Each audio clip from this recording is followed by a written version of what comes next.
Imagination is the driving force of the energy. I'm not a monster. I'm a demon.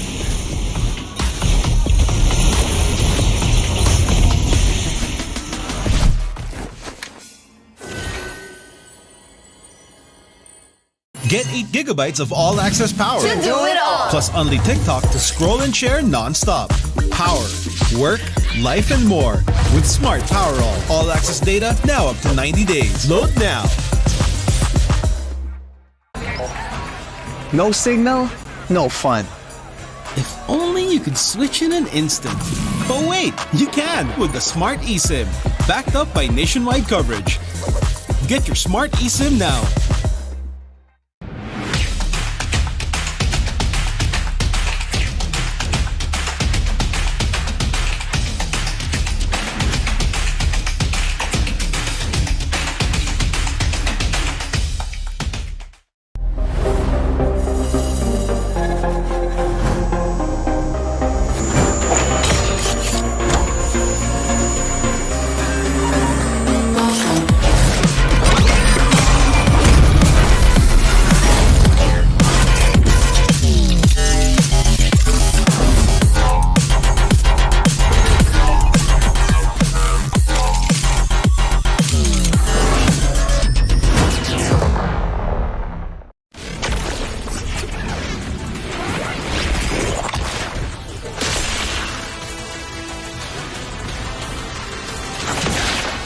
Strike first and without mercy.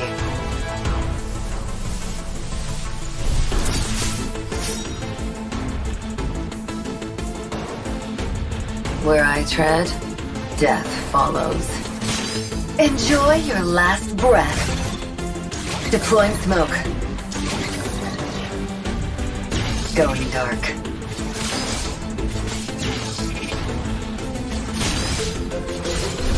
War is my trade. Death is my craft. Backup plan? I am the backup plan. My destiny is what I make of it.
You will never learn. Mystic magic is so wonderful. Face yourself.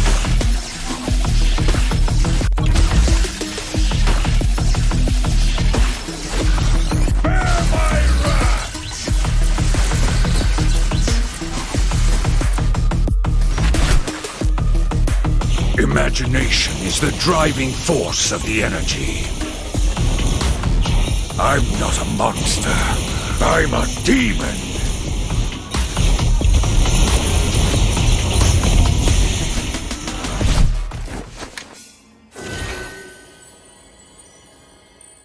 Get 8 gigabytes of all-access power. To do it all! Plus only TikTok to scroll and share non-stop. Power, work, life, and more. With Smart Power all-access data now up to 90 days. Load now. No signal, no fun. If only you could switch in an instant. But wait, you can with the Smart eSIM, backed up by nationwide coverage. Get your Smart eSIM now.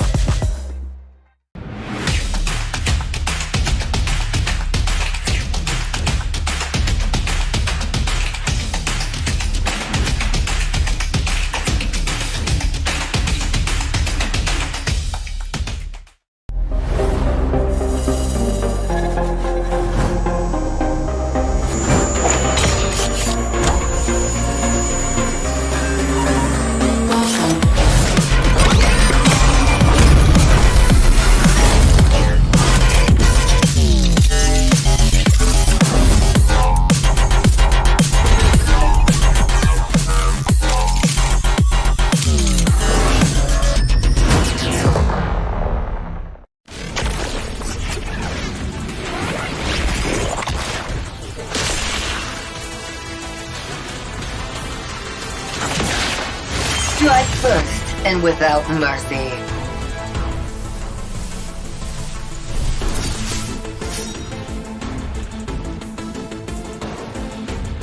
Where I tread, death follows. Enjoy your last breath. Deploying smoke. Going dark.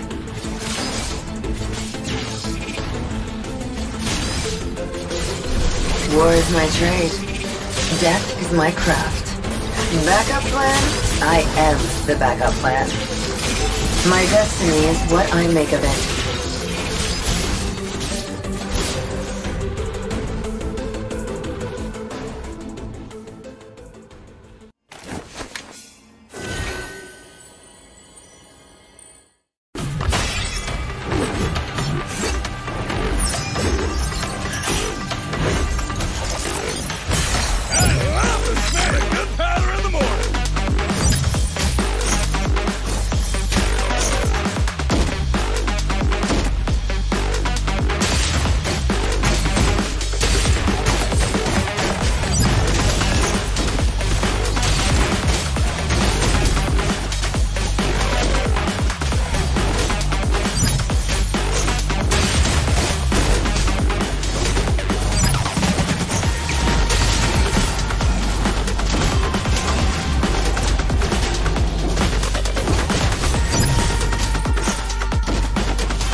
Chat. You will never learn. Mystic magic is so wonderful. Face yourself.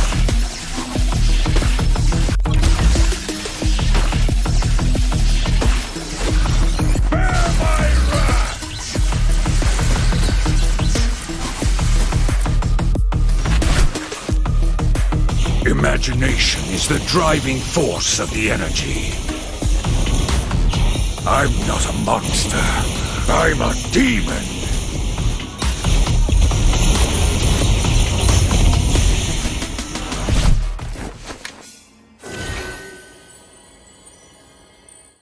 Get 8 gigabytes of all-access power. To do it all! Plus only TikTok to scroll and share non-stop.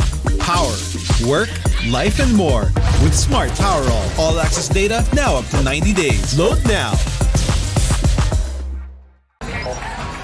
No signal, no fun. If only you could switch in an instant. But wait, you can with the Smart eSIM, backed up by nationwide coverage. Get your Smart eSIM now.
monsters.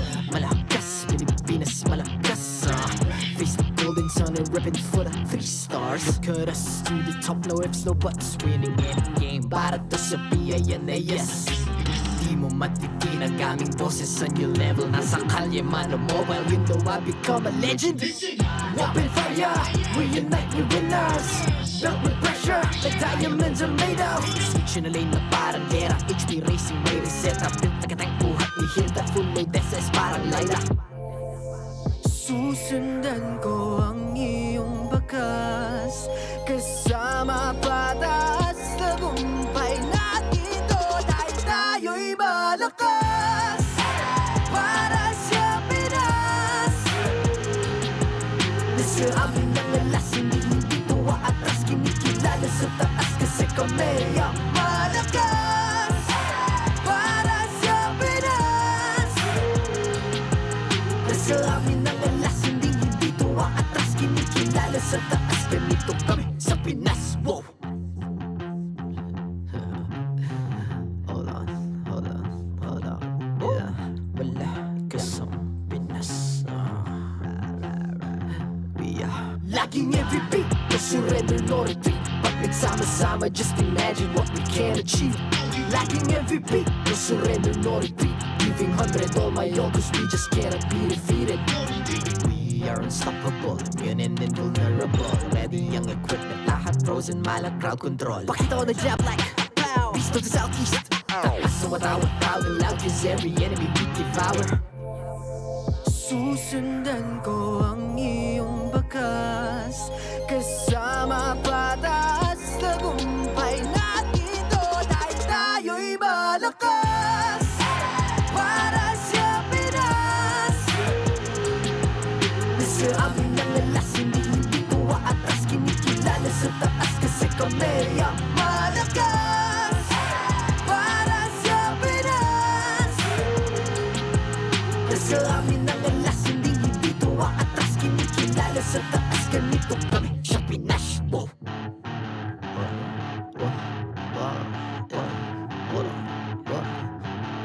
Malakas, Pilipinas, malakas. Kahit anong lane, we become the monsters.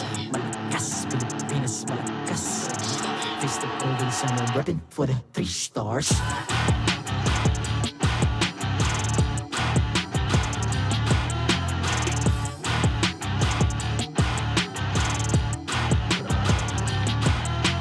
Ang lakas ng Pinas, we unite, be the stars. Ang lakas ng Pinas, we unite, be the stars. Ang lakas ng Pinas, we unite, be the stars. Ang lakas ng Pinas, we the stars. Ang lakas ng Pinas, we unite, we the stars. Ang lakas ng Pinas, we unite, we the stars. Ang lakas ng Pinas, we unite, we the stars. Ang lakas ng Pinas, we the stars. The 14th season of MPL Philippines is brought to you by the following sponsors. Smart, the official telco partner of MPL Philippines Season 14. The official tournament phone of MPL Philippines, Infinix GT20 Pro. Official suppliers, EMC Asia and Index Salon. Experience the MPLPH Season 14 action live at Green Sun, Makati City. Grab your tickets now via official MPLPH website. Don't miss any MPL action by following our official Facebook and subscribing to our YouTube channel. Follow MPLPH on TikTok for more content. And to ensure the equality and fairness of our games, MPL Philippines is also monitored and supervised by the Games and Amusements Board.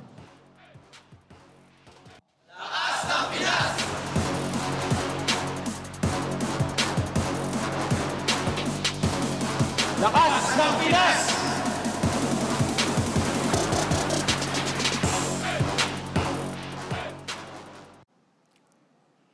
It's a Saturday showdown here at the MPL Arena. We have matches today that you wouldn't want to miss. Buong araw tayong punong-puno ng aksyon. Dito lang yan sa MPL Philippines Season 14. So sit back and relax as you get to witness more electrifying plays. Ako po si Mara Aquino at ngayon sisimulan na natin ang mga bakbakan. Casters, pasok!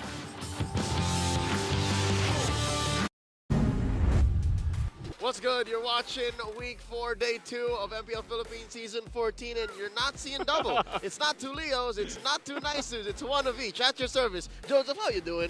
I'm doing good, man. I'm glad that the sun came out a little bit today. So, again, we're here in the Green Sun Makati Hotel. Happy to be here, and I know today is going to be a great day of 3 intense matches. I don't think there's one that I would count out here because they're all going to be great. It's a triple header. 3 best of 3s that you guys should watch out for. Can't miss a single one. Again, points are on the line. Real quick, we'd like to remind everyone that you can be part of the digital transformation in the world of connectivity. Say hello to convenience, flexibility, and local connectivity with a smart prepaid eSIM.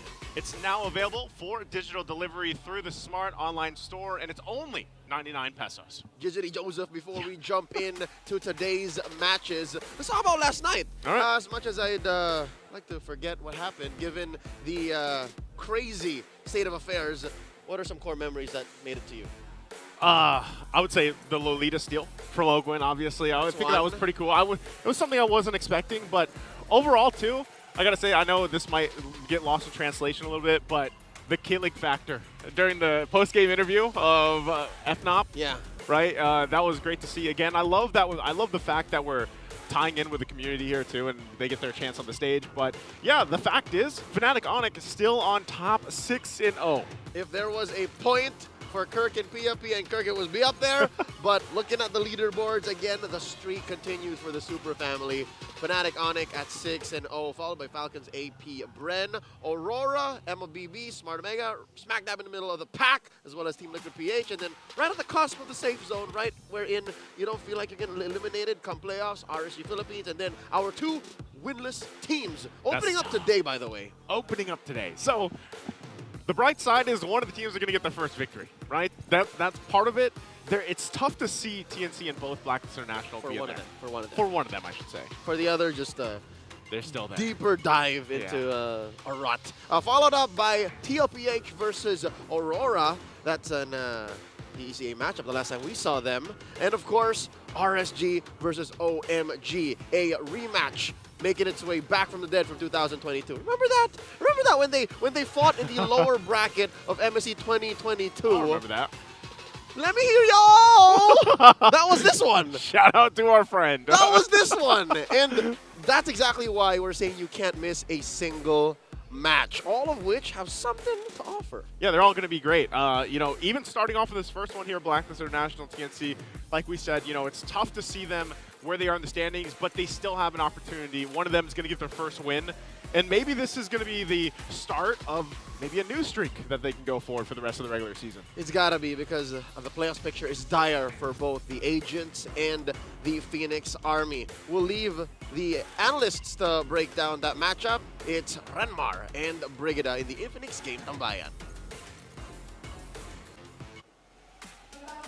Opening the second to the last day of our first half of the regular season. It's a very important match for both Blacklist International and TNC Pro Team. And welcome to the Infinite Game Tambayan. It's Brigida and Renmar who'll be at your service for this day. And I must say, compared to yesterday, I'm really feeling a very high chance of maxed out series for today. Oh, come on. Don't bring it into existence. I mean, I'm not going to complain with more MLBB, but you know what? Fine. After what the interesting day that was yesterday. Yes. If you know, you know. I wouldn't mind if we go all 9 games today. I agree. Also, are you Brigida? You look like Alex to me. Oh, yeah. Something's different about you. I lost my glasses. No, I lost it on purpose, if you know what I mean. Oh, because you got contact? Cool. I got cool. contact lens. Cool. So Okay. for a change, and especially since we're almost entering the second half of the season, which again, I feel we have to put a little emphasis on going into this match, since both of these teams who will be going up against each other are yet to get their first point. Big oof. It feels heavy since our point system changed. Yeah. We only get 1 point each series, but for both of these teams, we'll get to get at least 1. Yeah, at this point, I feel like struggling is an understatement to describe Blacklist International and TNC Pro Team. One wants to rise from the ashes, the other wants to break a code. And preparing for this matchup, knowing that we're going to be here in the analyst stand, it was really difficult for me personally to find some glowing points to point out about, like, because now with, as you mentioned, our point system, it's so difficult for them to give another sweep loss. They have to get at least 1 point here. Not to say that if they don't get a point, it's gonna take them out of the playoffs. It's just like, it's so dangerous already for them right now in the red zone. And it's also why I feel like at this moment they're deciding to both field out their best lineups so far, Quote which unquote. they consider, or quote unquote. And for Blacklist International, I feel they've been sticking with this certain lineup as well, Yeah. but then they're yet to actually garner points with this particular lineup. So it's, in a sense for me, for Blacklist International, it doesn't just limit itself, like the struggle doesn't just limit itself in terms of what they're able to do in game, but even for the lineup that they choose to field. Because in contrast to TNC Pro Team, I would say I could slowly feel an identity that they're building upon. Yeah. Their early game. I getcha, yeah. Game and their lineup, which has been very consistent so far in the past few weeks. Yeah, and you can tell while Blacklist International, our team, that's still cracking a code. You know, for me, Haji is the underrated GOAT of the season. He's been told, hey, Haji, this week you're going to go roam. Hey, you played 3 weeks straight doing roam or 2 weeks straight. You're going to go back to mid this time. Hey, you're going to start off the season as mid, then you're going to go roam. Dude's been like tugged in different directions, and it's going to be interesting for me to see which version of Blacklist we're going to see and which version of Haji we're going to be seeing today against TNC Pro Team, who seem to have settled now with a Kozen, Kaizen, Lancy version that they have, with Heads and Escalera, of course, being the mainstay consistent members in their position because they're the only EXP leader and roamer for the team. So I'm okay with this for TNC Pro Team. Stick with this. Yep. And when they played against Aurora, I think that was a huge surprise for a lot of us, since they really were able to gradually show us how they were about to supposedly rise. Yeah. But again, yeah, they got 1 point, but one game, not 1 point. They failed to still secure a point. But at that moment, I was starting to see just how, oh, this might be it. TNC could just really focus on building up more of this lineup, their chemistry that's slowly showing itself. And then eventually, who knows, starting today, I mean, after this match, again, a streak will finally be broken for both of these teams. Who knows, the second half might go better for TNC Pro Team, and for Blacklist International, again, we'll see. In my mind, I'm also starting to ask, oh, right, where could Haji be possibly playing for today? I don't know. I can't say anymore. So now it's time that you yourselves decide and show your support. MPL fans, who do you think will be winning this match? Is it Blacklist International or TNC Pro Team? Vote now via the online poll. And I don't think we're safe from this as well, but you go first. Who do you think will be winning this matchup? Who do I think will be winning this matchup? Yes. TNC. Okay. I would want to go for the other team. But then, personally, I wouldn't be denying. Okay, fine. I'll be going for Blacklist International, so there we go. It's a tie. So whoever, last week we were also voting for different teams, right? Except for, I can't remember it exactly. There was one match where we unanimously agreed, like, yeah, it's going to go this way. Yeah, but for this one, I just know the importance of getting a point for both of these teams. So yeah, I'll be going for Blacklist International. And I am really eager to see how are they going to approach this match, because I feel like after taking the series, definitely one of these teams will be taking the series. That's a very important momentum that you could potentially ride on in the upcoming matches. Yeah, and I feel like whoever's going to win this match is the team that's going into this with like the most lax mindset, like with the least amount of pressure. Because I feel like now at this point, if you're going to pressure yourself, you're not going to get that win. If you are going to go into this lax and just think about it like, all right, you know what, guys, let's just do our best. This might not be our season yet. I mean, the season's not over. We're going to keep going. That's what TNC's thinking right now. But whatever it is, just, it's going to sound cliche and funny coming from an analyst area. But I feel like now the team that with the stronger sense of, hey, let's just have fun, might actually be able to win this. That's right, that's right. I've seen a lot of instances where people seeing the silver lining in their unfortunate situations eventually get to show huge or surprising amount of confidence, and eventually a gameplay we've never possibly seen from these teams before. And now I'm eager to answer or to know the answers to our questions. Who will be the players playing today? What roles will they be going in? So let's now head into the team.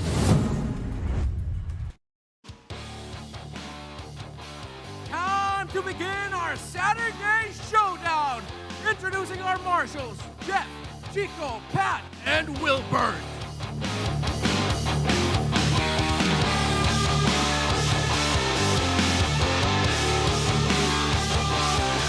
Their story is far from over.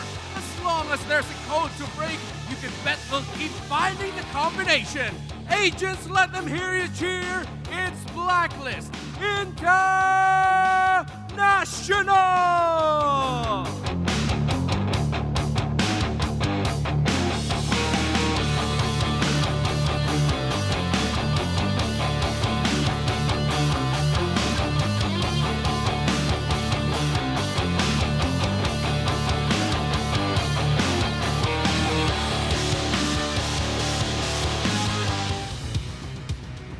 They may not be cracking codes, but right now, they're trying to find the recipe to rise! Welcome to the arena! It's TNC Pro Team!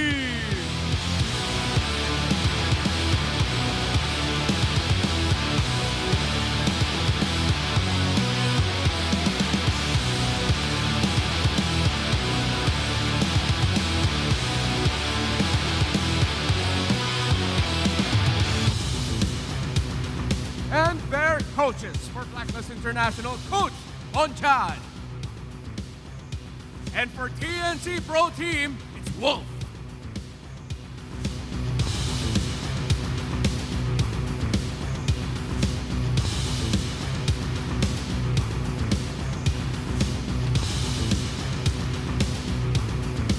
It's time for the face-off. Escalera. Haji, please step forward.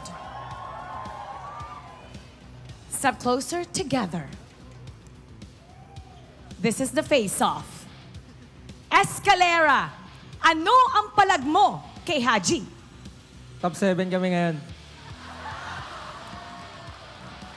Haji, ano ang palag mo kay Escalera? Mamaya pa malalaman. Palag kung palag, fist bump. It's the story of two teams with similar determination. Sisimulan na natin ang kanilang bakbakan. Panel, pasok.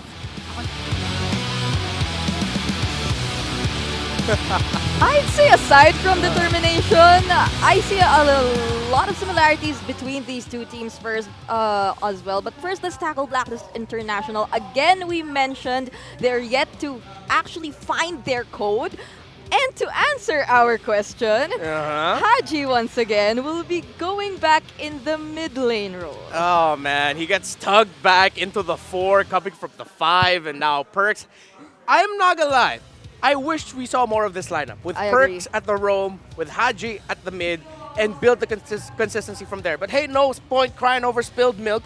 Now against the TNC Pro Team, it's Escalera still, and Lancy, who as much as I am a hatred, not that I love to hate, but I love hate the player. I like how Lancy meshes with Escalera, and it's going to be interesting to see how much he's going to be dominating the mid lane up against Haji, who's been tugged in 2 different roles this season, and we know Lancy to be a low-key lane bully in the mid. Yep, we're seeing somewhat of a better chemistry coming in from this particular lineup for TNC Pro Team. And looking at the team head-to-head, not much differences in terms of statistics, but I would say I'd really want to watch out for how Blacklist International will be, or how TNC will be handling or maintaining whichever possible good start they might just secure heading into this game, because we've seen them struggle whenever they lose hold of that momentum that they eventually secure. And in line with our Infinix keys to victory, it seems somewhat related to that for TNC, strengthen the mid-game execution. But for Blacklist International, going back to the idea that we're seeing tugging for Haji here and there, so they really have to prioritize building your code, and probably this game is one of the best ways to do just that. I like that last point for these two teams. Whoever wins game 1, just ride the momentum. I feel like this is one of those games where you can afford to go into game number 3, just dominate out of the gate, and that might be easier said than done, or easier for TNC Pro Team. who throughout the season, I think it's unanimous, even the community agrees with us, with all of the action that we've seen, they are that early game team. They just somehow flub somewhere at the 6th to 10th minute. Just something always goes wrong for TNC Pro Team. While Blacklist International are the inverse of that, wherein a good amount of the chances where they saw that, hey, I feel like they could win this game, or they do win this game, is because it comes from a comeback. Past a 10th minute, they turn things around. Yep, so one thing I'd probably want to watch out for is this side selection update, because Blacklist International surprisingly picks the blue side. One thing I'd like to note is that for both of these teams, who each have both one game win, it's both on the red side that they secured that win, if I'm not mistaken. So this is an interesting decision for Blacklist International for them to secure the blue side, but there might just be a game plan for them that doesn't change the fact that for the longest time, the blue side still has had the highest or the higher win rate in contrast to the red side. Yeah, I mean, if y'all watch a wonderful series called MPLPH Season 14 Fun Facts by a guy named Brenman, who the hell is that guy? Yeah, it's quite unhealthy, but it was balanced out last week as a lot of the red side teams won. But now, these two teams, weirdly enough, they have a history of picking more on the red side this season, where Blacklist International TNC Pro Team seems like when given the choice, it's not all the time, but a good amount of the time, they actually decide to pick red side. So instead of going for the counter style of drafting that Bonchan is known for, he decides to set the tempo on the blue. Interesting decision for Blacklist International, with yet another interesting change in terms of roles as well. And now immediately we head into the drafting phase for both of these teams. The Hylos is indeed open. I think we've seen a dip in terms of the prioritization on the Zask. So other than that, there aren't any high priority assassins as well. But then we've seen the Fanny though happen yesterday. I'm not just entirely sure. So the Edith, the Harris is gone. The Zask is still there, so they get the Nolan. Nolan again. Like, this is more of their trend now. They like rushing the Nolan. Usually we see Nolan red side pick third. TNC Pro Team yesterday, they also did a similar drafting pattern. So Blacklist International response, they go ahead and pick the high, fast drafting. I like that Blacklist will go for the Faramis priority, who actually has risen up as one of the top mid laners so far this season, weirdly enough. And I think on the third, they can decide to pick their mid laner as well. If they want to go classic TNC, they could go Aurora, the hero, if they want to. Or they can pick their gold laner. Yeah, they get the Valentina. Oh, well, so of course, it's get the Faramis. Yeah, it's still a mid laner, and at least they have the Netherrealm of their own. This Faramis pickup for Blacklist International kinds of reminds me of, surprisingly, how this new Blacklist International still resembles that of the old. They're second in terms of highest heal to allies. So it's something that they recently have been constantly capitalizing on. And it somehow tells me that we might just be seeing another series of extended team fights, given the Faramis and Edith pickups for both of these teams. And also the double Nether Realms as well, since they secured the Valentina. So, good call on taking out the Jawhead here. I still do really feel like this is going to be an EXP lane high loss. With the Hayabusa and the Faramis, you can afford to put the high loss in the EXP lane and then pick up another roamer. There's a Lolita, if ever. They haven't revealed the gold lane here for TNC Pro Team yet. Kozen's Harith is gone, but the Moskov is still available unless they want to use a different kind of the Bruno, perhaps. They also recently used the Bruno quite a number of times. I would rather see them pick up the Claude if they could afford it. However, that means Blacklist International might pick up a Lolita for perks.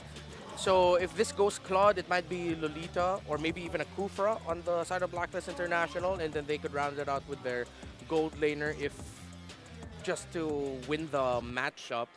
Let's see. So the Terizla is gone as well for TNC Pro Team. They're still looking at that possibility of the Edith being used as an XP lane here for head. So other XP laners available. Oh, actually, the Cho has been a high priority, or it has had a high win rate for both of these teams, Blacklist and TNC Pro Team. But would they want to go for a single target setup hero here, or they just go for the Ruby? All right, okay, I see. Yeah. At least you have somewhat of a direct answer to the Hayabusa and the aggressive plays that can happen. Yeah, it's the Nathan Oheb. Or the Oheb Nathan, So rather. will this still be a Lolita or something different, like a Grok? Most likely. No, they banned out the Grok. Oh. Tig's taken out. It's Perks. Kufra into the Ruby might be tough. Pickoff might be tough.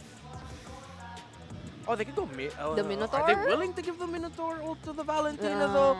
I'm still thinking Minotaur or Lolita because you don't see the gold laner. Whatever gold laner it will be, the Lolita will make it not cry, but it'll give it a hard time. Yeah, and even for the Edith, it's a great Unless- answer. But they go Minotaur for instead. the Minotaur, so Lancy might have a lot of options here. Even the Glorious Pathway, I think, might just be a nice pickup for them. It will be.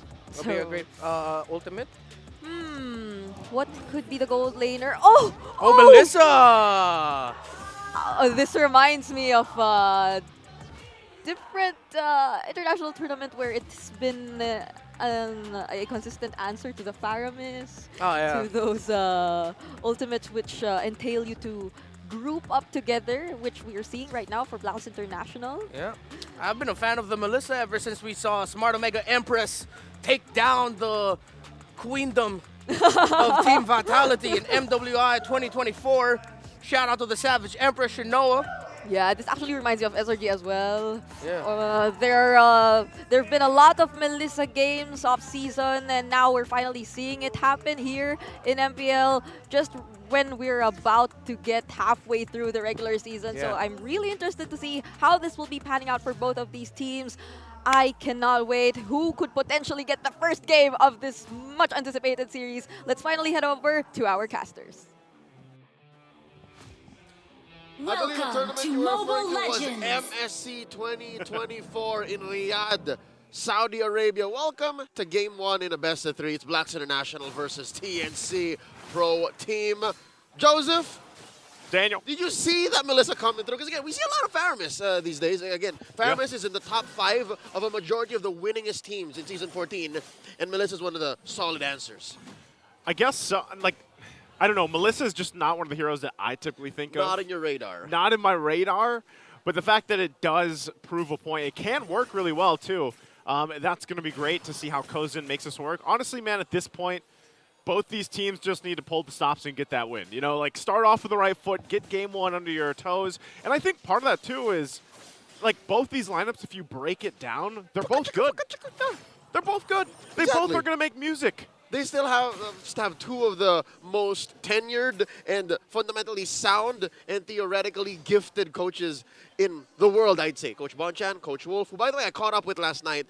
Asked him about the Baksha Rome. I'm like, Wolf, what was that, man? What's up? What do you have to say? He told me that it works. He told me that there is a formula and a situation where it works, just not last night. But looking at TNC's draft today, here, in Game 1, I agree with you. This right here, I think it works, especially with the Melissa coming through last pick.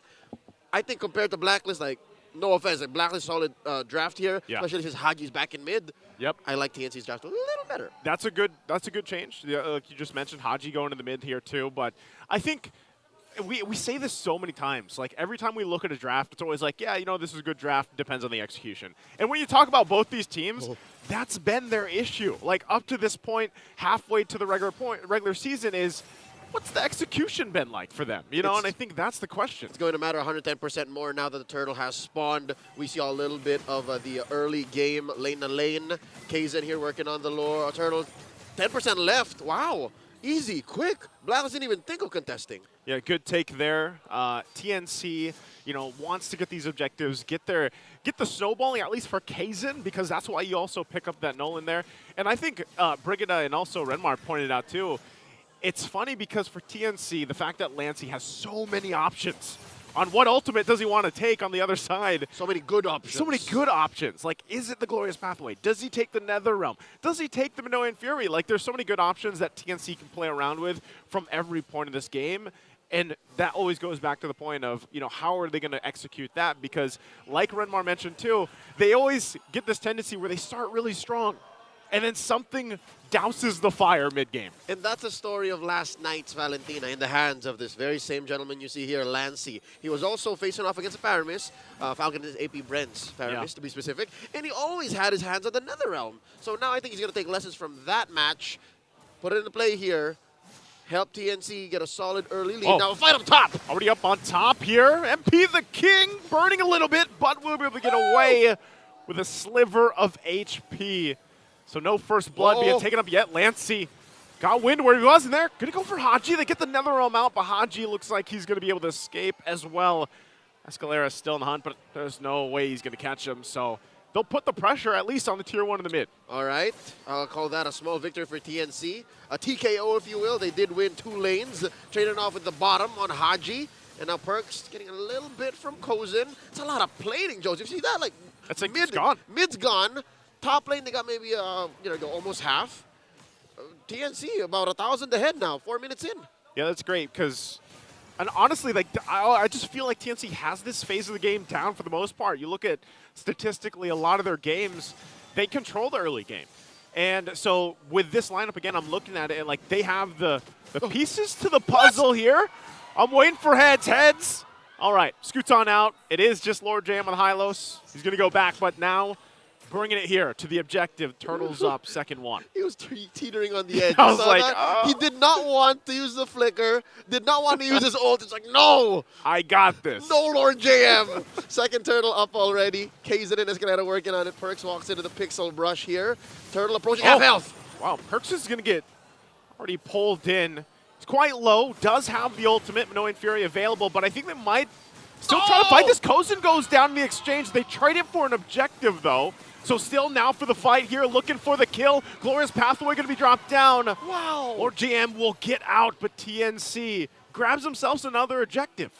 You see that? He was running away, topping himself up with the Revitalize and got away with it. Not a kill for TNC. They did score a major objective, but they lost Kozin in the process. You know what? I'll call that a wash. You know, it's a 50-50 because, again, that's still your gold laner you lost. Yeah, it's still the gold laner you lost. Like I said, TNC seems to just want to focus on these objectives, get that down. And honestly, for Blacklist International, for MP the King, you kind of do the same thing. If you're not getting objectives, if you're not comfortable fighting face-to-face in those fights, then why not go find a pickoff? Yep, find the flank. Spotlight on Kazin, TNC's jungler in his Assassin era. Prior to Week 4 matches, he's played Assassin Heroes 11 out of 76 times in his whole career. Okay, so he's adjusting to the meta that we're in now, you know? I think a lot of the junglers, especially the newer ones that came into the professional league, like over the course of, you know, the last year even, have had to make that adjustment. And it's something that, let's just be honest, they all have in their repertoire. It's just like they were forced to play a different meta. He's slowly overriding the memories of him playing Akai. He played a mean Akai when he was wearing black and purple. Now under the black and orange, he's also kicking butt. There's a pull on the Hodge. Pops a Purify. They're fine. He's fine. Every time Escalera can do that, get something. As long as you get something, whether it's a battle spell, whether it's an ultimate, then great for them. But then how do they follow up on that value? You know, and that's why I think you have to utilize heads eventually once he's kind of roaming around the team a little bit more on this Edith pick. A lot of focus here. Top side turret's going to go down. Blacklist will grab that one. And now Lancy still holding on to the Netherrealm. I don't think anything's going to happen. Third turtle up, and it looks like it could just go in the hands of Kazin again here. That's right. Blacklist taking down the first turret, while TNC take 100% of the turtles in Game 1. You know what? Say what you will about TNC winning in the early game plenty, but I think Blacklist did the best they could under that situation, you know, under the pressure. They were still able to push first and protect their tier 1s. They protected the tier 1s. They got a push on top. But I'm just wondering again, what is the play here, you know, for Blacklist International? Flasky the Oasis does get picking up too, so Perks maybe a little more confident now that he has that item locked in. But you can see this. Like, look at the balloon of gold. Lord hold on. TNC's going to find a pick off. Lord JM will finally not escape this one. Couldn't even get the Glorious Pathway down. A bout of carelessness is what it seems like. I don't think I remember the last time I saw anybody recall in that very same bush when you have vision of your opponent about 50 meters away. That was odd. That was off timing for Lord JM. I hope the Blacks can still recover, but TNC punished. Yeah, hard. They got a kill off of it. And Not a single battle spell spent, Joseph. Exactly. It was just a pull, and they come up and get a kill, and now this turret does go down on the bottom side. Blacklist still trying to find objectives where they can. But what TNC is doing is they're kind of very meticulous about this portion of the game. Like, everything they've done, objectively especially, has gotten them to 3K gold. That's right. This is the handoff. This is the mid-game to late-game handoff.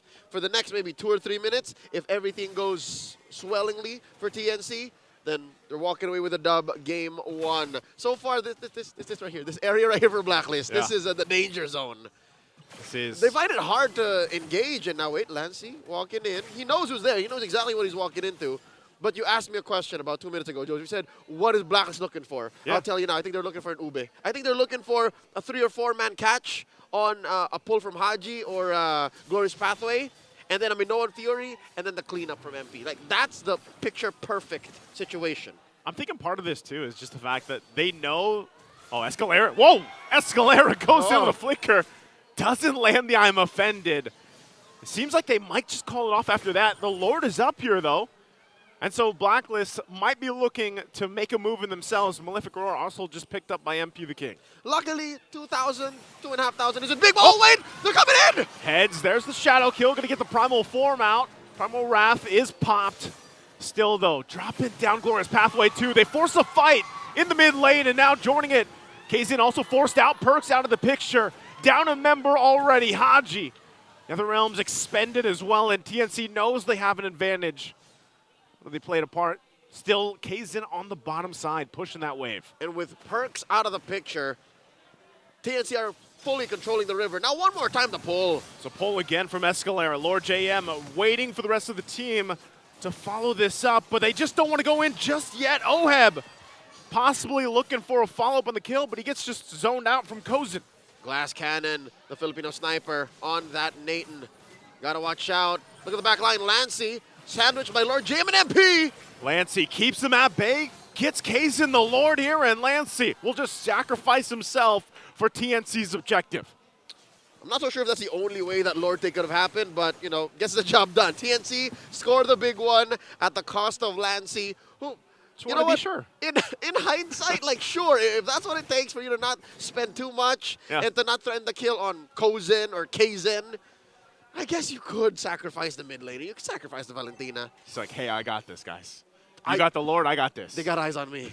I got the other Lord. We got him, the Lord JM, who, by the way, is now currently on his way to his second item here that does build the Thunder Belt.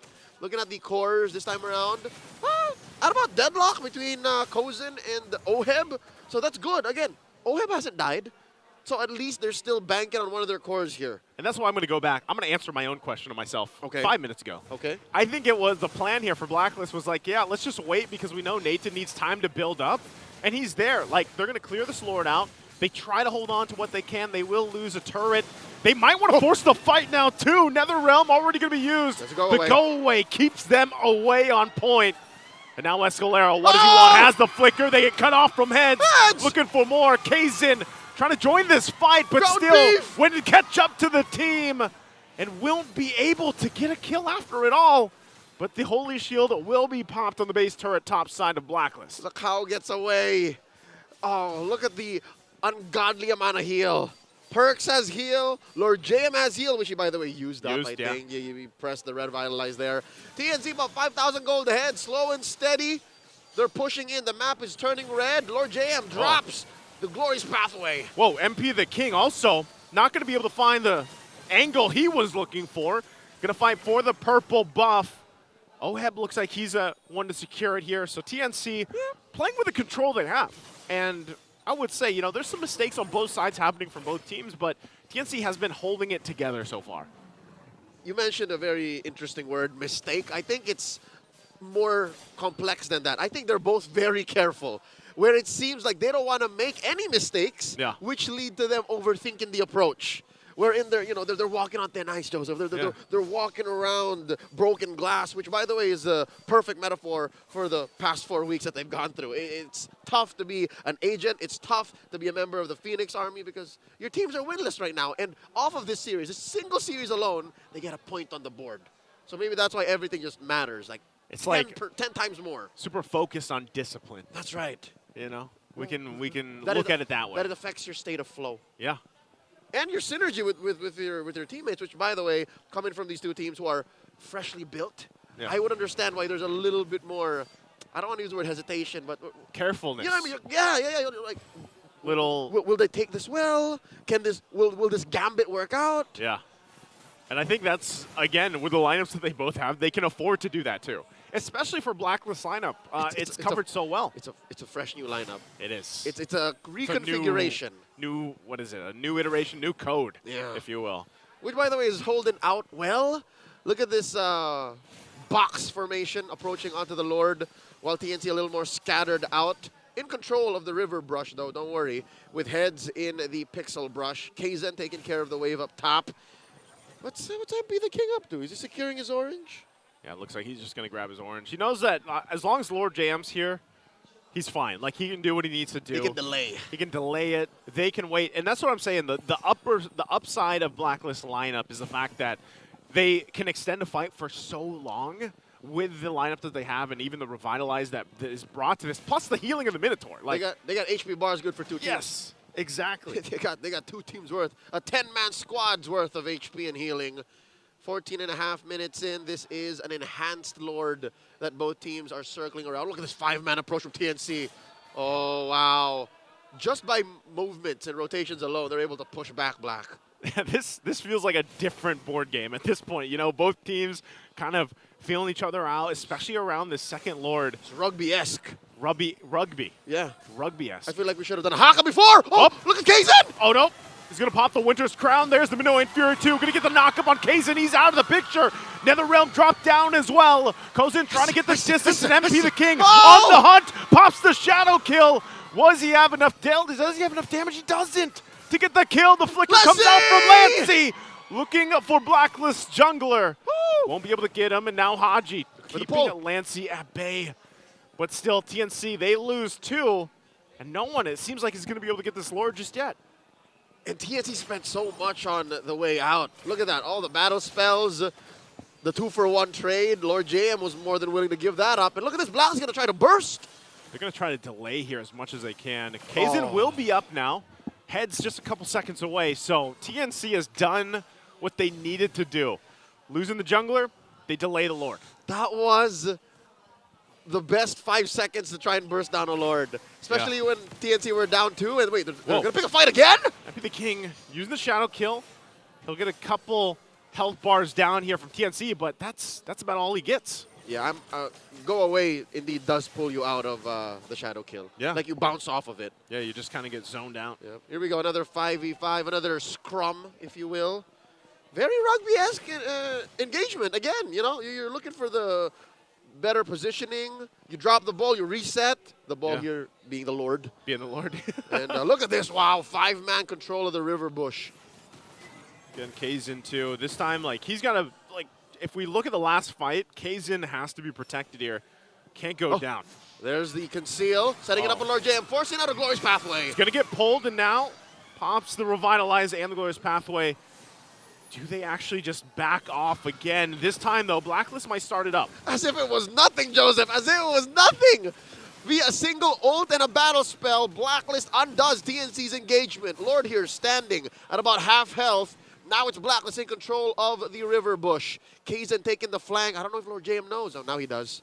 Now he does for sure. They get kicked out. Shadow kill! Shadow kill! MP the King will finally get the kill he was looking for. And now they're going to battle it out. Minoan Fury going to find 2, knock them up. Heads and Escalera fall in their place. KarlTzy's still up, though. What? Blacklist going to focus on the tier 2 in the mid lane and run it down. KarlTzy, though, will find Lord JM.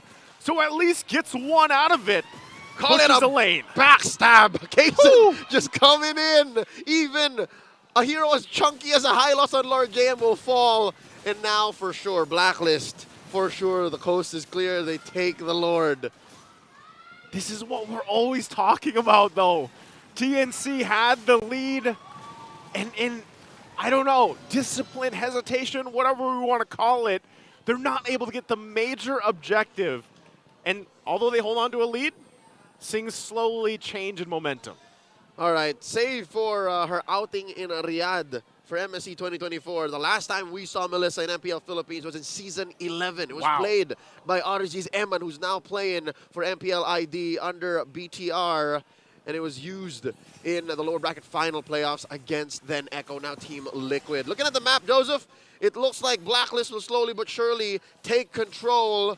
Looking at the item game, despite being down about 2,000 gold, you know, Kozen's built up already, finally. So they have to really protect not just Kaizen, but Kozen as well, and make good use of Lancey. I think, just in my opinion, TNC has been throwing Lancey down the deep end, and maybe they should look at him as a real damage source. Lord JM spotted here by 4.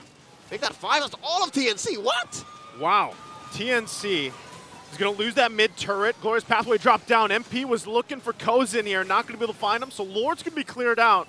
They try to hold on to the rest of their turrets for now.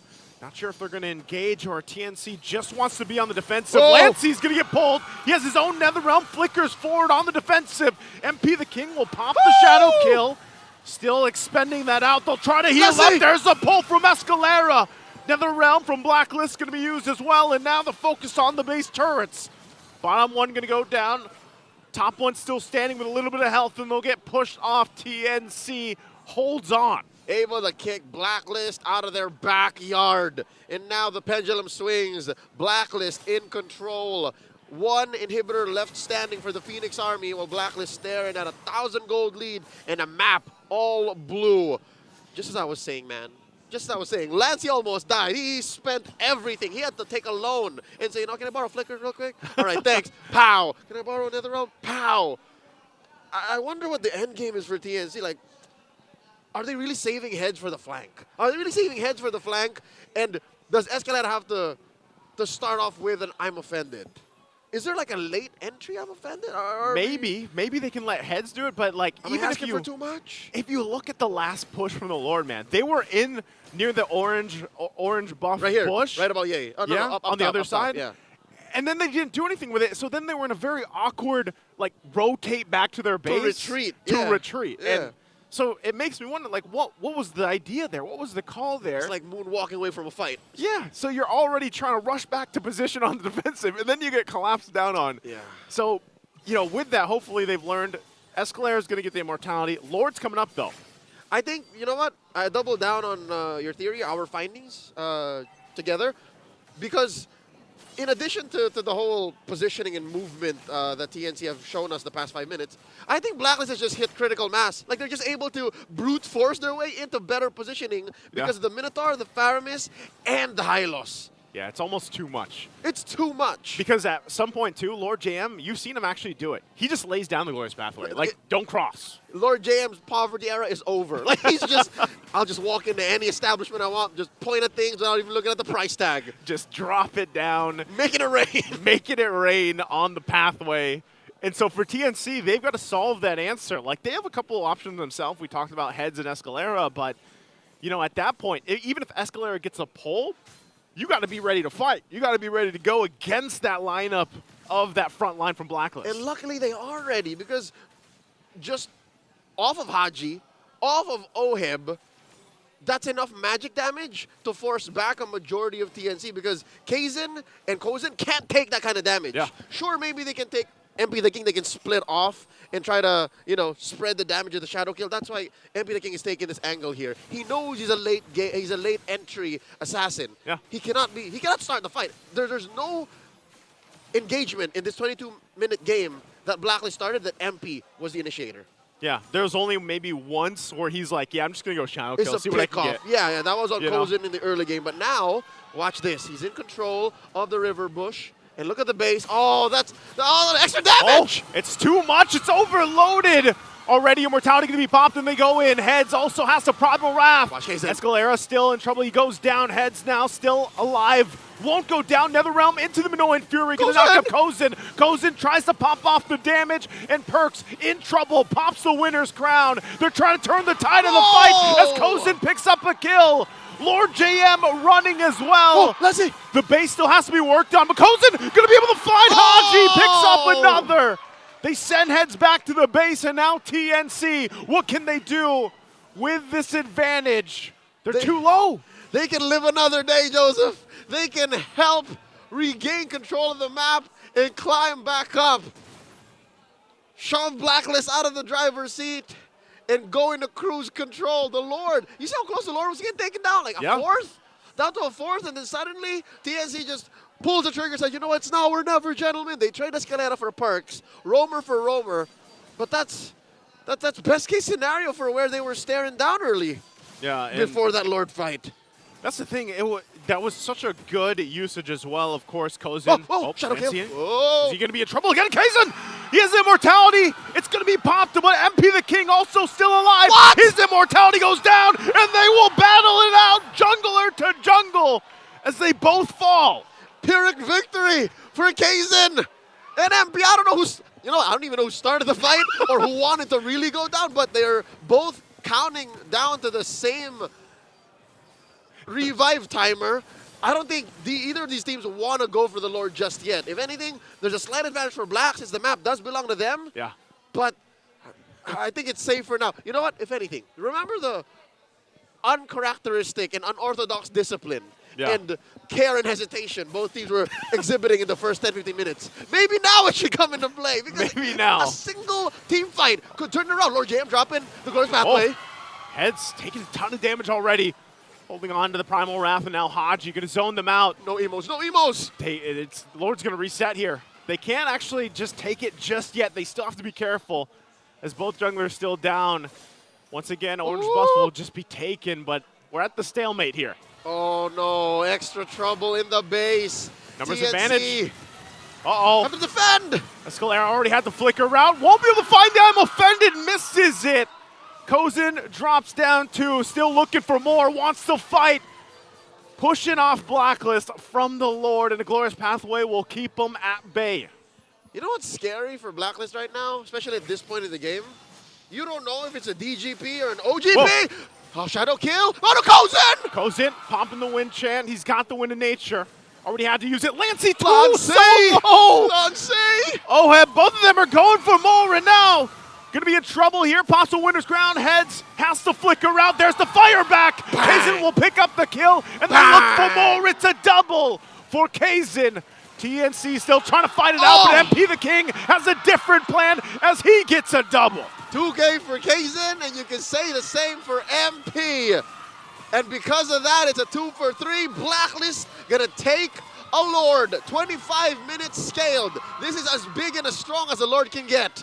I swear, like, both these junglers are just like, they're making eye contact. What you do, I do. Earlier it was fighting each other, and then now it was the double kill. It's intense. It's an anime rivalry that spans 6 seasons over 3 years of broadcast. Yep. The artist does not want to make any more episodes, but the fans can't get enough of it. Best believe I can't. KarlTzy versus MP the King. Amazing. But we got to remember, Joseph, this is a 5v5 match, and kills alone do not make a game. Definitely. And right now, Blacklist are looking at a game nigh finish. This could be theirs. This could be the last push. Yeah, right now, Lord's here mid-side. They're going to feel the pressure already. Whoa, MP the King ends up getting taken out. Escalera was there to pull him in. They want to force the fight. Oheb firing off, has so much damage. The NetherRealm as well with him as KarlTzy falls, and they're too late. Blacklist International will take game number 1. The map, the minions, and timing weren't on TNC's side. MP the King's final sacrifice allowed for Blacklist to clutch the victory. Whew. Well, I guess, going back to what it is, the final part 1's done. Game 1's done in the hands here. We still have the final part 2 in the next game. We'll see if TNC can get it back. Let's throw over the evening game to line and bring it down.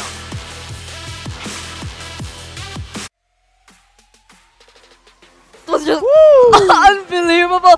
I remember screaming, Kozen, Kozen, Yeah, Kozen! I And think then we both were. by the last few moments, you were screaming, MP, MP! Yeah, it really fell on the shoulders of the Hayabusa. One thing I wanted to mention earlier during at the end of the draft was that there was no clear catch for the Melissa and the backline of TNC Pro Team other than that Hayabusa, eventually going to be backed up by an entry of Haji as the Faramis to just unleash a Ghost Bursters. And eventually it was MP the King that found that turnaround play, deciding to commit the Shadows and the Shadow Kill to pick off Lancy, and that happened way back at around the, I'm just going around the 17-minute mark. Yeah, that was a very long game. It took 17 minutes for Blacklist International to find the turnaround and find the right angle because TNC Pro Team were not giving that angle. Yep, and I liked how Blacklist International remained right. very calculated. Our match MVP, the name we've been screaming towards the end of that game, really well deserved. And going back to what I was saying, I really liked how they remained really, I would say, calculated in terms of which team fights were they willing to pursue in the first few moments or parts of that game, because they were really capable of just going in and out, not really going for the full commit. But TNC Pro Team, it did seem like they wanted to go for the team fights, but they just avoided it entirely. So they just waited for that moment that, oh, all right, OHEB's already able to join us, and this is the time we can eventually really pick those fights, as we're seeing right now in our MVP highlights, where they really work together. And one thing I really liked from this Perks Haji combination as well was the timing. It's like they really were assigning each other, you use this, but I'm not entirely going to use it together with your ultimate. And it's either also relying on Lord JM. Yeah. That was the turnaround moment around this 17-minute mark. TNC Pro Team lost the control in the mid-shrub. Blacklist pushed forward. Lancy and Kozen showed themselves a bit with Escalera hiding in that shrub closest to that curved wall. And eventually it was MP the King who would go forward, get that pick into Lancy, and then they just continued it up until it was Blacklist showing TNC Pro Team that it's pretty much even in this objective take. We're just going to show who's a little bit better. And eventually TNC Pro Team felt the wrath of a late-game Nathan. 7-0-4 for the Filipino sniper. We saw that there in the end, that without the presence of the Melissa anymore, or even so, they can just go all in. They will have the damage, and they have the capabilities to push it out. Another thing that I really like that Blacklist International did here is that they respected TNC Pro Team. Again, we've been saying it for a long time. TNC early game. They know how to make the most out of a clear advantage. So Blacklist, as you mentioned, didn't give that advantage and made sure that they were always trading something for it, as we mentioned as well. Specifically, it was, okay, if TNC are going to get an advantage by subtracting 1 or subtracting 2, Blacklist International will make sure that they get 1 or 2, or if just 1, it's 1 key component of the lineup of TNC Pro Team, either a frontliner or a main damage dealer, or they're gonna send them low so that TNC Pro Team can't commit the objective, and they're forced to go back, reset, heal, return, and it just becomes another Lord Dance. Yeah, I recall OHEB during the first few minutes just focusing on taking down the side turrets, not really joining any particular team fight, and eventually taking things step by step.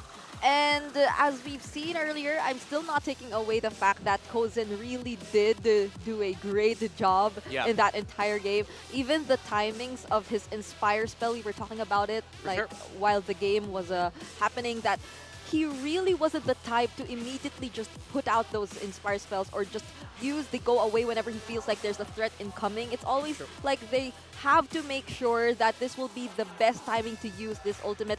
There was even a moment where Blacklist International was nearly turned around by that precise usage of the go away ultimate that made them a little pitted in the, or that very... They got stuck. Yeah, they got stuck in those walls near the, if I'm not mistaken, the Rock Ursa, near the Lord fight. So clearly, this was a close game, I'd say, for both Blacklist International and TNC. It was too damn close for comfort.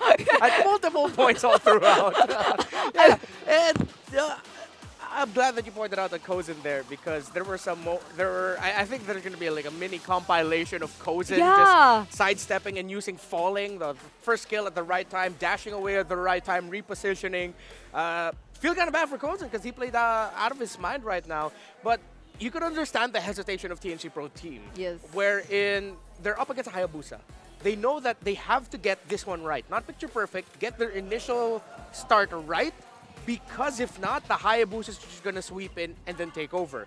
That's what they were watching out for, and that's why they were being careful, because of the surprise entry angles at a Hayabusa, and even a Nathan using the entropy going forward.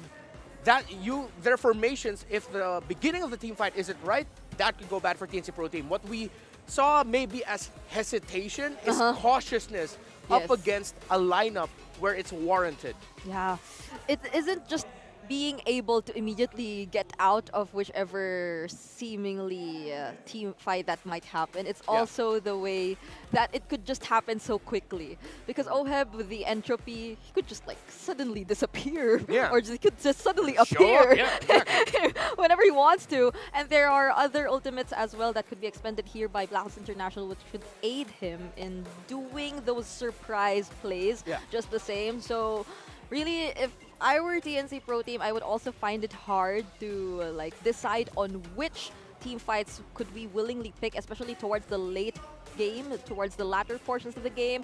So I really wanted, or I really liked how Haji timed his Nether Realms well, and right now I think we're going to hear a few words from him. Sa lahat po ng mga bagay-bagay, like sa playstyle po namin ganun. Hindi pa po talaga namin nalalaman kung ano po talaga yung identity po ng team. Huwag lang po talaga kami panghinaan ng loob ko nun. Tapos, yung mga talo po namin, take po namin na, bilang motivation po, ganun. Yung mga natutunan po namin, dapat po, may apply po talaga namin 8K. Alright, so if that's the case that Haji said, where they're still trying to really discover their playstyle as a team, so it's not just us saying it, it's coming straight from the captain's mouth. I feel like what we saw there is, I wouldn't say it's a reiteration of Ube, because at this point, a lot of the teams, especially around objective fights, are playing like this. Yeah. So maybe it's just accepting the fact that, yes, you have to let your jungle carry. If it's not the one initiating with damage to bring them low, it's a sweeper. So that's the whole thing with the meta now. With jungles, with them being assassins, you're either the one getting the initial pick, or you're the one dealing the initial damage for someone else to come in and sweep and finish the job. And if we look back at the turnaround moment, that's exactly how Blacklist were able to find it. It was MB the King who decided to make the call. I see one, I'll take Lancy out, and then let's see if we can finish the job. All right, so they're just probably playing the meta as it is, not putting anything else into it for now. And I feel like if they themselves are not entirely sure of their identity, quote unquote, then it could somewhat be an advantage as well if they were to take their opponents by surprise by deciding to suddenly change things up, or actually, as we've mentioned, or as you've mentioned, just doing what they're needed for their particular lineups. Like even earlier, it seemed hard for them to pull off what was needed of them against that lineup, which was well protected, well protecting Kozen. But then they were eventually able to find a way to get through it. So for game number 2, TNC decides to pick the blue side as well. So now Blast International has one win in the red side and one win on the blue side. TNC, could this be it? Could they also potentially bring us to a game number 3? Or would Blacklist International ride on that momentum, as we've mentioned, in our keys to victory? Yeah, I mean, I'm so, again, I don't mind if this goes 9 games all throughout the day. If this goes game 3, sure. For TNC, if they're going to go blue side, just do one thing. Contest the Edith, contest the high loss. Ban one of those two and pick the one that's open. Yep. And now we're taking a look at our audience here present in the MPL arena. We have a lot of audience present, even though if it's, I'd say, it's still 3 o'clock in the afternoon here, quite early, I'd say, compared to our Saturday and Sunday schedules. But we're packed. We're seeing a lot of faces here, so just give us your freshest look, because we're looking for Index Salon beauties. Don't hide. Don't hide. That sounded like a threat. That sounded like the nicest threat ever. Don't hide. Don't hide. Bring it up. Okay, Sounded low-key terrifying. So that just means I sound nice? Or, Sure. Okay. Let's go with that. Nice. I sound nice. All right. So, really, this game, it felt quite tiring if I were like either Blacklist International or TNC Pro Team. Yeah. Not gonna lie, dude. I feel bad for TNC Pro Team. I really do. That is a loss that hurts. There were multiple moments where it felt like it was nearly going into their hands, but then I'm reminded of how they're not just faced with the problem of managing the team fights that are about to happen, it's also the presence of multiple enhanced minions always shoved toward their base. So every now and then they also had to send players back to manage the waves. Yeah. You know, one thing that I will appreciate TNC Pro Team for was that a lot of teams would scramble and go, hey, yo, go clear that minion wave. But they trusted on the timers of 40 seconds and 10 seconds, where that's when new minions spawn. So you see that they'd stay a little bit longer as 5, and then eventually, if it looks really hairy, that's when they'll send someone back to clear it if the minion wave that just spawned doesn't come up, or it won't do the job enough. And Blacklist International, they also adjusted to that. They started seeing that, oh wait, they're really playing into this 10 seconds, 40 seconds, a minute condition so much with clearing their minion waves. Okay, let's wait. Once you see that it's already at 10, they'll give it a few more seconds, then they'll commit the play. Then that's when they'll go forward and say, you know what, we already know we're at an advantage, we're gonna go back. At this point of the game, you're gonna need to fight full 5v5. So it's just both of them adjusting a lot to one another. Yeah. It's just Blacklist International got to adjust more and adjust better against a lineup that is supposed to really mess them up. That Melissa pick was perfect, which now I will be that guy that people don't like and say, it should have been the Lolita, man. Oh! I'm sorry. Well, in hindsight, again, hindsight is 2020, but if it was a Lolita, you know, it would have worked really well. It would have been faster. It would have been faster. But I mean, the Minotaur still got them the cake and the W, which is still really good. Yeah. And eventually, and that's when now we have to talk about how, as you mentioned earlier, Perks and Haji, the entry of the Minotaur and the Faramis together was so good. Yeah. I mean, both the Minotaur and the Lolita somehow had the same concept. If ever they were thinking of that ultimate potentially going into Lancy, you get to slow them for a while. You get to lay out an AoE stun. But then, other than that, of course, the Guardian's Reflection would have worked really well in a lot of situations we've seen earlier between Blacklist International and TNC Pro Team. But maybe this is coming from the guy that, like, one of my most played right now is Lolita. I just desperately wanted to see her. Actually. But, again, that's why I feel like Haji, low-key GOAT. Low-key GOAT. Imagine you go from, like, roam, mid, and then suddenly you're up to play a Faramis.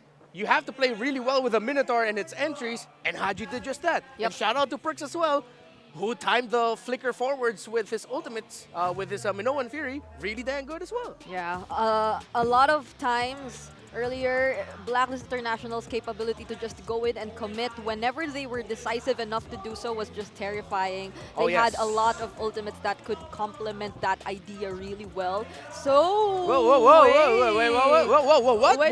We're already in the draft? Are we? Is that right? No. We're not yet. We're still banning. That's correct. Okay. Are we? So Blacklist International is on the red side. First pick right now is TNC Pro Team. TNC banned out, as we saw, Ling and Roger and the High Loss. This is what we were talking about. Edith will be open for TNC Pro Team blue side. Blacklist International banned Chip, Hayabusa, and Jushin on the red side. So we're still waiting for the first pick of TNC Pro Team, which I still really feel like should be an Edith. Yep, there was huge respect coming from TNC right now towards the High Loss. They wouldn't want to let it pass anymore. Will they be picking up the Edith though, or something different, such as the oh no, the Roger's already out as well. So they picked a Nolan. Was that the Nolan? Is that a Nolan Rush blue side first pick? Was it? Did they really just don't want to give that to MP? Oh, they did. They prioritized the Nolan. Well, I'd say Kaizen's performance on the Nolan was really but then they could go Minotaur again, Ruby again. There'll be too much potential counters here if Blacklist International were to get their hands again. And if they will be sticking with that similar to the Ube kind of idea that Yeah. they'd be picking up the Fire Mist eventually later on, or something along those lines. But the Zask as well is still open. That's one. If ever. Or even the Aurora if they want to change things up a bit. But the Edith could potentially get into the hands of Blacklist International now. Yeah, exactly. This is why I really thought that TNC would rush that instead. And now they get 2 power picks. They get the Edith and the Harith. Oh no. So TNC, what they got was the most efficient jungler in the game right now, walking into today with around a 64%, 62% win rate. But then you trade off for an Edith and a Harith, that's not worth it. Unless they go ahead and pick up either no, they have to pick up the Ruby now. Yeah. Get the Ruby for Escalera again, and then go for it to Rizla. But then you're going to be lacking because you're up against an Edith in terms of the magic damage department, so they might even swerve and go Phoveus. Yeah, they'll be revealing too much of their lineup as well, but I heard that it is there is Rizla, and they take the Faramis for themselves. So will Blacklist International respond to the Valentina similar to what we've seen in game number 1? But if so, Just go Valen. then this will be a really scary game for TNC Pro Team. Yeah, if they go Valentina here, the problem is they're overloaded with magic damage Yeah, that that's allows one. them to potentially take control of the early game, but they won't have the Oh, excuse me. Oh yeah, they could potentially take control of the early game Against TNC Pro Team. against TNC Pro Team. And TNC Pro Team wouldn't want that because they're really trying to address their mid-game management. Oh, But then, there it is. instead of the Valentina, I think Leo's really happy right now. He's Yeah. rejoicing. I don't know, what do you call that move, that action? He's pumping his arms. He's pumping his arms. Oh, okay. He's screaming. Yeah, so they pick up the Bane. I thought they'd actually pick this later into the draft, maybe second phase, but they said, yeah, no, let's not screw around. Let's just go ahead and pick up the Bane already. It's the perfect pickup. You're up against a Nolan. You didn't need to play into Assassins. TNC Pro Team, hopefully they know, or they knew, they should have known that the Bane was going to come up here as the best pick right now into the 3rd slot. Wait.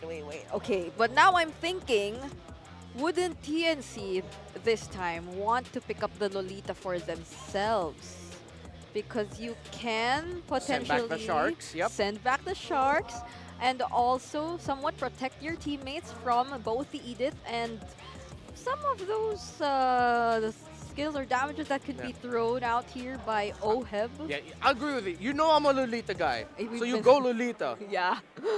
It's still open. It's Oh, still no! open. No, wait, what? No! Wait, did they ban it themselves? No, they took it. Oh, wait, they did? Blacklist took the Lolita. Oh, okay. Stole it. Oh, no. So Like the- now, huh? Wait.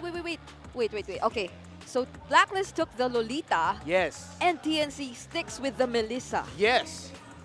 Okay. Which is a very brave choice, because I Yeah. made a big deal earlier about how Blacklist International could have won the game faster against the Melissa in game 1. It was a Lolita.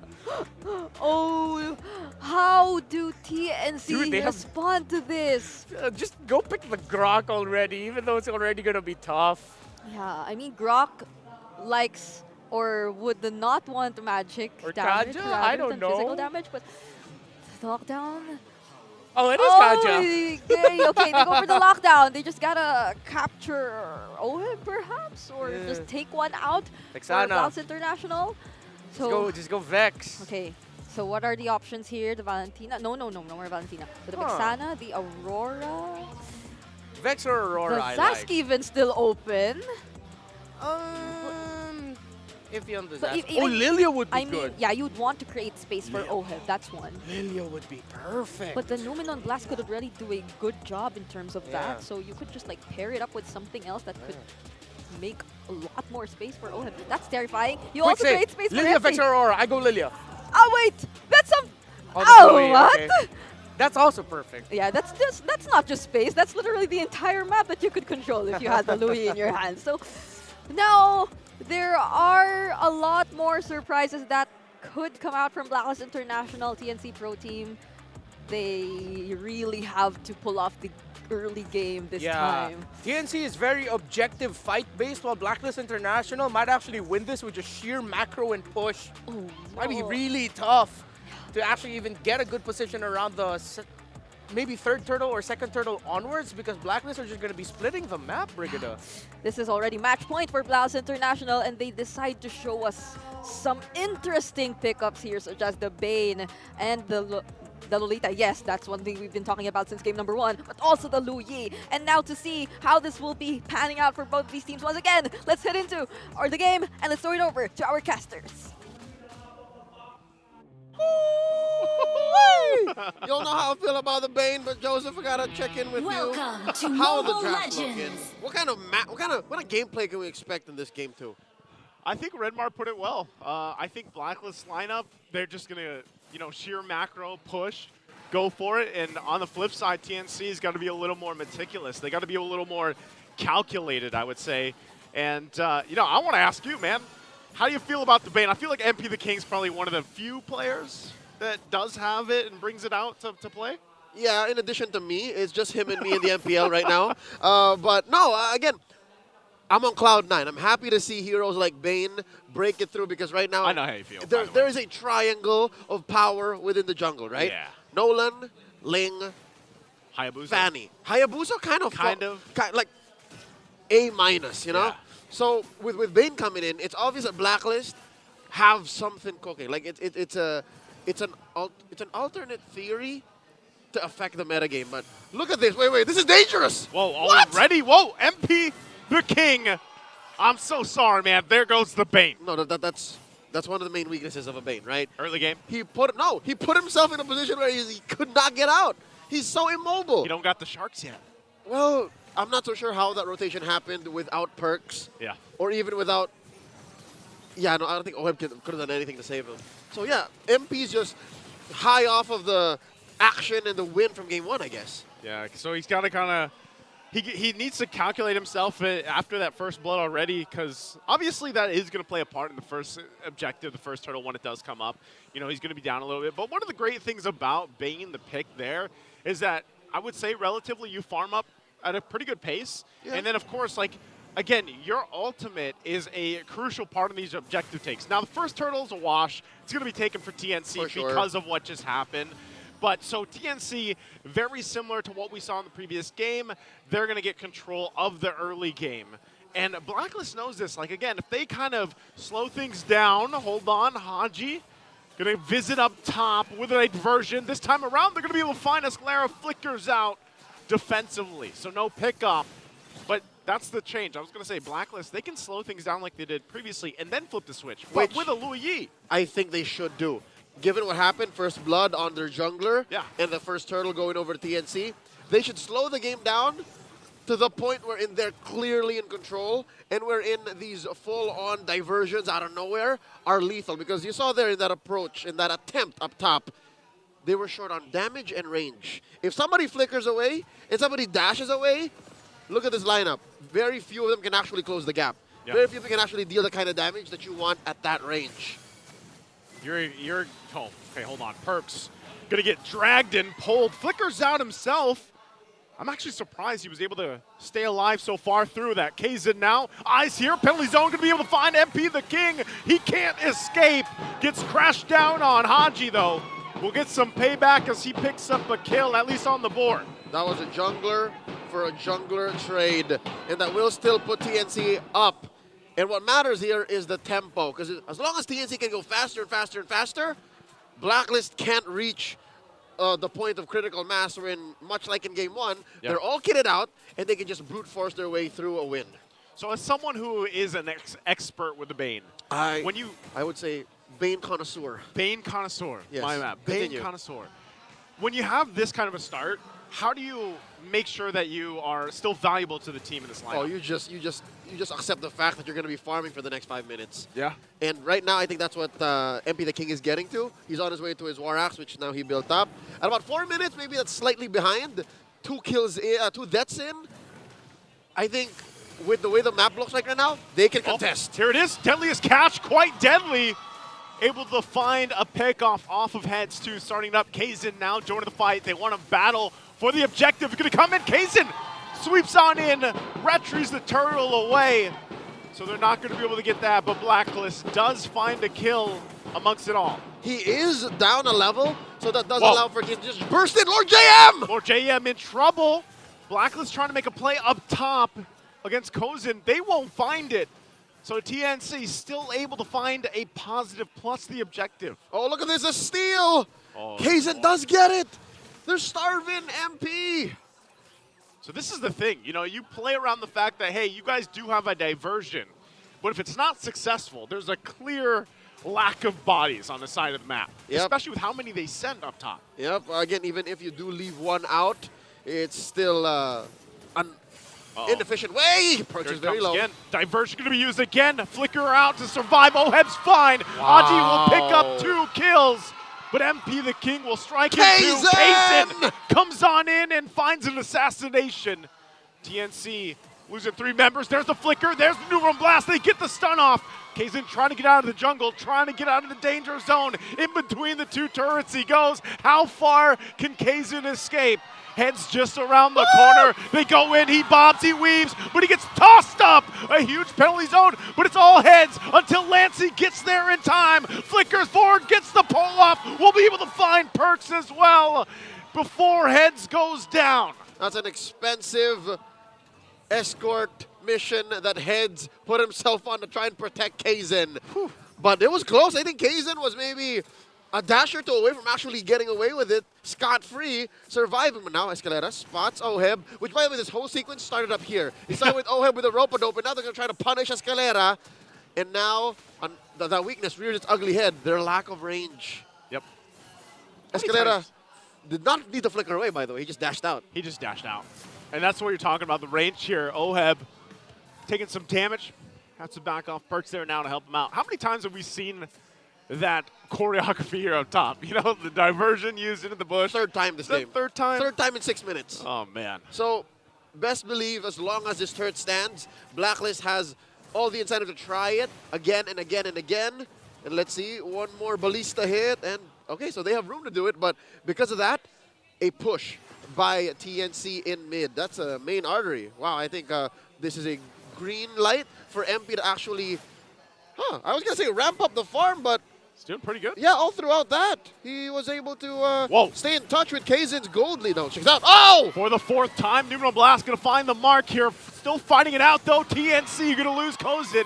Oheb gets a kill. Kaizen on the backside. Looking for Haji off of it. Lancey's still fine. There's the burst damage. Can he pick up the kill? Haji's still alive for now. He won't go down somehow.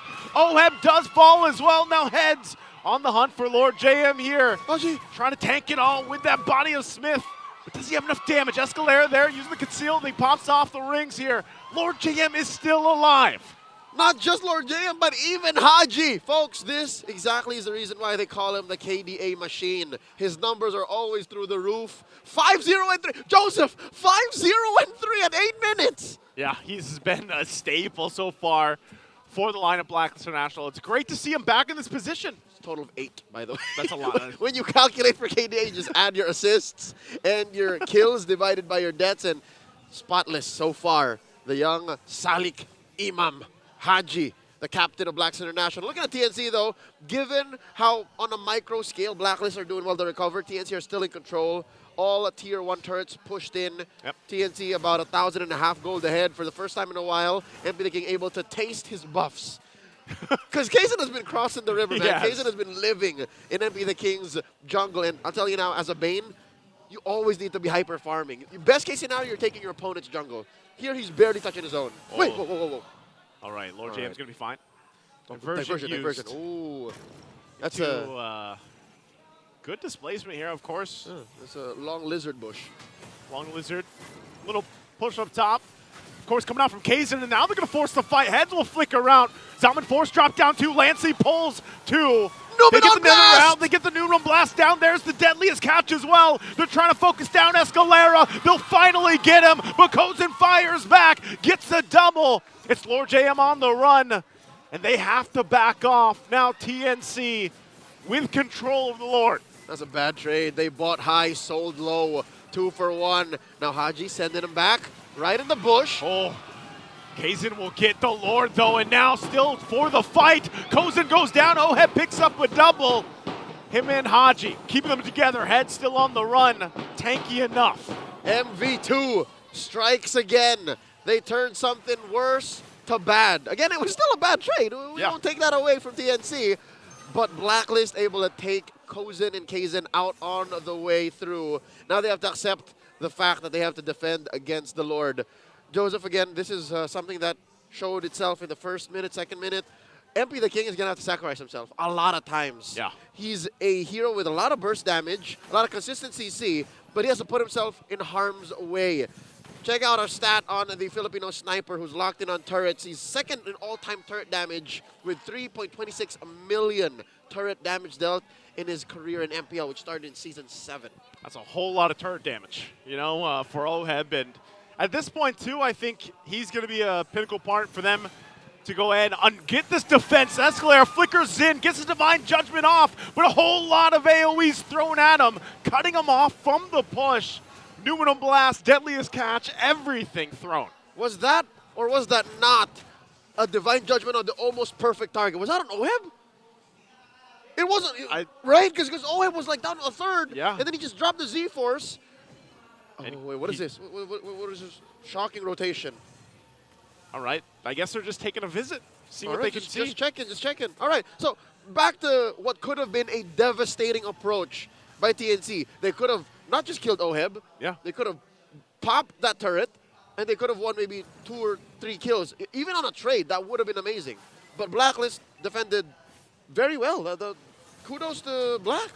That's what I mean. Like their front, like throw of utility and damage, like you mentioned, Deadliest Catch. Bane himself is like, you got a lot of damage, just throw it out. You know, throw the Deadliest Catch there, and that's something that always stops any lineup in their tracks with this lineup. For sure, especially since TNC only really have one peeler, one front liner that can actually take it, it being heads. Think if you're Escalera here, man. If you're a Kaja going into the face of that, dude, I'll close my eyes and hope. A stray Crab Claw Cannon can kill a random, non-XP roamer at half health.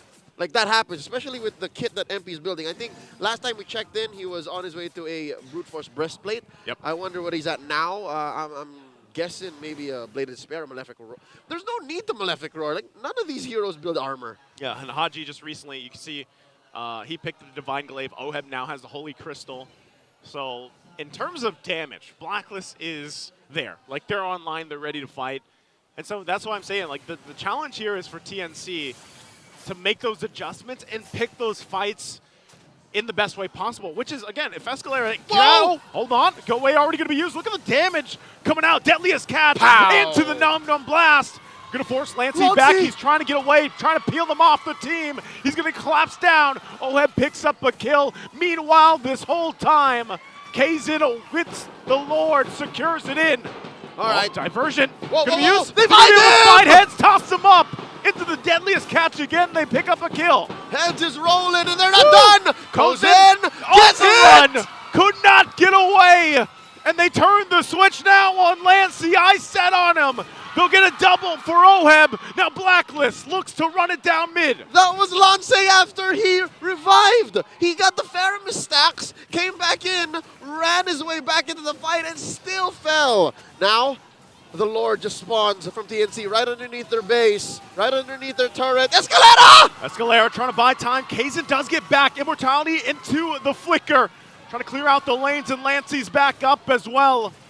Heads here too. TNC just barely saves himself from getting swept. All right, all this while, Kazin stole away the purple from Black, and the pendulum swung. Blacklist now about 1,000 gold ahead at 13 and 45. They send themselves up top, try to clean up the waves, and we're close to deadlock. There's still a lot of turrets standing for TNC, but just leave Oheb, just leave MP the King, give him like 10 seconds each in a free lane. It should equalize. It still amazes me how this happens to TNC in almost every series. You know, they have such good control early, mid, even this one, but then something happens here. It's a snap. Yeah. Somewhere, somehow, because, again, Blacklist now have reached or are approaching critical mass on their damage. Now the diversion. All right, long bush up top. I checked in on MP the King, built Endless Battle, and Malefic Roar. Malefic Roar. My guess is he built the next best thing to Bladed Despair, because prior to that whole sequence, right? Prior to the whole sequence, he was in his poverty era. He wasn't exactly doing the best job as a main. Yeah. Just recently did he get a KDA of 4-4 and 9. And that's why the thing, like, you mentioned this really on point. All he has to do now, or even then, was throw out a deadliest catch. Or like, even a random crab claw cannon. Just random cannon. Just boom. And that's good enough because of that frontal threat that this lineup has here for Blacklist. And much. Oh! What? What? Diversion play! Diversion 2. Penalty zone going to collapse down. NetherRealm brought down. Oheb finally taken care of. Out of the picture here. Heads! Trying to run heads. Body of Smith not going to be enough to keep him alive. And now Escalera in trouble as well. Trying to flap back to base. But here's MP the King as he gets a double. It's over. Lancey left to his It's wins, over, Joseph. but he's get taken out. And Blacklist, with a decisive win, will take the series in a sweep. Call it a blackout diversion. Blink and you miss it. Blacklist score their first win in Season 14, a sweep against TNC. Time and time again, diversion after diversion used. The KDA machine, he knew. They knew where to collapse down. Even if it was the wrong bush, they could have hit 1 or 2 bushes off and they still would have pushed KZ out of position and got a pick off. What a read by the veteran. What a read by Haji and the rest of Blacklist. Got to feel good for them as well. First point now for them, and that is tough also on the flip side here. TNC still looking for that first match victory. And again, fundamentals are there, man. Early game, mid-game, it looks good, but something has to change for TNC in that late game focus of the game. Very similar to game 1. TNC were in control up until they weren't. Once more, the Phoenix Army stands tall, but they have to take their bow as they go back to the drawing board and figure out how they can score their first dub in Season 14. All this while as an agent, as a code breaker. Yeah. This is monumental in Season 14. First point, though, the first point. First point for them, so congratulations to them. They'll be talking about Aquino on stage, talking about their first victory. Let's hear from Blacklist International. All right, everybody, Blacklist! I have not heard that in a while. Congratulations to Blacklist International. Haji, finally, pagkatapos ng about 1 month, very challenging 1 month, nakuha nyo na ang inyong unang panalo. How is it like getting that, especially sweep ang nagawa nyo today?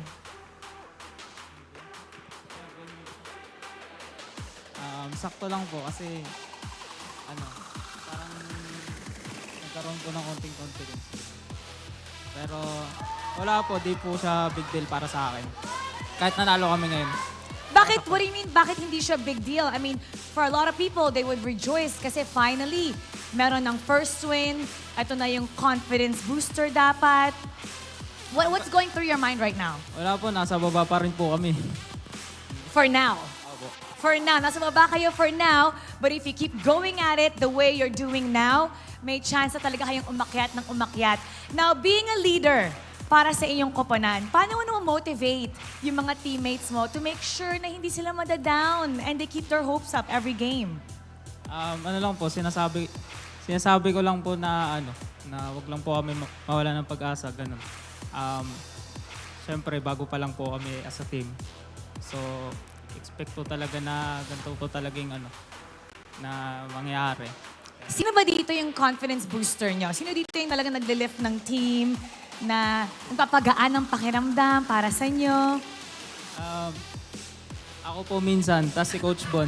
Paiba-iba po yung Kung sino po yung pinapangit yung laro, yung po yung madadown talaga eh. Kung sino po yung magandang laro, yung po yung I would imagine actually si MP kasi MP is very vocal. Tama ba?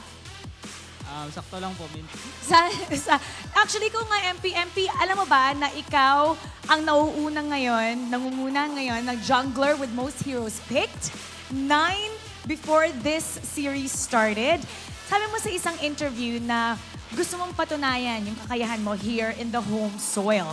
Masasabi mo ba na napakita mo yun sa larong ito or meron ka pa bang ibang gustong patunayan? Hindi pa po kasi plano talaga namin kahit mahirap ngayon makapasok sa playoffs. Pag nakapasok siguro dun kahit paano papapatunayan ko kahit konti. You know what? It ain't over till it's over. As long as you keep on going. Sabi nga sa basketball, bilog ang bola. Anything can happen, especially what you guys have shown today. And now, announce natin ang ating MVP. Can I hear some names? Unanimous ah. Sino ulit? Sino? Sino? Isa pa. Sino? Let's take a look at the screen. Our MVP is Haji. Haji, first win, first sweep, first MVP. Nakasmile ka na finally. Anong masasabi mo? Di ko po in-expect na mag-MVP ako, tapos mananalo kami, ganun. Parang in-expect ko lang na magandang performance lang may pakita ako, ganun. You know, with that kind of performance that you've shown today, expect mo talaga yung mga gantong type of result with you being MVP. What do you want to say to all the fans? Narinig mo ba lahat sila sinisigaw, Haji? Maraming salamat po sa mga sumusuporta sa amin. Kahit na nasa baba kami, ganun. Andyan pa rin sila nakasuporta. Nakakataba lang ng puso kasi kahit nasa baba kami, dami pa rin nanonood. You see what a difference your support does to your favorite teams? Now, ito ang ating #1 supporter for today, ang lucky fan na makakakuha ng 3,000 diamonds. Congratulations! Come on up! Hello! Hi, what's your name? RA po. RA! RA! Oh, congratulations sa Blacklist. Congrats po. Sino dito ang favorite mo? Si Dilar po sana kaso di po siya naglaro. Si Oheb po. Si Oheb! Oheb! Nasaan si Dilar? Dilar! Nasaan si Dilar? Oheb! Tabi ka. Ayan. Nandito si Oheb. Katabi mo. Ano ang gusto mong sabihin? Hello. Congrats po, nanalo kayo. Ang galing mo po kanina. Sabi niya hello. Anong sasabihin mo? Hello din. Is it him you're looking for? Can you see it in his eyes? Okay, anong gusto mo sabihin kay Oheb? Congrats po kasi nanalo ko ngayon. Laban lang po sa next game. Okay, Oheb. Baby brother, anong gusto mo sabihin sa kanya? Thank you. Pagbubutihin pa namin. Okay, appear naman kayo dyan. Appear. Ayan. Alright. Congratulations. Bigyan ng diamonds. Now, you get to do this with the team, alright? Tabi ka kay Oheb. Tabi ka sa idol mo. You may now take your bow and take your walk of victory. Congratulations, Blacklist International. They finally achieved the first win of the season. And with that stunning sweep, we're gonna break it down for you, so we're gonna go back to our panel. Paso. Haji's my GOAT. He's my GOAT for this one. They tugged him, roam, mid, and he brought out a godlike low-E performance. That's it. I'm going home. I've seen enough today. What a performance. Bring it to take over the analysis. For me, that game honestly was the happiest Louis game I've ever seen in my entire MLBB career. It's aside from the fact that it was the game which gave Blacklist International their first series win throughout the season. It was a Louis game which was completely unanticipated from my end, at least. Yeah. That I was already suggesting the Aurora, I was suggesting the Vixana, earlier the Zask, but then to think that they would pair up the Louis with this composition. Yeah. And mind you, MP in the first few minutes was clearly punished by TNC. He was denied of that seamless juggling pattern he wanted to do, but Yeah. Blacklist International eventually, they were able to just bounce back. Yeah, we were talking about it earlier. We said names, we said Lilia, Aurora, all of that, as you mentioned. But then Blacklist thought, hey, we could go bigger. We don't need to focus on the fights, although they would win it from the fights. But they did ish like this, man. What kind of madman calls that after your opposing team gets the Lord, you call for a diversion, 5-man into the Pixel Shrub, and Blacklist knew that there was a high chance there was at least one member of TNC there, because Perks used the dash to get the basic attack bonk heads, and then they do it again later a couple more times with diversions into the backline, breaking the formation of TNC with just good reads from Blacklist. If it was Haji always calling that, hey, we're gonna diversion here, Haji deserves his flowers. What a low-yi game, damn! Yeah, there were some diversion plays that would seem unreasonable to pursue. But then Blacklist International, they were just very decisive in doing so, and they knew that they wanted to go for it. Even Kaizen, I feel at that moment, he was just so sure that they wouldn't continue that diversion play anyway. And this is coming from an early game that was, again, won relatively by TNC. Yeah. They were doing well with the lineup that they had. It was a bit tougher this time for a Melissa, yes, but Kaizen was God mode right now in this game. With the decisions he was making with when to split, when to enter, it was MP the King-esque in game number 1, what Kaizen did here in game number 2. Great timings from Lancy and Escalera as well. But Blacklist International, they waited, they bided their time, and they played around the diversion of Haji at the right time. Yep, and I feel like for this game, there were much more answers to the sustain presented by TNC Pro Team as compared to earlier. They either just use the sharks to clear out the Nether Realm, or they either decide to just like burst them down all at once with the Zaman Force or whichever skills that are available. And MP the King, even despite all that he's been through in the early game, still garnered the highest GPM in that game. Yeah, this felt like a translation of Jawhead Bane. Excuse me, Johnson Bane. But instead of getting into a car, you get into a portal. For people thinking like, oh my goodness, why is this guy so overacting? Why is he so excited? He's so biased against Blacklist. Y'all, I predicted TNC would win this. Yeah, I predicted that. I'm just hyped up about what Haji did in this game as that low-yi. He deserves people like going crazy over that low-yi performance. And I think we're just both happy that they finally decided to pick up the Lolita, because we've seen like the effects of it. How beautiful the Lolita actually pairs up with the rest of the lineup here of Blacklist International, and even counters or potentially anticipates like whichever answers TNC Pro Team might eventually throw at them later on. I mean, to think that whenever Escalera goes in for a Divine Judgment play, yes, he captures one player, but what's next? They have to face the Numenon Blast, which slows everyone and nearly creates enough space and buys enough time for Blacklist International to go for it. Like, they can't just go for the fights because they know that they clearly have the advantage already. So there were just perfect timings coming in here for Perks. What a debut series also, I would say, for MPL Season 14. Yeah. Very promising lineup. Indeed. In game number 1, I could confidently say TNC on paper outdrafted Blacklist International. This time in game number 2, clearly Blacklist International outdrafted TNC Pro Team, which is again what makes the early game very impressive for TNC, that they were even able to say that, hey, we controlled and that we take a lead.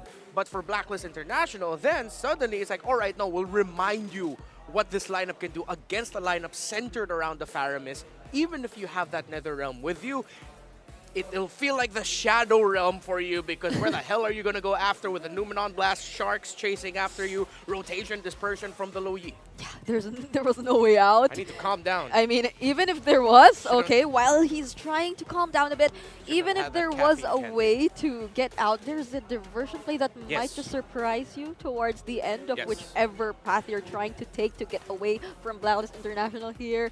And now, I must say that was also a very well-deserved MVP for Haji. He was screaming it when we entered or went back to the Infinix game Tambayan. Haji is his GOAT. He's the MVP of the series. I feel like Haji could stick with this, or they could, Blacklist International as a whole, they could really stick with this lineup. We're seeing the identity slowly coming to life, or they're just slowly building up on this, and I'm just looking forward to see what else they have in store for us. But for TNC Pro Team, they need to get through a much more difficult path after they lost this series as well. At this point, it'll be hard to give even recommendations like for what TNC could do. Because it seems like in the moments where they do something really correct, they do something right, their opponent just does something better. It's always just that. It does something better, or their opponent does something unexpected that's just so good in that context. And the reaction you're giving me right now is like, oh yeah, that's so true. That's so true. It's sad, but it's true. I was also caught by surprise by the Louis pick. But then it worked so well for Blacklist International here. And it was in that game where I felt that Haji was also somewhat leading the team in terms of like the diversion plays, like which fights are we going to go after? Like, Alex, I think it's safe to assume that you can say that it was Haji who was calling the shots there. Because it would have been really funny if it was Oheb going, hey, Captain, can you divergent here? No, I'm sure it was Haji. Who knows? Who knows? But here we have an MPL fan comment. He says that we love you. Wow, you're directly translating it. Yeah, I think we should. Yeah, we love you, Haji. I'll help you out there, Alex. We love you, Haji. Just come back and come back. Yeah. And for Donabel Villegas said, we're still here for our KDA machine. yes, thank you. So we helped each other out. Yeah, my brain completely blanked there. So that's like the agents showing their all-out support for Blacklist International, and You forgot to do the emoji. What's the emoji? So do the translation and then do the emoji. It's like the Is the one with pouty stars face. on The it? pouty It's face. about- okay, so we're still here for Arcadia Machine. Is that it? Is that There you it? go. You're welcome, Clippers. I couldn't see it. I couldn't see it clearly, so I hope I'm right. Did that right. I hope it was the pouty face that they did, but You're welcome. I did that for y'all. the agents are so happy right now. That's one Your thing fans I'm are sure of. happy too right now. They were screaming. They brought what? Sorry. That I didn't get it. Okay. But then they were they the team with the drums? Oh no, that was the Phoenix Army. That was the TNC. Phoenix Army. But we're hearing a lot of drums today. We're hearing more and more support, and we're seeing 2 more series later on. But for now, don't forget to catch the biggest Clash of Legends every Monday with We Are Legends. Also get a chance to win 10,000 in-game diamonds just by liking and supporting the show. More details on WeTrend's official Facebook page. You can see a lot of MDL and other amateur Philippine teams battle it out here, so don't forget to check it out. Since, who knows, we still have the transfer window. So Oh yeah. maybe, just maybe, recently we've just seen some new players come in the MPL as well. Yeah, the global transfer system is still available, but I'm already excited, looking forward to what's coming up next. I wonder what is up. No, I think they saw some players. Oh, that's it. Yeah, that's it. Oh, that's gonna be hot. Oh, Yes. KarlTzy, Demonkite. Yes, I think Let's they go. saw some of the players pass behind us earlier, and I can't wait as well. But for now, let's relax for a bit. We're going into a short break, and once we get back, we're heading into TLPH versus Aurora MLBB.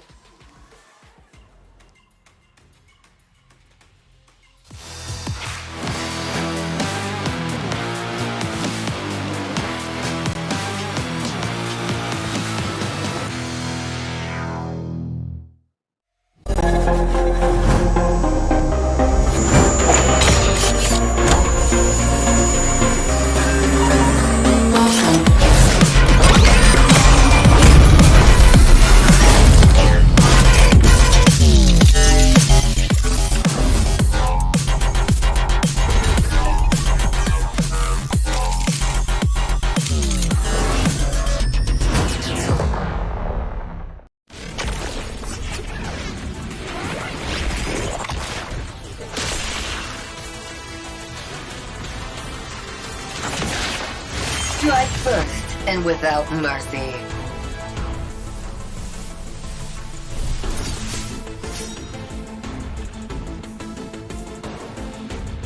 Where I tread, death follows. Enjoy your last breath. Deploying smoke. Going dark.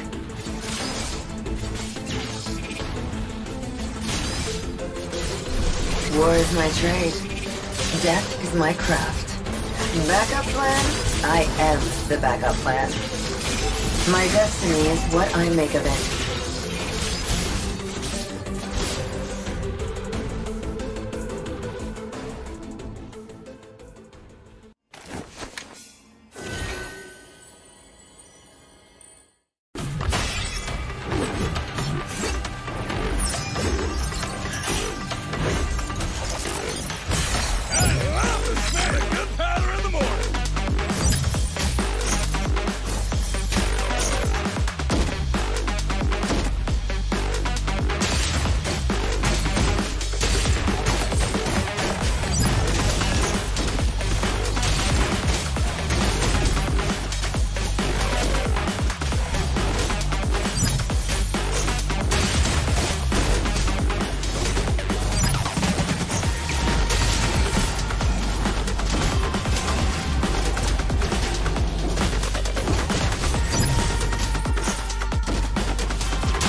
never learn. Mystic magic is so wonderful. Face yourself.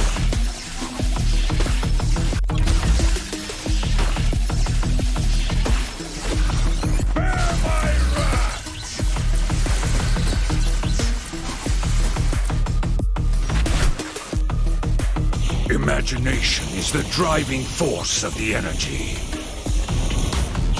I'm not a monster. I'm a demon.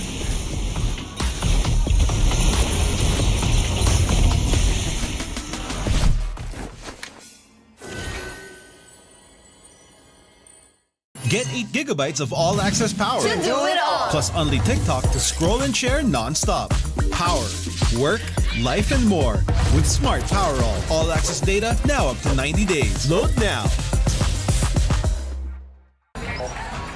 No signal, no fun. If only you could switch in an instant. But wait, you can with the Smart eSIM. Backed up by nationwide coverage. Get your Smart eSIM now.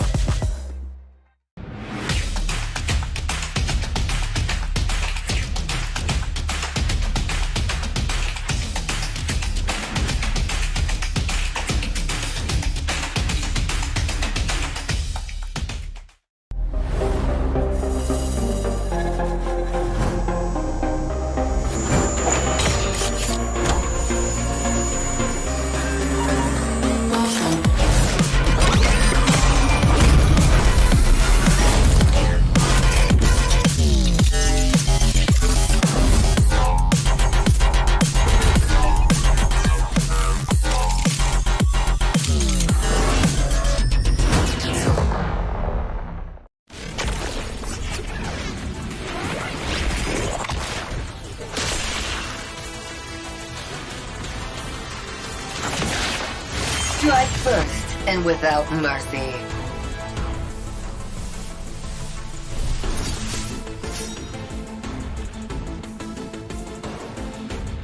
Where I tread, death follows. Enjoy your last breath. Deploying smoke. Going dark.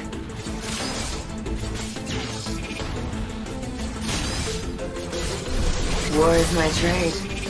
Death is my craft. Backup plan? I am the backup plan. My destiny is what I make of it.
There's no time to chit-chat.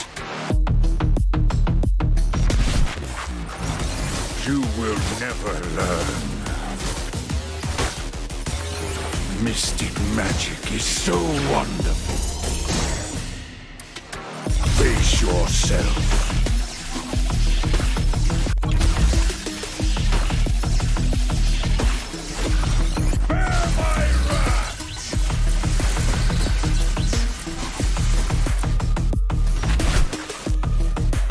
Imagination is the driving force of the energy. I'm not a monster. I'm a demon.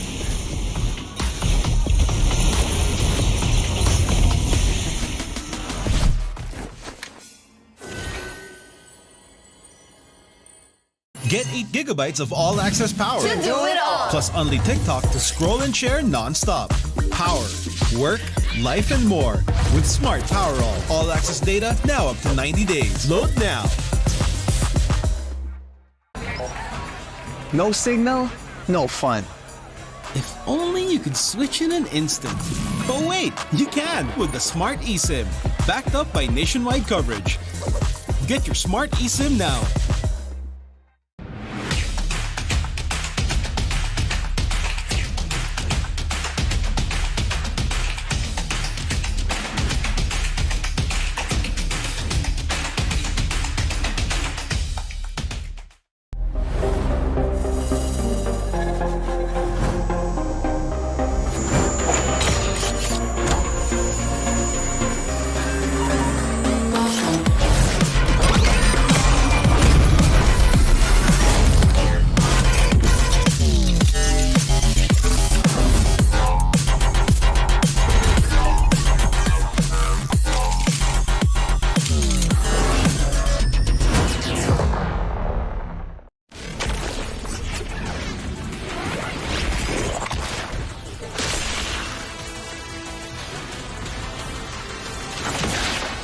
Strike first and without mercy.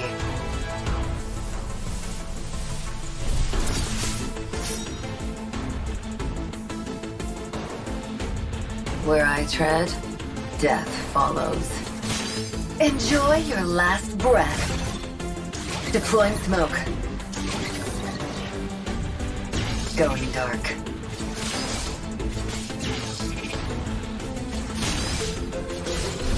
War is my trade. Death is my craft. Backup plan? I am the backup plan. My destiny is what I make of it.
There's no time to chit-chat.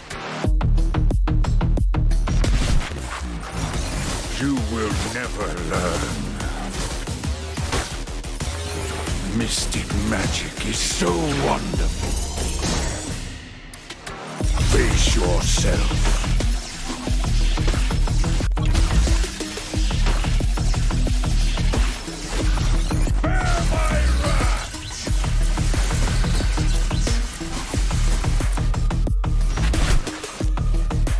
Imagination is the driving force of the energy.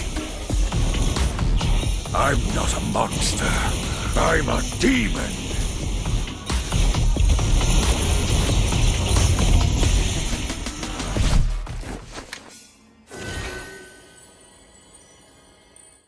Get 8 gigabytes of all-access power. To do it all. Plus only TikTok to scroll and share non-stop. Power, work, life, and more. With Smart Power all-access data now up to 90 days. Load now. No signal, no fun. If only you could switch in an instant. But wait, you can with the Smart eSIM. Backed up by nationwide coverage. Get your Smart eSIM now.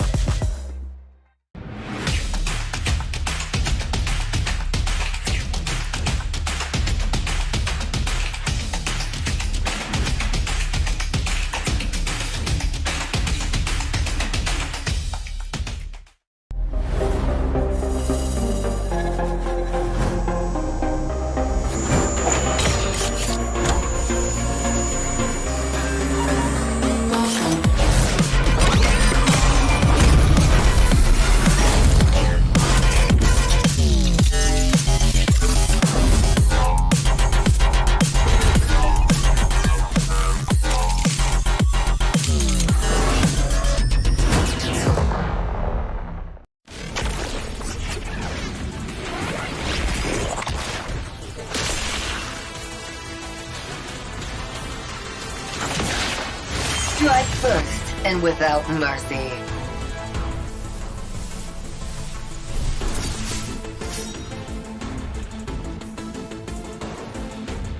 Where I tread, death follows. Enjoy your last breath. Deploying smoke. Going dark.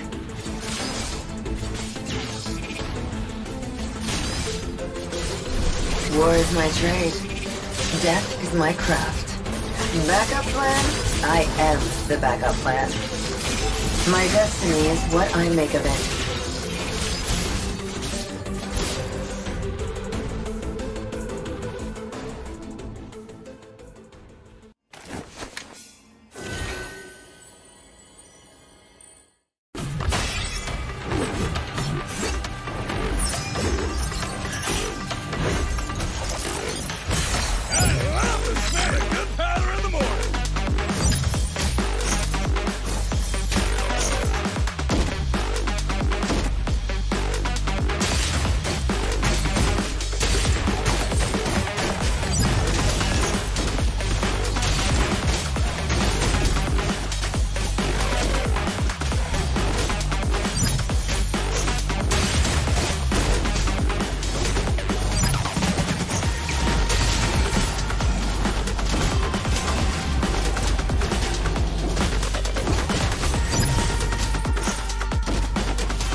Chat.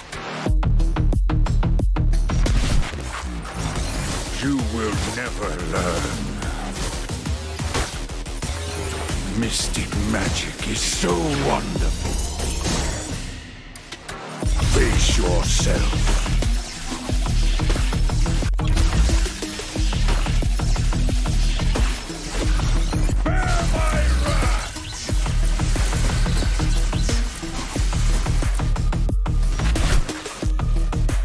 Imagination is the driving force of the energy. I'm not a monster. I'm a demon.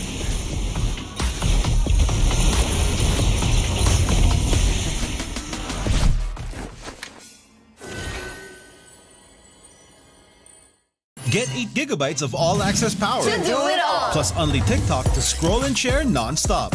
Power, work, life, and more.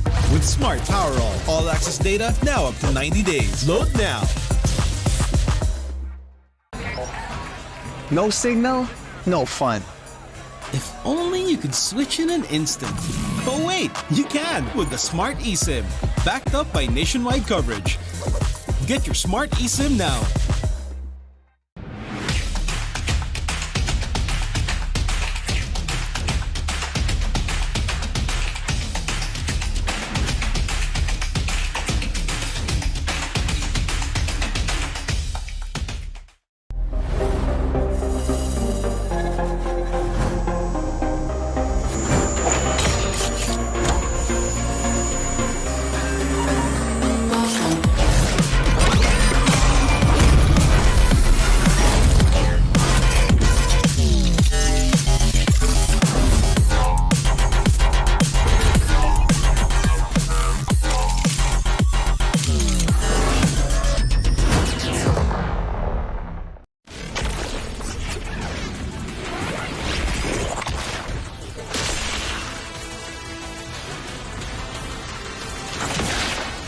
Strike first and without mercy.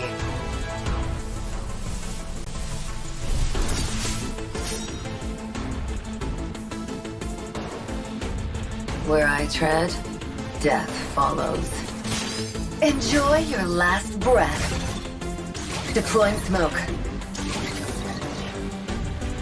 Going dark.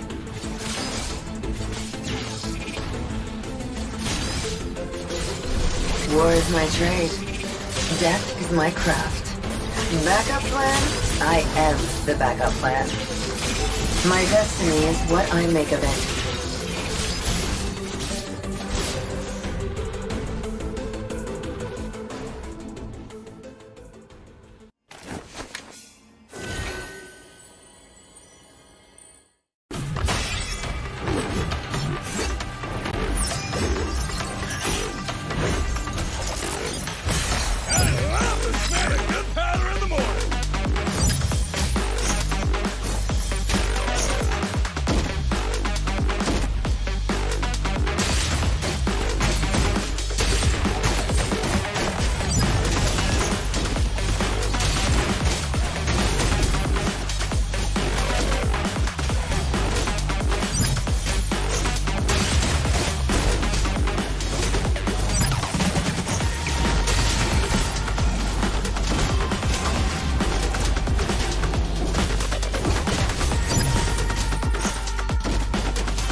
time to chit-chat. You will never learn. Mystic magic is so wonderful. Face yourself.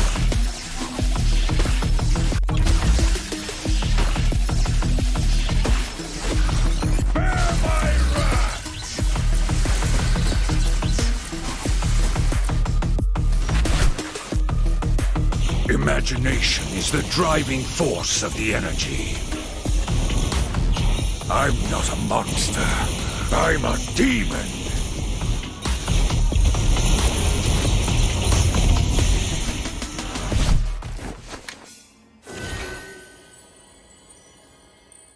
Get 8 gigabytes of all-access power. To do it all. Plus only TikTok to scroll and share non-stop. Power, work, life, and more. With Smart Power all-access data now up to 90 days. Load now. No signal, no fun. If only you could switch in an instant. But wait, you can with the Smart eSIM. Backed up by nationwide coverage. Get your Smart eSIM now.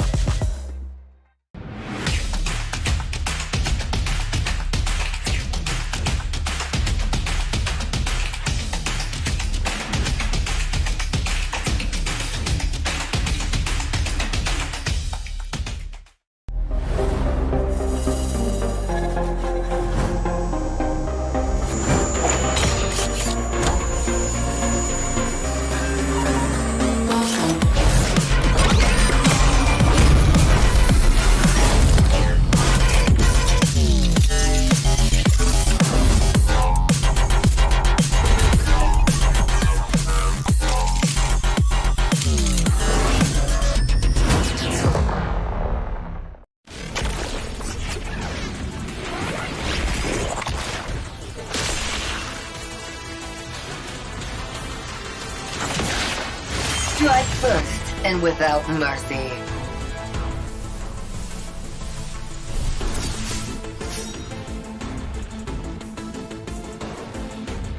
Where I tread, death follows.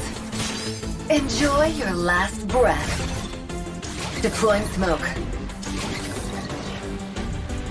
Going dark.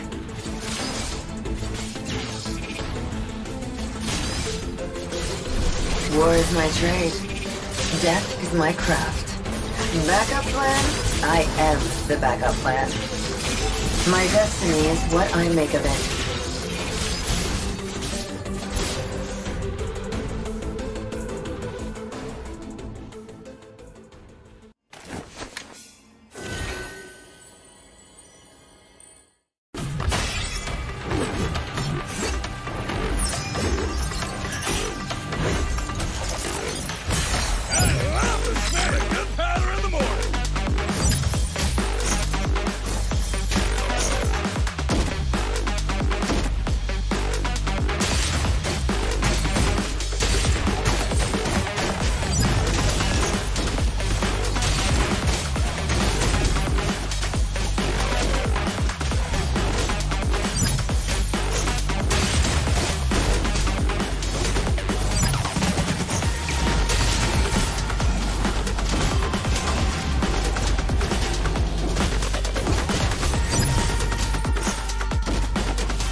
There's no time to chit-chat. You will never learn. Mystic magic is so wonderful. Face yourself.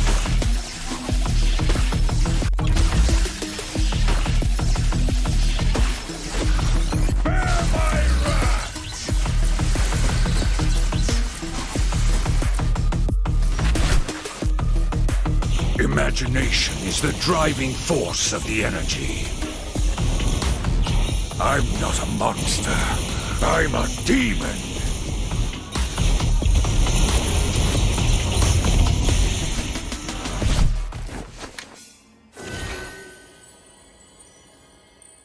Get 8 gigabytes of all-access power. To do it all. Plus only TikTok to scroll and share non-stop.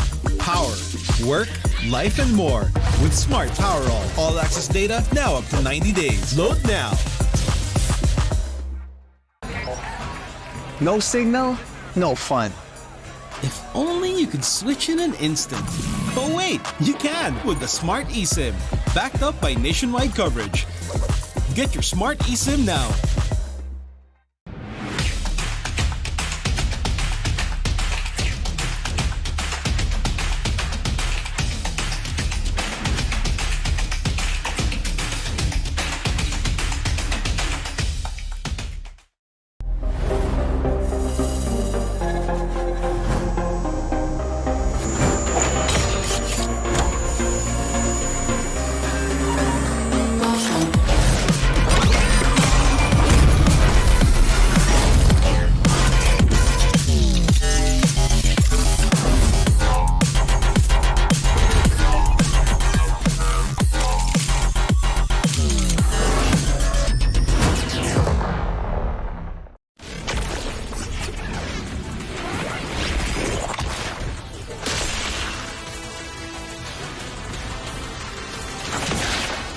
Strike first and without mercy.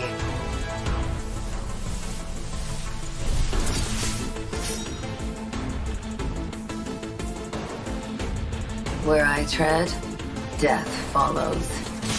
Enjoy your last breath. Deploying smoke. Going dark.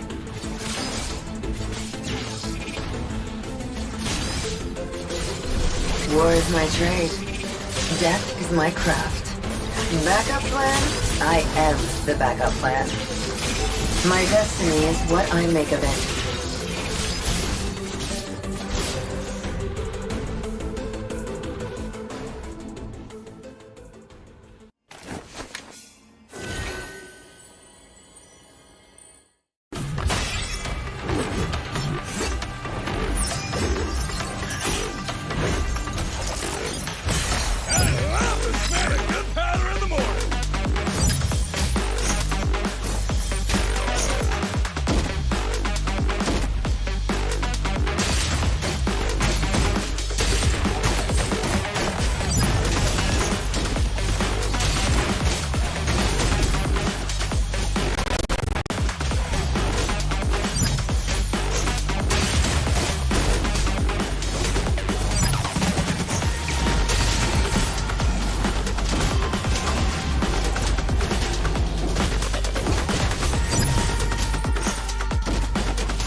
There's no time to chit-chat. You will never learn. Mystic magic is so wonderful. Face yourself.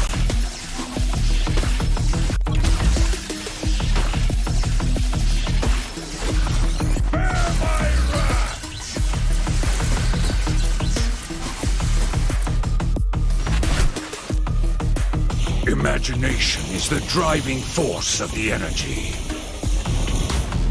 I'm not a monster. I'm a demon.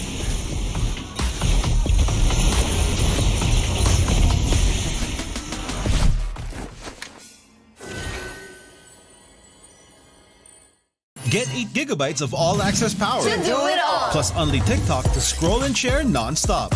Power, work, life, and more. With Smart Power all-access data now up to 90 days. Load now. No signal, no fun.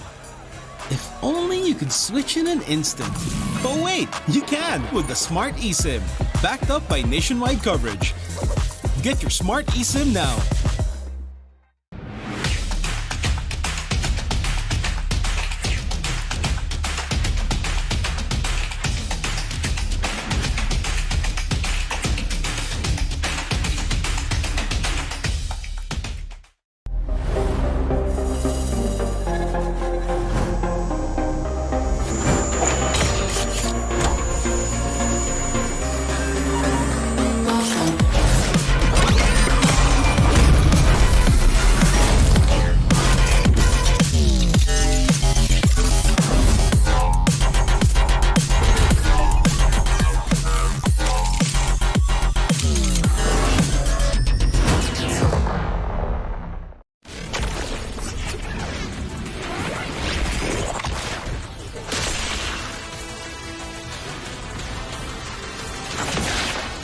Strike first and without mercy.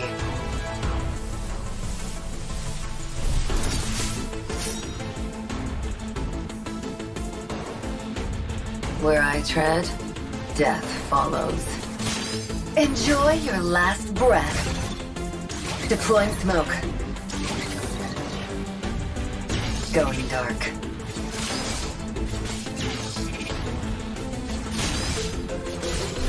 War is my trade. Death is my craft. Backup plan? I am the backup plan. My destiny is what I make of it.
There's no time to chit-chat.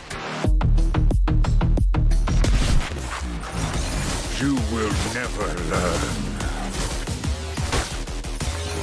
Mystic magic is so wonderful. Face yourself.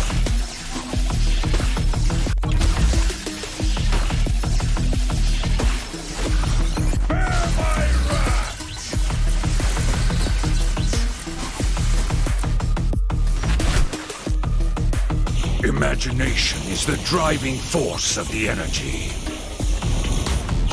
I'm not a monster. I'm a demon.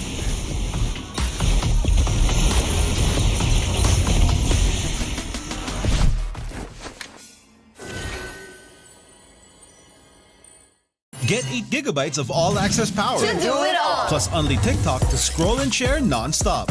Power, work, life, and more. With Smart Power all-access data now up to 90 days. Load now. No signal, no fun. If only you could switch in an instant. But wait, you can with the Smart eSIM. Backed up by nationwide coverage. Get your Smart eSIM now.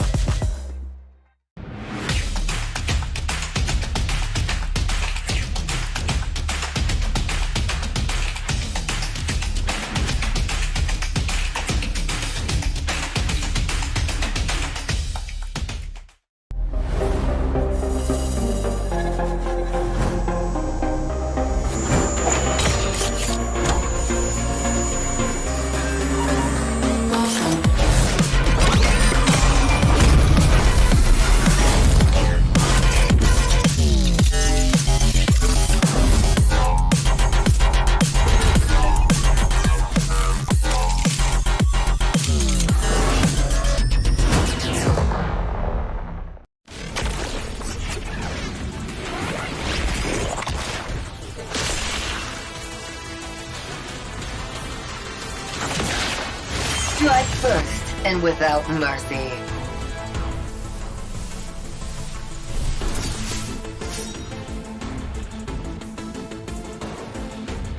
Where I tread, death follows. Enjoy your last breath. Deploying smoke. Going dark.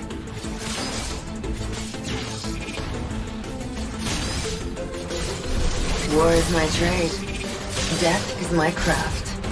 Backup plan? I am the backup plan. My destiny is what I make of it.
chat.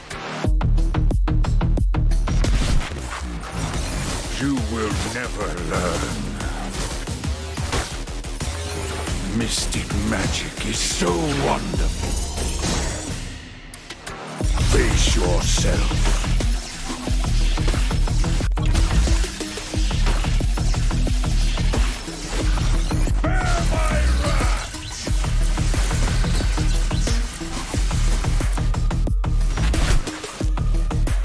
Imagination is the driving force of the energy. I'm not a monster. I'm a demon.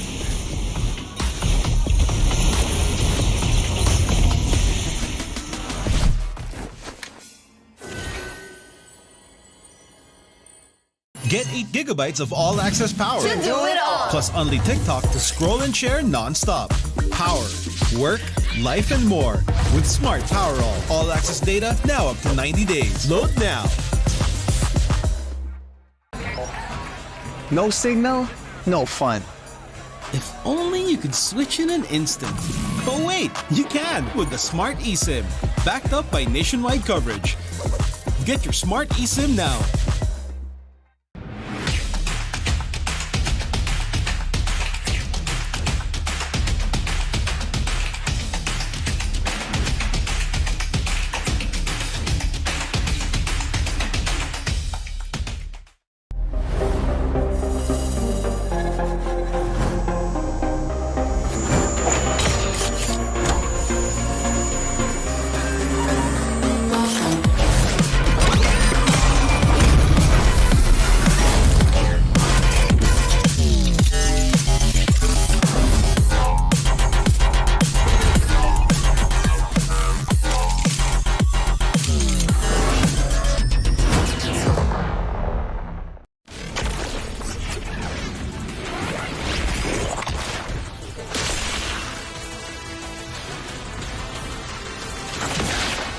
Strike first and without mercy.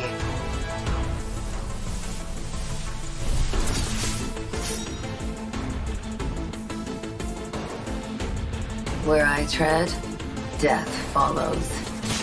Enjoy your last breath. Deploying smoke. Going dark.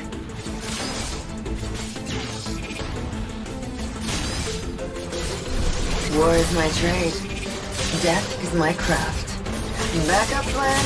I am the backup plan. My destiny is what I make of it.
stars. Look at us to the top, no ifs, no buts. Winning any game, para to sa yan na yes.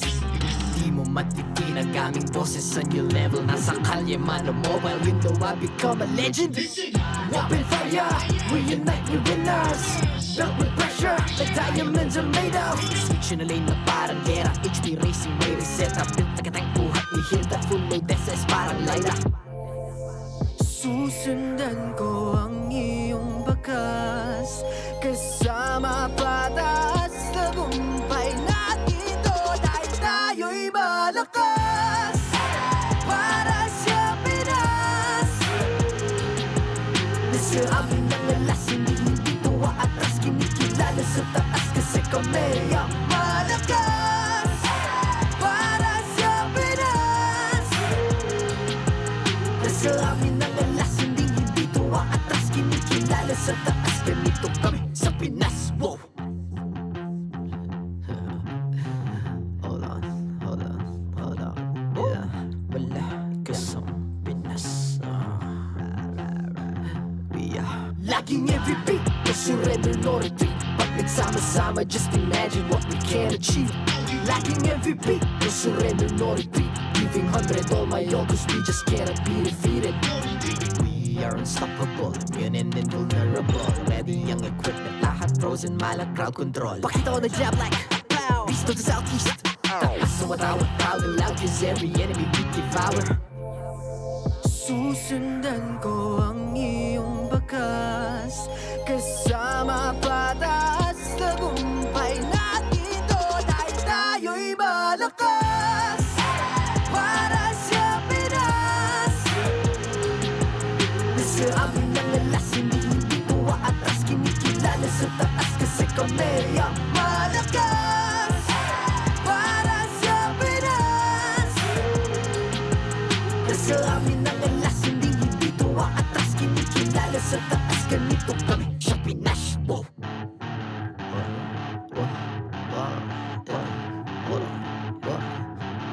Malakas, Pilipinas, malakas. Kahit anong lane, we become the monsters. Malakas, Pilipinas, malakas. Face the golden sun and repping for the 3 stars.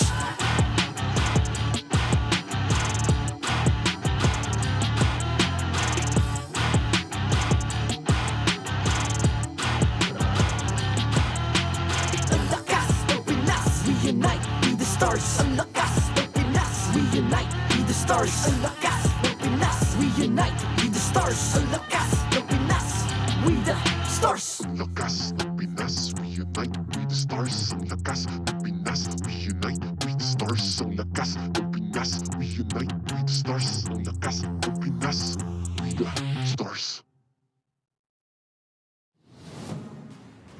The 14th season of MPL Philippines is brought to you by the following sponsors. Smart, the official telco partner of MPL Philippines Season 14. The official tournament phone of MPL Philippines, Infinix GT20 Pro.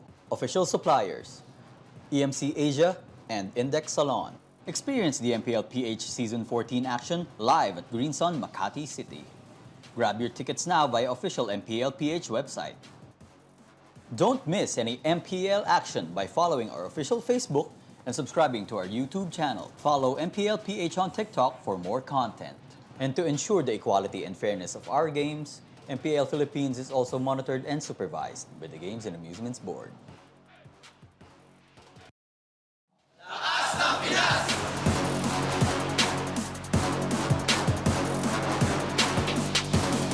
Lakas ng Pinas!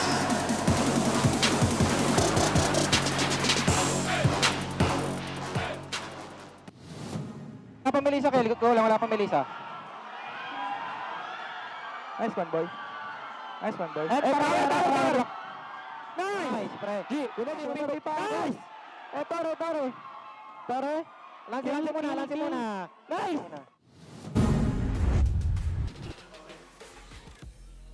There we go. Welcome back to MPL Philippines Season 14. It's day 2, and we got our second best of 3 coming your way. You just witnessed Blacklist International's winning moments and the corresponding calls on communications. Congratulations, by the way. This is Joseph Naisu Rezabek.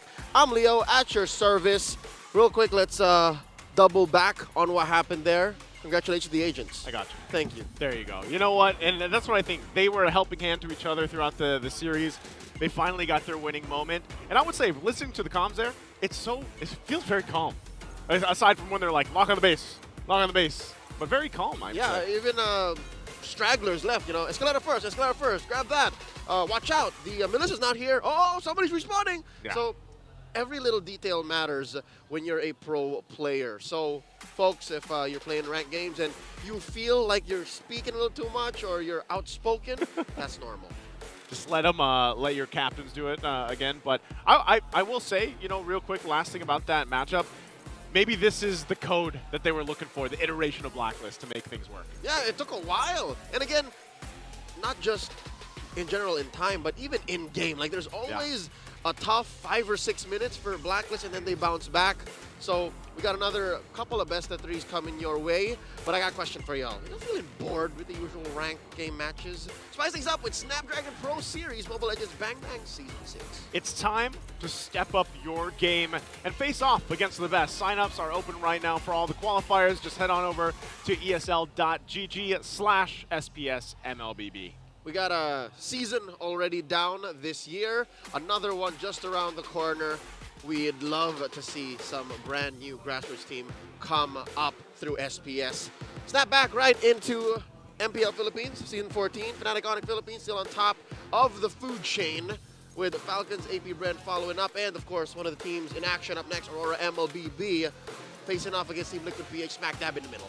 It's so crazy when you look at this, like the match point, the system here, of course.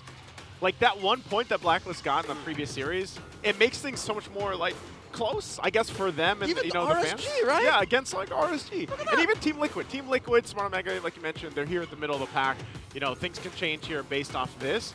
But I would still say, even from the coaches that were on the English panel last week and the week before, they say as well, this is the most competitive season that we've had so far.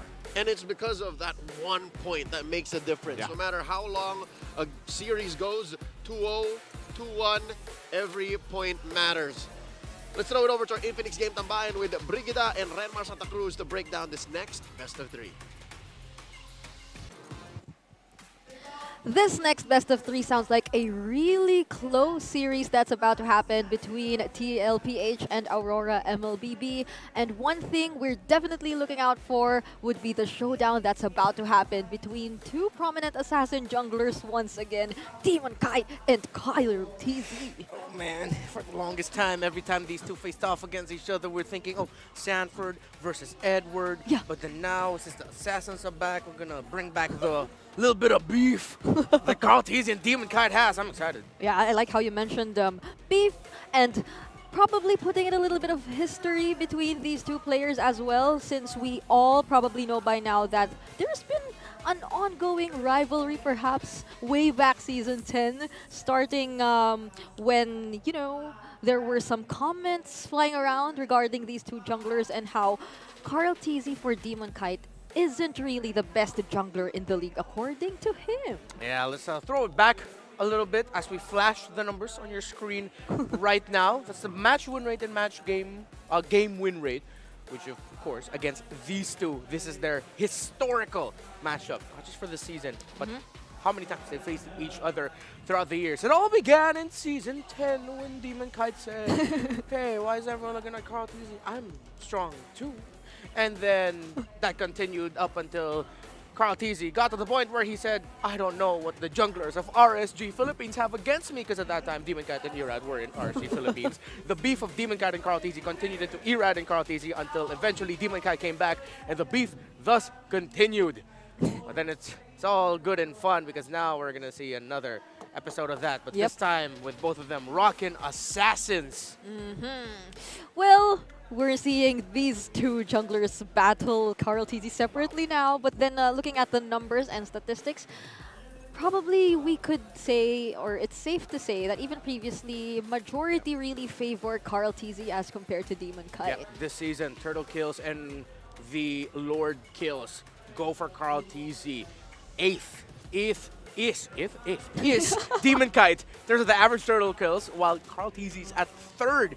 We all know that in that role, it's actually King Kong and King Kong and KarlTzy lording everyone in that stat. Yep. And at least in the top 5 or at least top 4, Demonkite is there for the average lord takes. But I think that shows the difference of these two in terms of when they control the game most of the time. Yep. For TLPH, by turtles are already hotly contesting that or getting and controlling that, while Demonkite and Aurora have a tough time securing the turtles for them.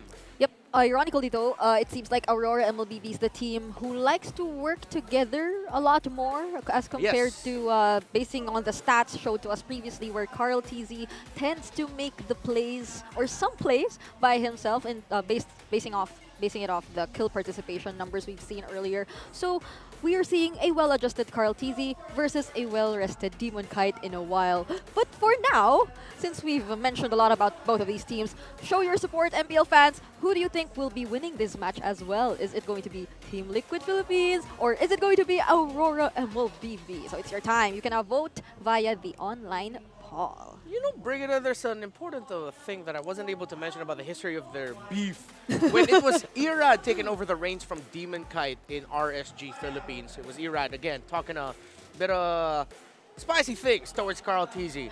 And KarlTzy warned him and said, the last time a jungler said that to me, he took a rest. That was the season where Demonkite sat out, took a break, and Irad took over. That's why it's hot.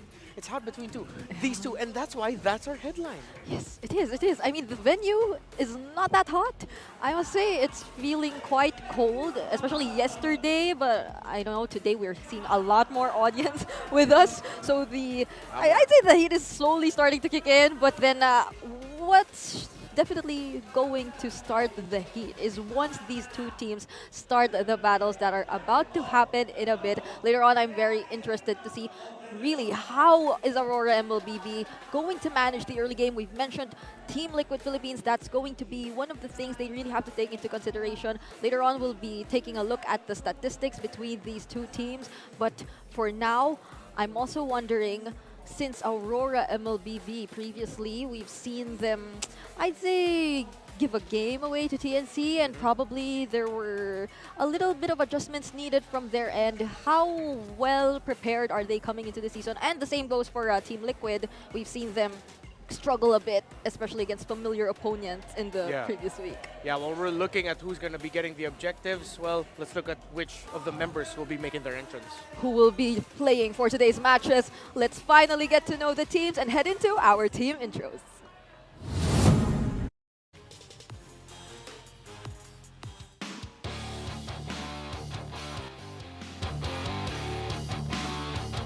Our marshals, Jeff, Chico, Pat, and Wilbur.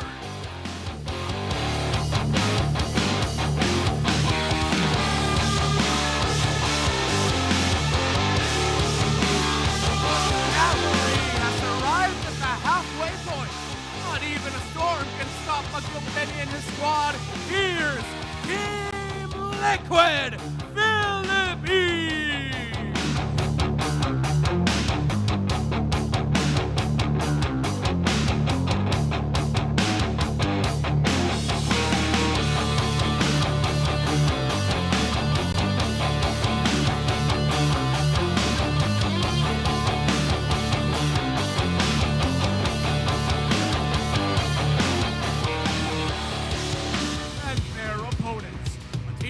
Currently sitting at third in the standings. It's been a wild and bright ride so far for the new team in town. It's Aurora!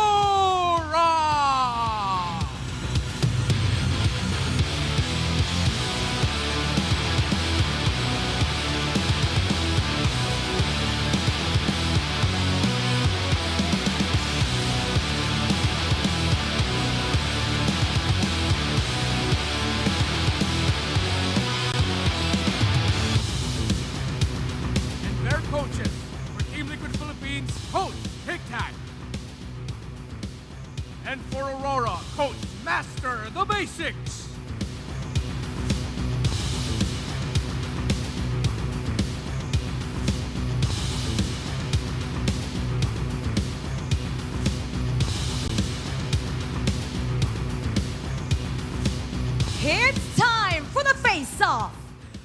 KarlTzy, Demonkite. Step forward. Come closer together. Demonkite, ano ang palag mo kay KarlTzy? Malupit ang bagong gupit. KarlTzy, ano ang palag mo kay Demonkite? Mas malupit daw yung bagong gupit. Sana. Ikaw na, palag kong palag, fist bump. A rivalry revived. Which jungler will reign supreme over the other? It's time to find out. Bakbaka na. Panel, pasok. Well, that's a cute rivalry. They gave each other the, I don't know, good haircuts. Yeah. They commended each other's haircuts. No, Demonkite commended his own haircut. Yes. KarlTzy agreed and said his haircut was good. Yeah. That's a good play by Demonkite. You don't want to face off against an angry KarlTzy. Oh, no. That's been the community knows that. Don't get Karl angry. No, we've seen KarlTzy and just how focused and driven he could be once you like throw some, let's say, comments at him, and then how just persevering he could become to prove you wrong. And now Aurora MLBB with their fresh haircuts as well, I'd say, are coming into this series with a very consistent performance, perhaps, but then sometimes we tend to see like the struggles coming in from this team, and in the head-to-head, highlighting the early game perhaps that may happen between these two teams, focusing on the turtle contestation rate among the two. I think this is something they really have to look out for, especially coming into this game. So when it comes to the objectives, we would often think about the Lord and the Turtles, but Aurora handles the map very well. That's something that Team Liquid Philippines needs to take care of because of the tendency of San to be the main frontliners for a team fight. Yes, we know JP will often go deep and start the pickoff, but usually it's followed up by an entry of Sanford and Sanji. So as we look at the Infinix keys to victory, that's why for Team Liquid Philippines, they need to prioritize objectives over the aggression. They need to take care of the map. While for Aurora, they need to exploit the fact that Team Liquid Philippines has had some shaky early games and they've had to crawl back into the mid to the late game multiple times this season. While for both, for the cores, for Karl, for Demonkite, and for Benny Cutie and Doming, make sure they get to secure their comfort picks. I really like how our keys to victory probably highlighted one of the probably biggest inconsistencies we've been seeing from a lot of teams heading into this season, or for the past few weeks at least. It's their ability to sustain or to consistently convert each and every probably little skirmish we see in the early stages of the game, or commit to the trades so that the gaps or the leads don't grow that big, because we've been seeing a lot of times wherein the teams who tend to rotate faster to get to be more decisive when they get into the game would really be leaving the team who tends to react slowly behind by a huge gap. So we need to see a faster response, I'd say, for both of these teams, whoever gets to get a hold of the better early game. And game side selection update, once again, Team Liquid Philippines, they will be deciding to go for the blue side. All right, so they're going to be setting the tempo with the draft. And my question is it going to be a pretty typical Team Liquid Philippines blitz draft where they're just going to be picking things really quickly? They are up against a very familiar foe in Coach Master of the Basics and Coach Dexstar in terms of drafting patterns. And speaking of drafting patterns, for the blue side, usually there was a good amount of time where it was Sanji's pick prioritized as the first pick for Team Liquid Philippines. But beyond that, of course, it's also going to be important to maybe even rush the Edith, take it away from the hands of Edward, and then just pick the pick for JP and KarlTzy, as typically as they do on the blue side in the second and third pick. I think it's important to get hold of those picks which could be still flexed in the latter portions of the draft. But one thing I'm also watching or looking out for in terms of these two teams is how similar both of our roamers tend to be in terms of their hero picks. They really want to go for the front type of sustain hero and probably setter tank type of composition, which I think is reflected in how both of these teams are relatively low in terms of the average heal for both of these teams. So we'll see, because right now I think the high loss is still open as well for Team Liquid Philippines, just in case they want to prioritize that. So it was a time that when Zask was still really prioritized, that TLPH would be rushing that. Yep. With that gone, with Roger, Link, Fanny taken away as well, will the Jushin be brought up? Lo Yi is still an option for TLPH alongside the Valentina. Oh, they banned it. Now, in terms of the first picks, they have... They're not going to rush the Assassins. The Hylos, the Hylos is going to be open. Edith would be a great first pick. I foresee maybe a Jawhead coming up as one of the first 3 picks for either side. Or maybe even a Phoveus coming in early alongside a Terizla. I think JP's Jawhead has been very successful in the recent times wherein he decided to pick it up. So now they secure the Edith. Will Aurora MLBB secure the Hylos or probably something else? A different Edward hero. We know that they still tend to show the R-lot sometimes. Yeah. I wouldn't say immediately pick up the Terizla. Still, we're looking at a lot of other options. Oh yeah, the Harith. Yes. It's still open, so they get the Hylos and the Harith. Okay, so they're gonna layer the slows of the Zaman Force and the Glorious Pathway. TLPH, I would appreciate a Jawhead or maybe even surprisingly Tigreal early while they do lock in the KarlTzy jungle. Again, the tendency shows this will also be a JP pickup unless they want to secure their mid or gold laner now. Seeing that Domeng already has a Harith, they might want to pick the Benny QT's pick just a little bit earlier so that they don't have to play for the bans around that. However, it's only been 2 times where Benny QT's pick was picked in the blue side first phase for Team Liquid Philippines. What would be the options here? The Moskov is still available. The I feel like it's too early for a different marksman to show up. Yeah, and we have to remember that Lunox is an option for TLPH in the gold lane. Wait, what that? Oh, Yeah, so it's a Vexana. Yeah. So they change their priorities a little bit. So with the onwards and forwards playstyle of the Hylos and the Harith together, the Vexana would be a good stopper to that. So they're just covering their bases, and now will be the choice of Aurora. Will they pick up the Hayabusa for Demonkite, or will they pick an assassin later? Yeah, because for TLPH, they've already secured the comfort jungler here for their jungler, KarlTzy, which was one of the things we've mentioned in our keys to victory earlier. But they secure a counter instead to this lineup so far for Team Liquid Philippines. So they're saving Demonkite's hero for later. Yeah. It isn't revealed to us just yet, but then that might just be, or some of the options might just be banned out now by TLPH. We might see a Jawhead ban for Aurora in the second phase.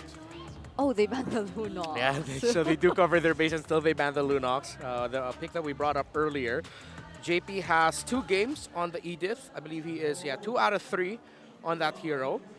Other than the Jawhead and Edith, he's also had history on the Tigreal and Hylos. As expected, a ban on the Hayabusa for Aurora. Now, one thing that Aurora has that we haven't seen banned out yet is the Julian.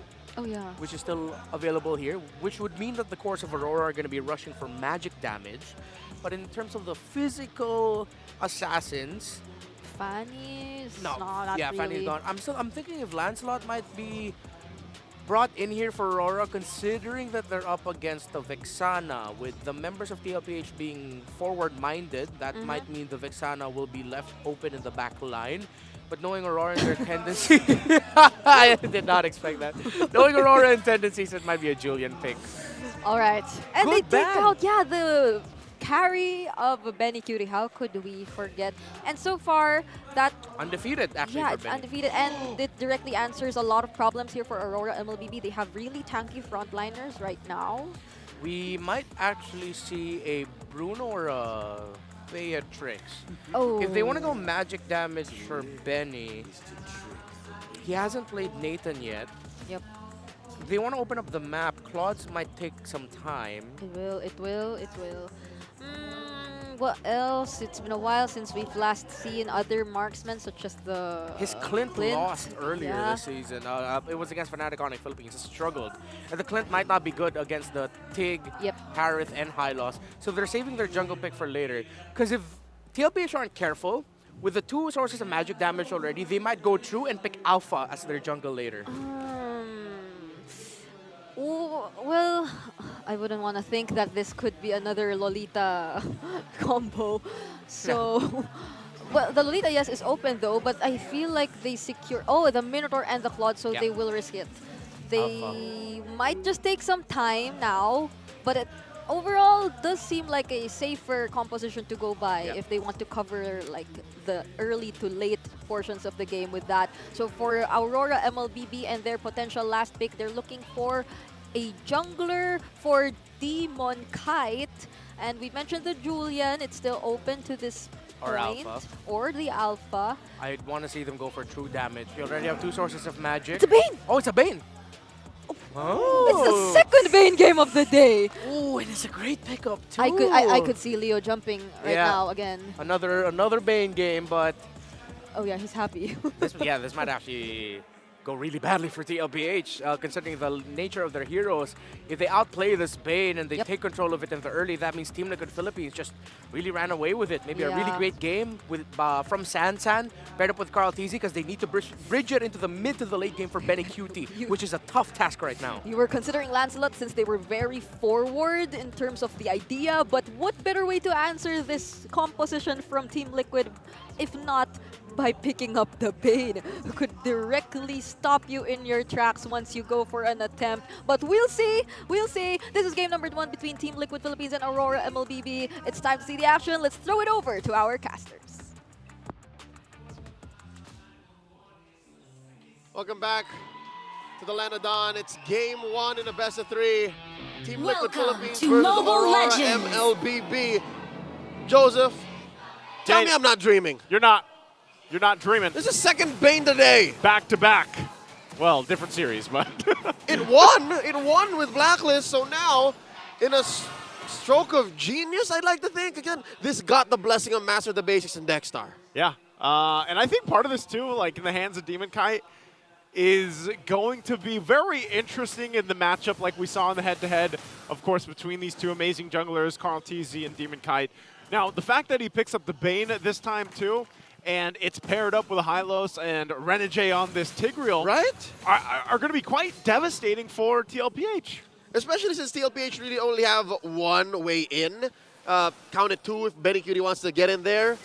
But so far, Aurora saw the draft open enough to pick up a Bane. Now some action in mid. Renegade going up against JP's Minotaur. If I'm not mistaken, while the draft was going on, showed a stat, 100% win rate on the Minotaur. 100% win rate. How true is that? We can double check. I was going to say, we'll have to double check that, but I would say at least for the most part for Minotaur, like regardless, fits really well in the current meta, does quite a bit, of course, in sustainability and then setup potential. Look at this focus here. Sanford. 40! All right, he flickers. He's got the flicker. He's all fine. right. He's fine. And this is not to berate TLPH's draft, because again, this is very Season 14. This draft covers so many bases. You got solid physical damage, you got solid CC, you got solid magic damage. And I understand where Renoir was coming from, trying to pick up the Alpha, because they do need indeed true damage for Aurora, but the Bane just really takes it over the top. Now the turtle started down to 10th of its health. All right, look at this. KarlTzy can't even move. Now he's going to be in trouble. Does dash away, but Edward won't follow up. They'll go for Sanford instead, knowing the flicker was gone. And that's an objective also in the hands of RORA here. So a lot of value already. Renegade not even level 4 just yet. But you can see how troublesome this Tigreal can be, depending on how they go about the rest of the game. Early invasion protocol, and they're doing it in such an honest way, especially after just dominating that turtle. And off camera, look at this. DK just continuing to farm up. They didn't even have the person with the retribution as they tried to threaten the purple. Yeah, it's and that's the thing, you know, Demonkite can continue. You said this in the previous game even, like in the other match, that we saw with Blacklist International. Like, if you're going to pick up the Bane, you just hyper farm as much as you want, and you try to keep that pace going. And then later on, you know, you're just throwing out tons of damage with the Crab Cannon and the Deadliest Catch. And like we saw in that last fight too, part of it is just, again, the Glorious Pathway is so much to deal with. If it cuts off an exit route, you have the Revitalize too to kind of make you tankier here. And I would say that's what gives the Hylos a little bit of that advantage early game in comparison to having the Minotaur there, where of course, like, Minotaur, he wants to get that Flask of the Oasis. Yep, again, that's just a great combo that was recently unlocked given the rise of Hylos. Yep. The Deadly Catch and Glorious Pathway. It's two-piece. Oh, look at it. As you say it. Aggression and, oh wait, what is this? Oh. Sanford pops the front Morty's wrap fighting again. back. Going to go 2 versus 1. Sanford looks like he's going to be fine, but you can feel the pressure as you were talking about. No, he really is. He really is. The fact that this was Sanford underneath a tier 1 with a Holy Shield means that's 15% damage reduction. That should keep him top. Now, Benny Cutie versus Doming, though. I think he should be. Yeah, he's utilizing that BMI, but yeah, as you were saying. They were on the long lane, so that's fine. A lot of bot time from RORA's side and TLPH as well. And look at this. It looks like we're still looking to contest. This is still a 50-50. Oh. Now the implosion! Renegade going to use the implosion. Eternal Guard to drop down and try to fight back. Sanford's finally going to jump back in. Glorious Pathway drop down to fight to cut them off. Sanford taken out, and UA grabs JP as well. 2 down for TLPH. RORA now working on the turtle. KarlTzy wants to do something about it. Gets a couple shots, and there's Benny Cutie on the backside as well. Fires off, and it's Demonkite that gets the turtle.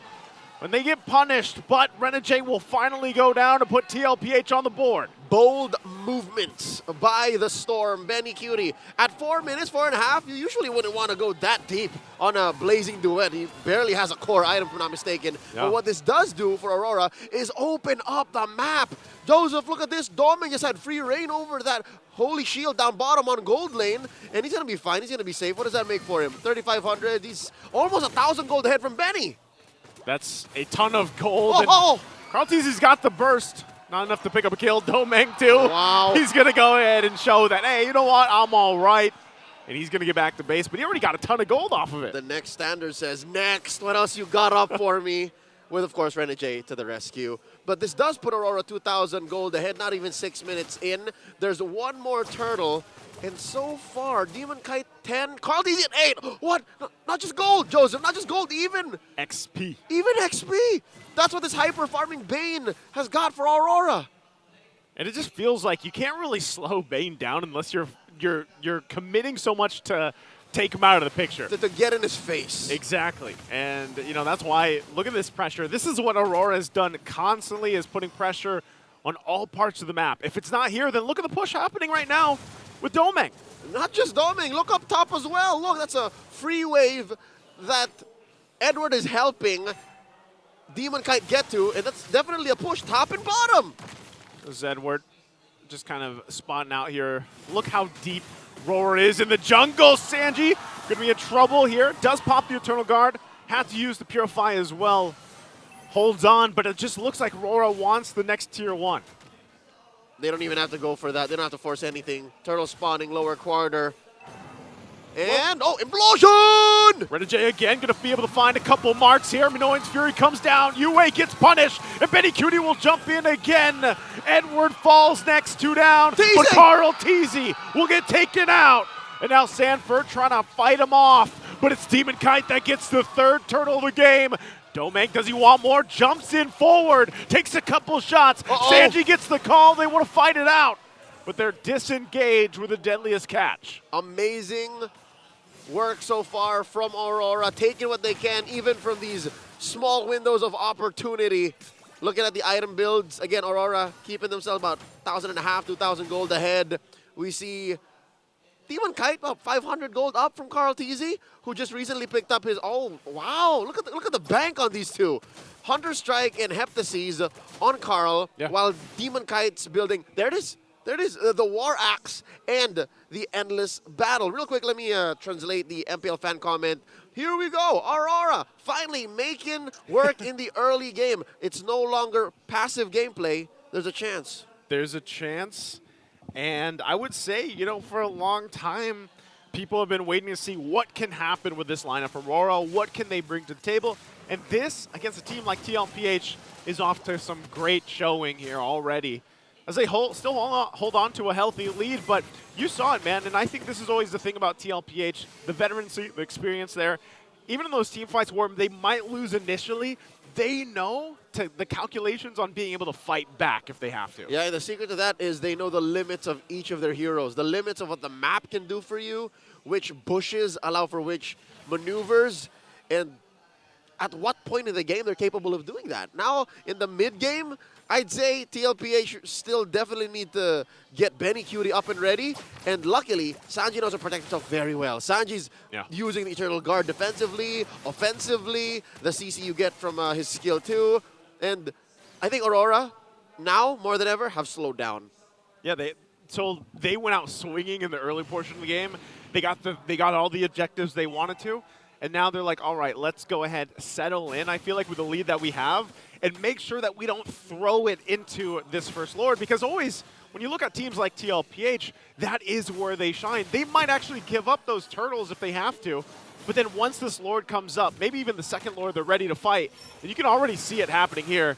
Conceal, Aurora going to be used. There's Renegade again, jumping in, Implosion used. Lock-in down here, KarlTzy trying to get some sight here. Renegade's the one to fall, and now JP as well. Lord's still up. KarlTzy's going to focus down on Edward a little bit longer. They force him back. They're so low as Edward falls. And now Sanford, just in time, gets back in form. He doesn't fall, and the fight for the Lord breaks out. Domek tries to help, but KarlTzy will get the Lord. Demonkite was spaced out. The zoning from TLPH throwing bodies, skills, and everything at Aurora to steal away that Lord. Joseph, this is what you were talking about. That's what I was saying, man. Whenever the first Lord spawns, whenever TLPH are down but not out, there's always a chance. And suddenly, in a turn of events, which, by the way, was almost perfect. Implosion, Glorious Pathway, full-on combo, trying to burst the Lord down. TLPH exactly knew that Aurora would throw those skills away and spread out to be able to zone out Demonkite, to be able to deny doming the free Zaman Force dance of just... Just like that. Next thing you know, Zaman Force is timed out, and TLPH took the Lord. Just like choreography every single time we see it happen. And with that shift, once again here, Lord is going to go down, and now they're going to fight around the purple buff. But Edward dropping down the Glorious Pathway is going to force them out from it. Stroke of genius, Team Liquid PH. The cavalry knows that they don't know where the hitman is. So he could be in any bush. Almost perfect because Renegade pulled the trigger on the conceal. If he saw 2 or 3 members of TLPH, it would have been over. That would have been a go signal for Aurora to come in, throw everything at TLPH. But I think TLPH are still waiting for a flicker on 40. And yeah, if I'm not mistaken, Benny's Purify. Yeah. So that could have been it. Wow, TLPH just, this is what you get. World Championship quality, discipline, and map awareness. I think even with that, oh, hold on. KarlTzy also waiting patiently. He knows he's going to get pressure on the purple buff, and that's exactly what Aurora does. Couple of shots here. Edward, half health. Renegade, though, front of it all. There's the flicker in from JP. They want to fight. Eternal Guard drop down, too. Glorious Pathway to cut in as JP falls, and they break it out. Finally, Renegade's going to go down, and Sanford jumps in. He pops off the Primal Wrath before he gets taken out, and there's a drop on Edward. The 2 for 3. KarlTzy, though, wasn't able to pick up the kill. They get a 3 for 3. DK gets one over the young goat as they continue to push. Throw in the deadly catch at the tier 1. One of the handful of skills that actually affect turrets in this game. Once more, the instant replay brought to us by Infinix. So they start off with a trampoline play, right? Chain CC into the AoE, and then of course they take down Renegade and then Doming, which honestly I thought was going to be the end of it for Aurora. Yeah. But look, I think the fact that KarlTzy wanted more than what they got led to Aurora punishing back. Yeah, I almost think like, you know, KarlTzy probably thought maybe he would secure that kill. Yeah. But then ends up getting punished, and so evens it out 3-3. Something tells me Demonkite's building more than just damage items. Little defense. We need to see it, but usually, yeah, Nolan at this point would be able to burst down a Bane. A Bane, yeah. That just shivered down my spine. I could have sworn that Demonkite was going to die, but now Oh, Wow. here we go. Edward gets caught with the EG. Look at the damage. JP's in trouble, gets knocked up himself as Demonkite picks up the kill, gets the double, triple, and the Lord. Demonkite takes everything. 3K for DK plus the Lord. And now they're making a beeline for bottom. Oh, as the base turret goes down is the focus here. RORA focusing base turret number 1. They got no minions just yet. They'll clear it out, though.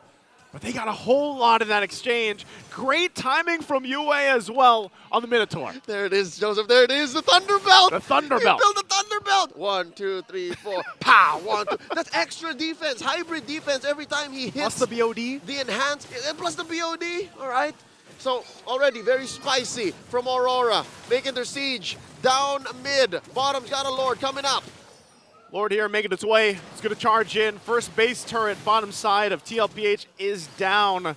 UA takes the Minoan's Fury again.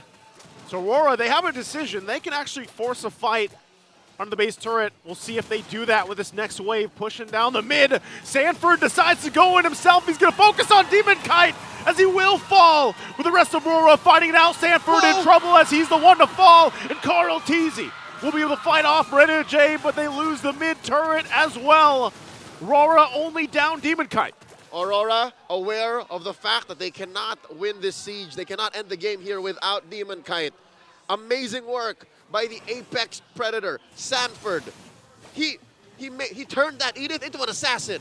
Yeah. You see that, Joseph? I saw it. A full-on flicker onward Earth Shatter. Look, so many heroes taking a nap because of how Sanford initiated.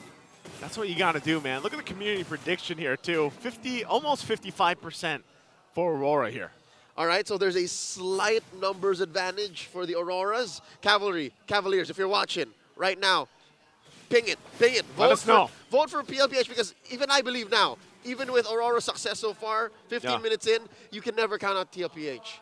That's the thing, man. When you see Sanford, play an Edith like this, that's what you got to do. You can't hesitate. Sometimes you got to make those decisive decisions, even when you're staring down a Lord and a push into the mid. Like a photographer on a rainy day, sometimes you got to make those shots count. Yeah. You look for him, you force him, you be patient with it, but here, he shut down DK. I could have sworn DK was going to walk away with a spotless record. So far, he cannot make it happen. Last built item, that winner crown. Edward built his dominance ice. All the more now, I think. Yep. Team Liquid PH have to think of their entries. Maybe even start looking for UMR. Because UA doesn't even have a Purify. He doesn't, but he's also got the winner crown himself, and I would say that's the advantage. Renegade now gets into Immortality. So defensively, RORA has like this minor advantage where they've got 2 winner crowns of Immortality. So they're able to go ahead and play around those small windows a little bit more than TLPH can. And one of the main advantages that TLPH can force out is, 1, it's been relatively quiet for Benny, so he is fully built. And then 2, is they have chain CCs for days. Like, they could stun Aurora, estimate maybe 6 months.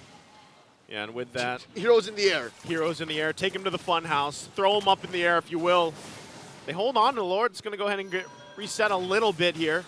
But Demonkite will keep that there, keep it pulled out, as they don't want to commit just yet. Oh, Conceal. Conceal going to be used. Renegade trying to spot out. Will be able to find KarlTzy. Demonkite, that's the signal he needed.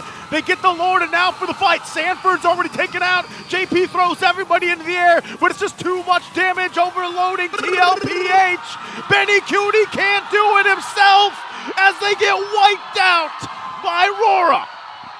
And it's just a matter of time. The inevitable has come. Aurora MLBB take game 1. And there it is. Game number 1. Very strong showing from Aurora. This looks good. This looks great. It's the best when a Bane is involved. I didn't think I would ever see an implosion used to delay a fight from a Lord and then an eventual clapback. Amazing work by Aurora. Let's throw over to the Infinix Game Tambayan with Renmar and Brigada to break it down. Yeah. Take your sip of coffee first. Yeah. Do you want to do that? Why? Renegade. The hitman. Finding the targets. conserving that implosion. Yeah. It felt Ugh. like it was so hard to move and decide Yeah. if you were Team Liquid Philippines in Exactly. that situation, knowing that there are multiple sources of not just sustain in front, but even crowd control from Aurora MLBB. Even US served as a huge threat with that clean counter sets with the copied Minoan Fury Yep. always and every time. And speaking of Yue, wow, I'm so glad I mentioned Yue. He's going to be our game MVP for that game on that Valentina that I could barely remember being Valentina because he almost looked like the Minotaur most of the time. Just taking away the Minoan Fury of Team Liquid Philippines, and how TLPH decided to play into this was that you could tell that the lineup was, let's just hope for the best. Yes. See if we can really outplay them and hope for the best. Because up against a Valentina, up against a, that would be taking away the ultimate of the Minotaur, and up against a Tigreal, it's going to be so difficult for two key players to enter, Benny Cutie and KarlTzy. You saw KarlTzy spent majority of his time just stepping left and right. Like dancing a little cha-cha, trying to see if, hey, can I go in now? Same goes for Benny Cutie with his late entries. But by the time TLPH decided to enter, who's waiting there? Renegade. This was such a great buy time. Look at what Renegade will do, what Yue will do. He waits for the Minoan Fury of JP, then he uses it. Then when KarlTzy enters in, you see Renegade still holding on, and KarlTzy gets sucked in by the implosion. It was just... This game was won on the back as well of Renegade and Yue, setting things up so well for Aurora against JP and Sanji. Yep, the implosion plays worked so well with all these ultimates paired by Aurora MLBB. The usage of the Glorious Pathway almost always, it felt like it wasn't really there, but it was, and it made a huge impact in each and every team fight. And apart from that, it seemed like they always worked together with the Deadly Catch. Yes. And apart from the team fights, the Deadly Catch, it was also used a lot of times even just to minimize the turret health that for all those turrets that were left exposed here by Team Liquid Philippines. Demonkite was so eager on taking down turrets every now and then. And it's interesting to see this work because, again, you've mentioned Aurora MLBB, they didn't necessarily have a marksman kind of hero, but they were still very efficient in terms of taking the necessary objectives. Yeah, so it was it's actually a 3 protect 2 lineup where you have the EXP laner, the roamer, the mid laner just protecting or setting up the Bane and the Harith together. This is very Fnatic Onyx Philippines coded, not the Bane pick, but the idea of put your gold laner on a non-traditional marksman, out of the Moscovs, the Claudes, the Brunos, those kinds of marksmen, give it a Harith, and then just throw bodies. Go to Fnatic Onyx Philippines games, that's what they do. TLPH seems like it was deja vu for them. Because RORA, I feel like they learned from that Fnatic Onyx Philippines versus TLPH game that we saw, that as long as you give a lot of difficulty to Benny Cutie and KarlTzy to enter, there is not much TLPH can do, and it might be easier for you to win the game. The messy team fights and the unpredictable approach deployed by Aurora MLBB really worked in their favor, I'd say, because Team Liquid Philippines, we've mentioned earlier in the draft, how their draft covers a lot of, like, it's well-rounded in the sense that it covers, there are some conditions in the early game, but you get to ensure your mid to late game. But at the same time, for Aurora MLBB, it didn't seem like they were waiting for anything. They just kept going for the engages because they knew that they were well-equipped. They always had sufficient resources or skills that were necessary to win those fights. So each and every time Team Liquid were actually getting the good trades, perhaps, it wasn't really sustained. It was always at the end of the fights, Aurora MLBB getting to convert and getting the bigger win in a macro scale. It even came to a point where Team Liquid Philippines, they were really struggling because they had to manage the waves already. One inhibitor turret down already meant a lot for this composition.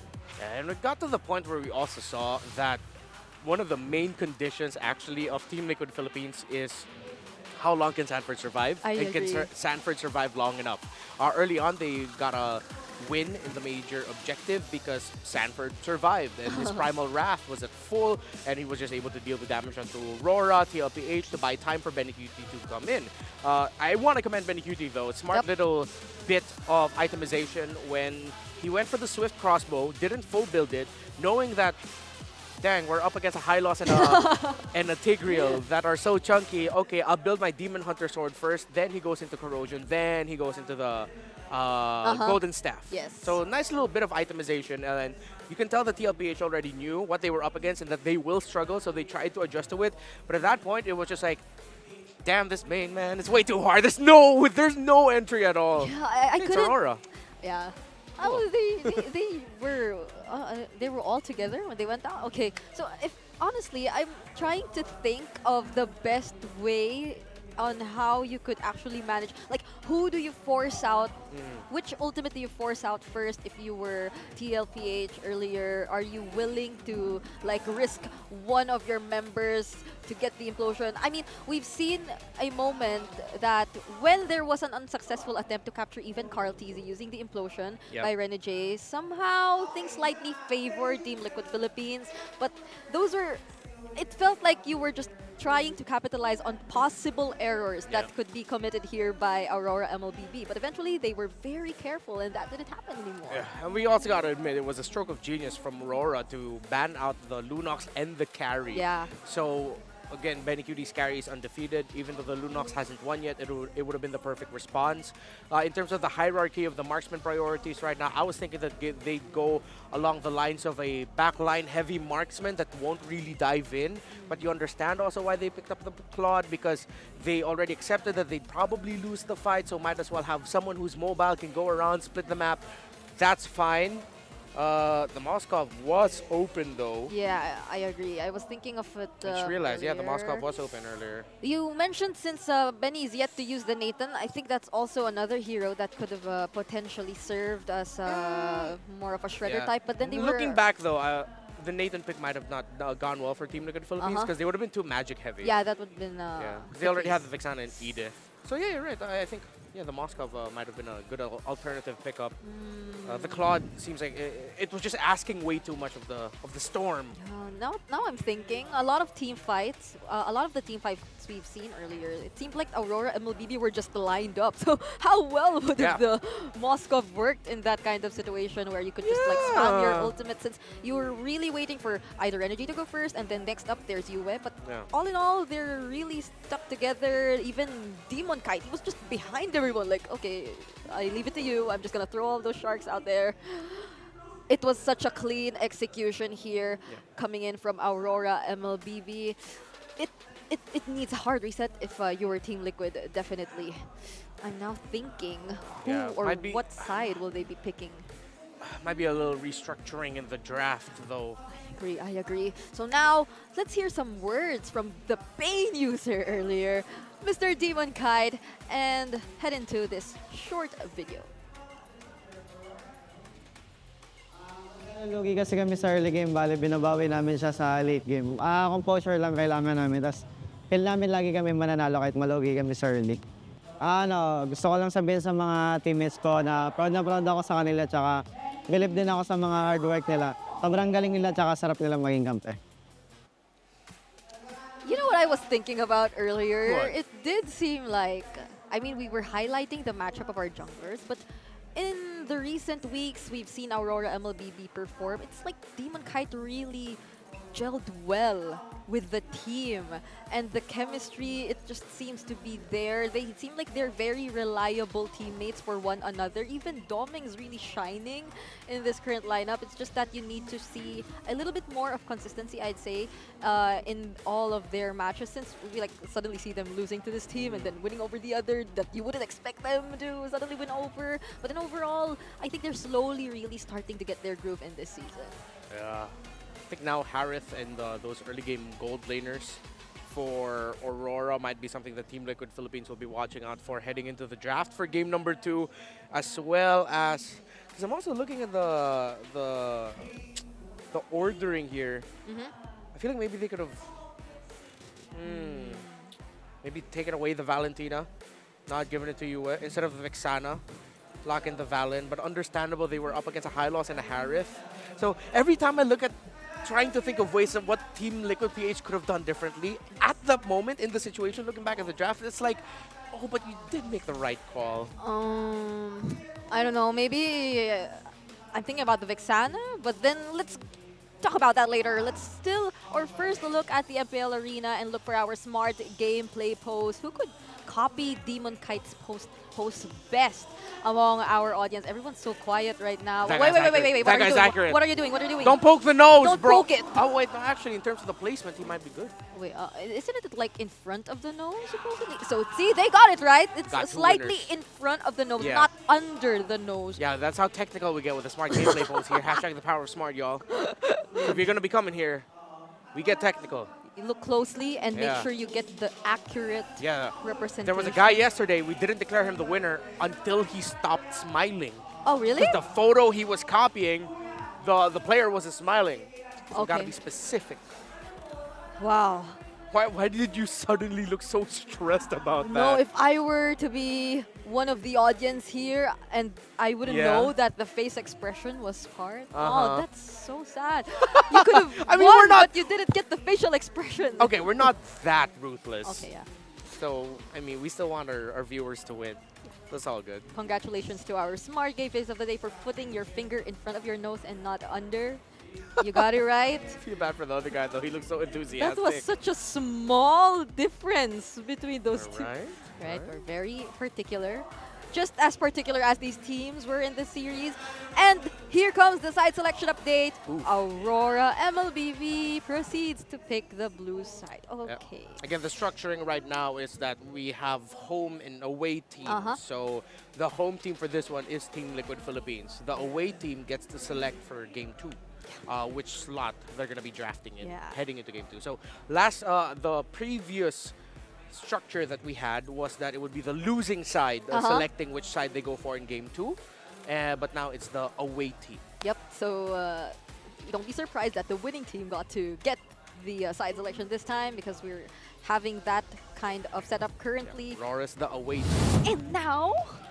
And now, we're finally heading into the draft for game number 2. Oh, whoa, that's the fanny ban. Yeah. So now we'll be seeing what priority will Aurora MLBB be having for their first pick. Will it still be the high loss or the Roger? It's open. And the Harris is gone as well, so I'm not entirely sure if Team Liquid would want to prioritize their Benny hero given the circumstances. But the high loss is available and up for grabs if they wanted to do so. But I'm not entirely sure if I'd want them to immediately go for the Sanji hero again if it were to be a Vexana. Yeah. It's not. If not, I'd agree with that. Yeah, I heard the Zask. Well, Zask for Sanji. With the Zask for Sanji, paired up with a high loss would be good. Yeah, there it is. Okay. So they could go Roger for Demonkite. Doesn't have to be a doming pickup. But the Edith is open for Edward. Still very good. I'd want to see them go ahead and just pick up an early Tig. Tig and Terizla might be okay. Or Tig and Edith would be good as well. Just beef up the front line of your Aurora. While TLPH later on can go ahead and pick up a Moscow for or Benny. how likely... Or save it. Or No, I'm thinking how likely are we going to see TLPH just stick with their comfort picks? If not the Moscow, the carry of carry Benny would be- Cutie. Since Yeah, especially if this is going to be a very tanky 2 picks by Yeah. Aurora. I agree with you. See, I could feel it too. So the Edith is there. Will they be picking up another tanky hero? Wait, was that the Valentina? Okay, Yeah. never mind. But still, it could be potentially a great answer in anticipation of whichever other frontline heroes Aurora MLBB might be picking up Yeah, later I on. think this is most likely a front line. Excuse me, not front line, but Rome high loss for JP. By the way, for you, Valentin is his most used hero, his most iconic, and he's won 21 out of 45 games in MPL Philippine history. So that's quite impressive, like roughly around 50%. So it's like if you shoot 3-pointers, you're making it around almost 45% of your threes. But TLPs are still going to go into the Nolan. Good ban on the Tigreal. Okay, at least they take out one of the biggest problems they faced earlier, which was again the Tigreal. But then, so they will still save Benny's hero for last. Yeah. I'm feeling a possible similar kind of composition from the previous game, where they might just be totally reliant on Benny's late game marksman hero, unless I mean I'm not entirely sure, because the Lunox is still open, but it's not necessarily going to be matched up against the Harrods anymore. Yeah. So yeah, they take out the Grok as well. They're limiting the setup heroes right now for both of these teams. What's left? The Minotaur? Yeah, Minotaur for JP is still going to be open, but I really think this is going to be a row Minotaur, and the EXP is going to be different. But with the presence of the Roger, the Valentina, it might actually be good. Kaja's still open, eh? But in terms of the typical combo, Kaja, Zask, well, that might help Zask with clearing up the menu wave just a little bit better, but you don't really need it. And that puts a lot of pressure into the high loss. But you can afford to go pick off Rome because you have the Zask's Dominator Descent, but that would mean Sanji would have to frontline a little bit more. Hey, okay, that might be an option. The positioning might just be a little bit more tricky for Sanji here. Especially as he might be the go-to ultimate that Yue will be copying later on, if not the Glorious Pathway. Oh, I heard the Lolita! I heard the Lolita! Okay. I'm happy. Yeah? Was it obvious? I'm happy with the Lolita too. Oh. It didn't even cross my mind. Is this gonna be the first Lolita game for JP? I'm gonna have to double check. It is. So the man's only played like 4 roamers. Yeah, I mean they this season. They took out the Jawhead and the True. So yeah, this is now the next? 5th. This is a different pick for JP. So they'd be more willing to give over the potential Numenon Blast rather than the Minion Fury. Yeah, for Doming. Oh man, it's so tough. Roger's okay, Claude, 2 Divey, Roamer for Energy. Did you hear that, Melissa? That? Oh wait, was that the Angela? I heard Threads and I thought been a Melissa. while. Wait. Oh, was that Joy? Yeah, it's a Joy Jungle, Gold Roger, Rome Angela against a high loss Zask. Oh wait. Moskov. Okay, the Joy Chella combo does seem terrifying, but Team Liquid, I feel like they have enough ways to escape and get away from all those rhythms of joy and whatnot. So this is tough for. This might be really tough for RORA.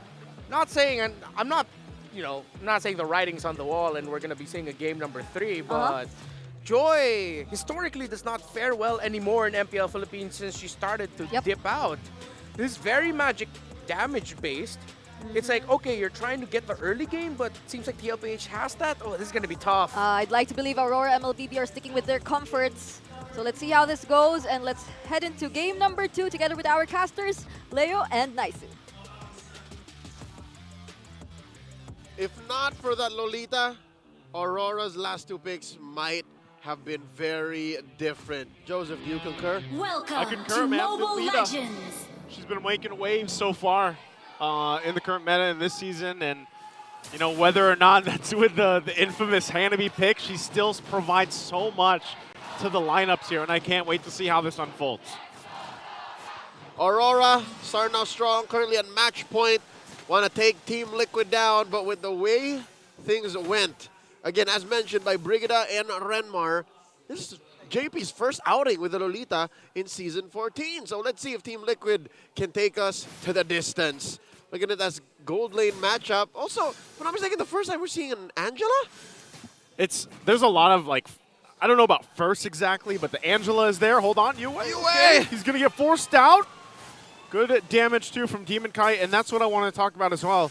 The fact that we have a temporal rain emblem here for Demonkite, and also the Warcry emblem this time for Edward. They want to fight, and JP, he's going to get stunned, slowed down here, has to flicker out. Broke the tether just at the last second. Wow, okay. Still, Demonkite being a nuisance, trying to get that level 4. So once he pops that ultimate, he's able to do a little bit more. A little more dashes, a little more damage. Yeah, leave those beats in and then dash in from target to target. Almost Lancelot-like. Yeah. Okay, that's what the Temporal Rain is looking to do.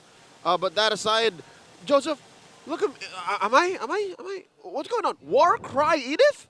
That's so like one of the main things that stood out to me there was Warcry Edith. And it's really easy. Like, Edith already does good damage. Yeah. Not to mention the CC that she provides, crowd control. Once she pops the Primal Wrath, though, it's so easy to proc the Warcry Emblem, and then she does even more damage. Not even. You just flicker in, onward, Earth Shatter, basic attack, and then Bob's your uncle. That's when you go Primal Wrath. Pew, pew, pew. Yeah, it makes that pew, pew, pew even harder. Hit harder. Yeah. Oh, here we go. The flicker in. There's the flicker in, and now Sanford in trouble. As he goes down, and here's the clap back from TLPH, going to be able to focus down, and they take out Edward. So the 1-for-1, Sanford for Edward. All right, now the Turtle up next on the docket. The Hitman still not at level 4, while JP is he's about there. Yeah, same. I mean, Renegade hit it first, so now Aurora have map-wide presence as long as Renegade can hit the, not the WoW, but hit the hard guard fast enough, then he can suddenly help out wherever he's needed, which should help here in this first Turtle, spawning up on top already. JP and KarlTzy working on it. And again, something you always have to point out too is the fact that once Moskov is in play, you can just appear where you need to as long as you hit that ultimate, that Spear Destruction, and there it is. First objective already being secured very quickly, of course, for TLPH. Taking a look at the items too. No first items falling into place besides that Sky Piercer. That's right. The rushed Sky Piercer, the only item that Doming built up, which, by the way, isn't hurting him as much. The Moskov isn't hurting him very much. Oh, no! Whoa, whoa, whoa, whoa, whoa, whoa. Right on the edge. The Your way. Stolen Dominator's Descent. Now JP's in trouble. JP's in trouble. Heart Guard going to be used as well. They don't press it any further onto the turret. Still, though, in the mid lane, they'll get forced back. A lot of good exchanges there, though, but no one ultimately going down. All right. Some disciplined calls from Aurora.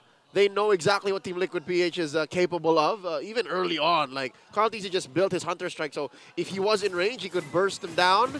That could have been bad for Demonkite, who, by the way, is still proving us wrong so far. The Joy not dying, the Joy not having any trouble against the Nolan, who's, by the way, I think tier S right now in the jungle, against a Joy who's so rogue. Like, when was the last time we saw Joy? I feel like I saw it pop up once last week, and it didn't.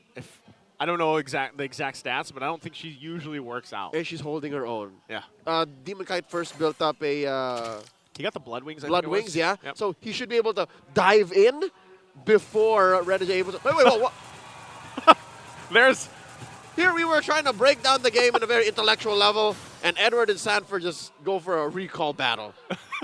They know at that point when it's just them in the lane, nothing much is going to happen. Yeah. Like, it's Hylos and Enida. I mean, not until the team fight breaks out. Yeah, I mean, you know, at least in their lane by themselves, and they're just going to go ahead and freeze it up before that turtle comes up too. So now they're primed and ready to go ahead and contribute to that fight. Yep. Oh, here we go. Second turtle spawned up. There it Edward's is. sandwiched. Yeah, now they're looking to sandwich here onto the turtle pit. KarlTzy in trouble. There's the damage we were talking about from Demonkite as he gets the turtle as well. And now JP going to get run down, stuck in a bad place as he's whittled down as Renegade gets the kill. UA's able to flicker out, avoiding Sanford. And looking for more. Sanji in trouble as Domang comes in to get the kill. All right, from top to mid to the turtle take, and now the purple steal. Aurora are leveraging one of the strengths that a Joy and only a Joy has.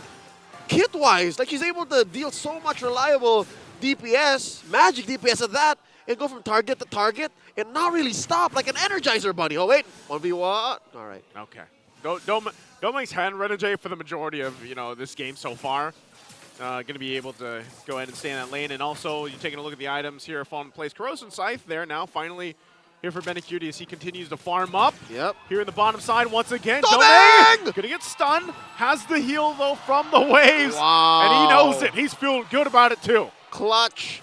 Love waves from Renegade, who by the way just built up the photo. Edward missing the mark. No one home on that Earth Shatter. Wow, Team Liquid PH have to send extra dudes down bottom to make sure that Aurora don't take over because, yeah, you're right, Joseph, as long as it's just Doming and Renegade, they can do whatever they want. Yeah, they're fine here. And look at this. Demonkite gets the hard guard. He's going to run down KarlTzy. He's going to show him his haircut. And he takes out the kill. He's styling. Styling. He's risen with the new do. And Renegade gets hit. Oh, okay. No follow through. It's a good thing he had the flicker. Right? Yeah, he had to flicker away or else. Now down bottom, Doming versus Sanji and JP. There's a toss-up. Look at how fast Aurora's going. Oh, Sanford. He's high-los, but he's able to get away. JP and Sanji here to help the fight. Tanky enough, holds it on his own. Edward now could be in trouble, gets cut off with the Glorious Pathway. Will scoot on out of there. Yue also having the Dominator's Ascent. The focus here on the purple buff. Now Doming jumps in with a Lycan Pounce. Won't be able to pick anything up, but the turtles for the taking, and Demonkite is starting it up. Does KarlTzy have what it takes to go ahead and steal this? Oh no. I don't think he does. You got Yue with the Dominator's Descent, really not much CC there, but the threat of damage was enough to stop Team Liquid PH in their tracks. Amazing work by Aurora scoring that last turtle. That's at this point too for RORA, you know, it's a very minor lead from them, but just looking at the team fighting potential, I think the switch flips here. The later the game goes, TLPH can flip the switch in their favor, and I think even the last game we saw glimpses of it. It's just RORA didn't allow it to get out of hand. And so as long as RORA can play around this kind of like early game, mid-game transition that they have, then it's good for them. But if TLPH gets those sets, how many close sets have we seen so far? Yep. Even with a Lolita, for example.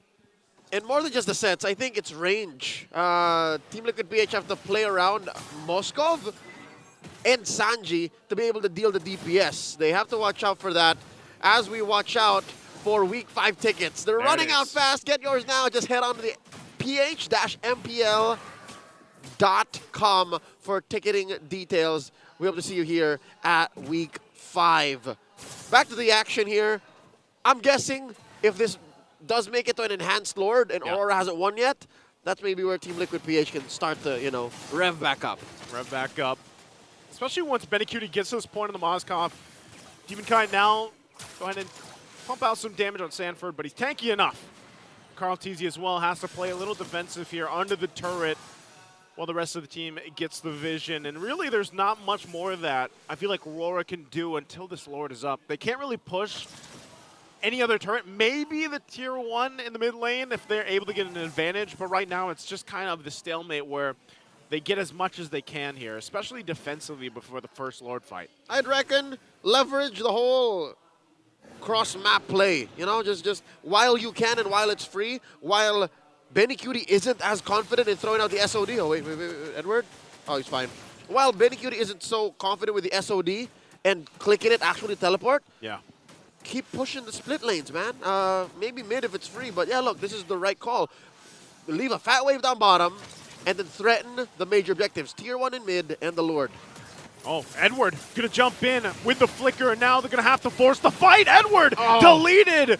Doom Blast gonna be dropped down too, but Demonkite pops the beats. He'll be able to find JP. Lord still being ignored for now. They want more fights, more blood. As Sanford's still healthy enough, and they back it off, only losing Edward, the 1-for-1 trade. All right, both Dominator's Ascent, the real one and the stolen one, used up already. Doming looking for Karl. Karl knows he does have the backup from Sanford. And what this does open up for is another ramp up to a cross-map play. Oh, looking for the steal. Doesn't get it. Bottom still has that fat wave. And DK cleaning up that top. So, you know, when we see that last fight here, I think, again, RORA still has like this little advantage. And I almost want to say it's almost borrowed time because, like you mentioned, even with Benecutie, once he gets these items locked in, taking a look at it, he's got the Trinity pretty much already locked in. So he's going to go for some defense, of course, because we saw it. Once Demonkite gets that hard card and they just kind of, you know, pop the beats and they just collapse down on TLPH, they just have to withstand that. And if they do, then a lot of that damage does fall off for RORA's lineup. Yeah, as soon as they hit the RGM on Benecutie, it should be a better lookout. So I think we're on schedule, about 12, 13 minutes. And now Edward, again, playing footsies with 40 and JP. It's not as easy to engage on Aurora. Nothing comes for free here for Liquid. So they're going to go ahead and start this up. KarlTzy clearing out that mid lane. Both teams still holding on to the tier 1 turrets. It's going to come down to which Rome actually decides to start things up, or possibly even for Edward to do what he did or tried to do in the last team fight, still waiting for that flicker to come up. This is a long Lord shuffle because both teams understand that they have possibilities for cross-map plays. They can both, at the snap of a finger, a flick of a wrist, start something big. And it's a breath of fresh air, Joseph. I don't know if you agree with me, but this is a kind of matchup right now with both drafts wherein you know for sure when it's the point of no return, wherein the fight really starts. Yeah, and with the Lord being less than half health here, you're not sure just yet if they're going to force it. It is going to go for a reset for now. As long as the Glorious Pathway don't drop, or somebody commits a Numenon Blast, or Edward flickers combos, no true fight happens. Yeah, nothing missed. Here it is! They're going to pull it now. Glorious Pathway drop down. Demonkite will get the Lord. He has the Heart Guard. Runs down Sanford. Trying to get Edward. Spear Destruction going to be able to land on Edward. The shots come out. But KarlTzy, JP jumps in. The clapback coming out here. There's the stun. The flicker out from Domeng. No one goes down by both teams. But the Lord secured for RORA. A lot of battle spells spent over by the Northern Lights. 3K ahead. Enhanced Lord marching down bot. TLPH, I mean, they forced out a good chunk away from Aurora. But check this out. Sanji still has a flicker, and BenQt still has a Purify. What? Well, you don't have KarlTzy anymore. Yeah! That's not worth it. I would rather spend 6-7 battle spells to save my core, my jungler. What was that? Oh, man, I don't know. And Domeng definitely also feeling good about what just happened. That was Domeng and DK. Domeng and DK trying to get this middle lane turret down too. They're going to get the tier 1. Do they still force a fight here? Sanford is going to spot out Demonkite. Lord was already dealt with. So now Aurora with a 5,000 gold lead looks to get some more turrets down and get to knock it on the base of TLPH. Huge. Prior to that death on KarlTzy about 10-15 seconds ago, he was actually neck and neck with Demonkite on net worth. Like he was farming up pretty well for a team that was on the back foot. But now for sure Aurora are in such a dominant position. Even Sanford and JP have to consider where they lay down their zoning skills. Because that's what, 3 stacks on Domeng's Skypiercer. If Sanji misses the Dominator's Descent, misses jumping into his ult by a millisecond, he gets popped by Domeng. That's the problem. Again, you know, when you're looking at this, Domeng has had a relatively, like, a quiet game until now. He's just kind of like flipped the switch and he's where he needs to be. And so not only is TLPH worrying about when Demonkite gets a Heart Guard and that, you know, the combination comes through, but then Domeng. Like, Domeng is a threat now as well. And I just feel like BenQt hasn't been there just yet, even though he has the items. Again, he has the items, but he's not able to find that positioning that favors him in the fight. Because Aurora are denying it. Aurora aren't playing fair. This lineup that they drafted with the Angela and the Edith and even US stolen Dominator's Descent, more often than not, allow for Aurora to kind of dodge what usually really threatens these AoE-based lineups. Because again, Liquid PH, they want full-on 5v5.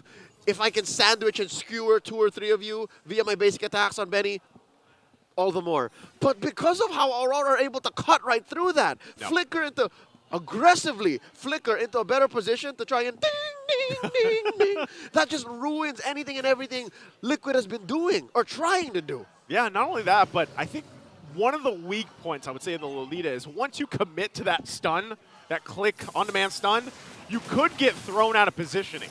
So then you're relying on Flicker and the Numenon Blast here. Lord giving a go signal, half health already. BenQt still in the base, clearing out the waves there. Oh. They know this. Watch out for the SOD. He's gonna go ahead and walk down to the fight as well. JP on the front of it all. Yue holding on to the Dominator's Descent as well. That's a slow take. 4th health. Quarter of the health. Glorious Pathway gonna be dropped down, and now they fight out for it. Demonkite gets to the Lord, and Domeng will pick up JP. KarlTzy can't run away as well, as Domeng picks up a double, looking for Sanford, as Sanford falls. BenQt doesn't have enough health to survive. And now Sanji, the only one left alive, will get run down by Yue Renegade, and here comes Demonkite to dance all over his body as it's a wipeout. And RORA gets ready to march into the base with a massive lead. They don't need to wait for the Lord as they go ahead and sweep the Cavalry 2-0. Back to back Aurora MLBB upset the whole league, upset the world, taking down one of two titans of MLBB in Team Liquid Philippines. A 2-0 against Team Liquid PH. Whew, what is up with this week? Not a single 3-game series, Joseph. This is the one that I expected a 3-game series. At least. At least this one. I will say, it's RORA. I don't know what has changed over the weeks, but they have made improvement after improvement after improvement. And now they get this well-fought victory, a sweep against a team like TLPH. And that's also, referencing back to the standings, remember how close things were. Now they get that extra point. This will definitely propel them through and deny Team Liquid Philippines from moving up. GG, well played to the Cavalry, and of course to the Cavaliers who made it through even in the cloudy Manila weather. Thank you so much, our defending champions. But whoa, Aurora, they won game 1 with a bane, they won game 2 with a joy, and took pictures while looking good doing so. Leave it to them to pull out 2 interesting heroes to make it work. They are on stage right now with Mara Aquino. Let's hear from them as they get into their post-match interview. What an amazing win from Aurora MLBB. Let's give them a big round of applause. Demonkite, congratulations. Eto, this is not the first time that you were able to beat KarlTzy. But what makes this win extra special for you? Siguro ano po, kasi since nag-join ako ng Aurora, parang wala pa kami natatalong top teams talaga.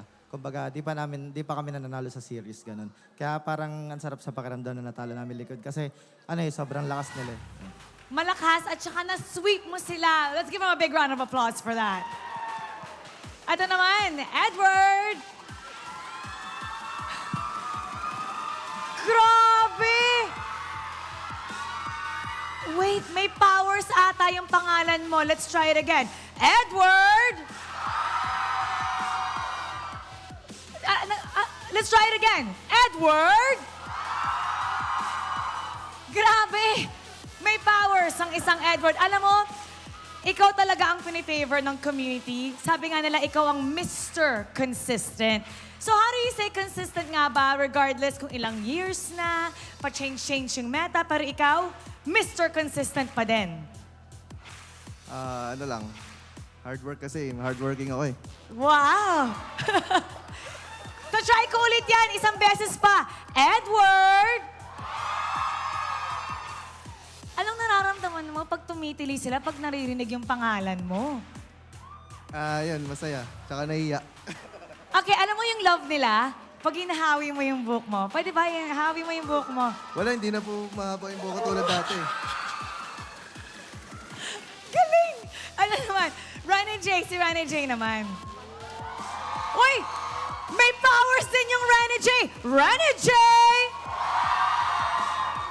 Rani J, how would you rate your team's performance ngayong first half ng ating liga? Rate mo yung performance ng team mo ngayong first half ng liga. 1. Bakit 1? Kami po, 1 pa lang kasi tingin ko marami pa kami kailangan i-improve. Wow, very humble. Okay, pagpunta ng second half kasi next week, mag-second half na tayo, magabago ulit ito yung second rotation natin. You're gonna be able to face the teams for the second time. Who are you looking forward to facing the most? Yung Brent po, since finals namin nung season 12, wala pa ako sa kanilang panalo eh. So sila talaga yung pinagusto kong talunin. Other than good luck, have fun. At magbigay tayo ng magandang performance. Ano ang palag mo sa Bren? AP Bren? O Gwen, di ka na makakaisa sa akin. Let's see that next time. At ngayon, i-announce natin ang ating MVP. Let me hear some names. Naka-split. Ang daming, ay! Okay, parang tama yung ating mga casters sinisigaw nila yung name. And MVP is... Demonkite! Demonkite, alam nyo, kayo ata ang arguably the best fans dahil sa sobrang lakas ng kanilang sigaw, suporta, laging sold out. Every single week sinasabi ko, laging sold out, laging sold out. So what do you want to say to everybody who's supporting Aurora MLBB? Maraming salamat sa pagpunta tsaka sa pagnood nyo guys. Tsaka huwag nyo kalimutang manood ng watch party ng Aurora tapos follow nyo din yung mga socials nila. Tapos mag-ingat po kayo kasi may bagyo ngayon. Maraming salamat po. Oh, that's nice. Eto, another nice thing that we're gonna be doing is we're gonna be giving away 3,000 diamonds to our lucky fan of the match. Come on up. Uy, dalawa sila. Hello. Hi. What's your name? Axel po. Axel. At sino yung kasama mo? Si Kuya po. Kuya, what's your name, Kuya? Aaron po. Axel and Aaron. Ilan taon ka na, Axel? 9 po. 9 years old. Aaron, ikaw? 14. 14. Okay, nandito ang Aurora MLBB. Sino ang favorite player mo? Yung para sa akin po, si Yue at si Edward po. Si Yue at saka si Edward. Yue, Edward, dito kayo. Dito kayo. Bakit si Yue at bakit si Edward? Dahil po, matagal ko na po silang idol. O eto, nandyan sila. Sa tapat mo, anong gusto mong sabihin kay Yue at saka kay Edward? Malakas po si Yue mag-Valentina, tapos si Edward po malakas po mag-edit. Oh, ang lakas niyo daw. Anong gusto mong sabihin sa kanya, 9 years old? Pakabait ka. Ayun, mag-aral ka mabuti. Oh, magpakabait at mag-aral ng mabuti. Doon ka sa gitna nila. Sa gitna. Ikaw naman, Aaron, sino ang favorite player mo? Si Rene J po. Si Rene J! Rene J, dito ka. Okay. Bakit si Rene J? Ano bang meron kay Rene J na nagiging paborito mo siya? Ano po, malakas po siya mag-chew. Malakas mag-chew. Okay, ano? Ano bang gusto mo sabihin? Yun lang po. Okay, Rene J, tabi ka kay Rene J. Ayan. Anong message mo sa kanya? Ilan taon ka na? 14. Yun lang. Aral ka mabuti, tapos kung gusto mo din mag-pro, paghirapan mo, tapos hard work lang, tapos grind ka. Ayun. Okay, we're gonna do something very special. So, you get to bow with your team, tapos you walk all the way down the aisle.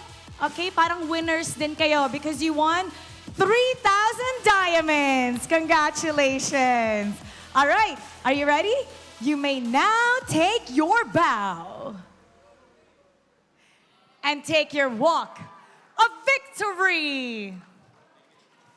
Congratulations, Aurora MLBB. What a great sweep.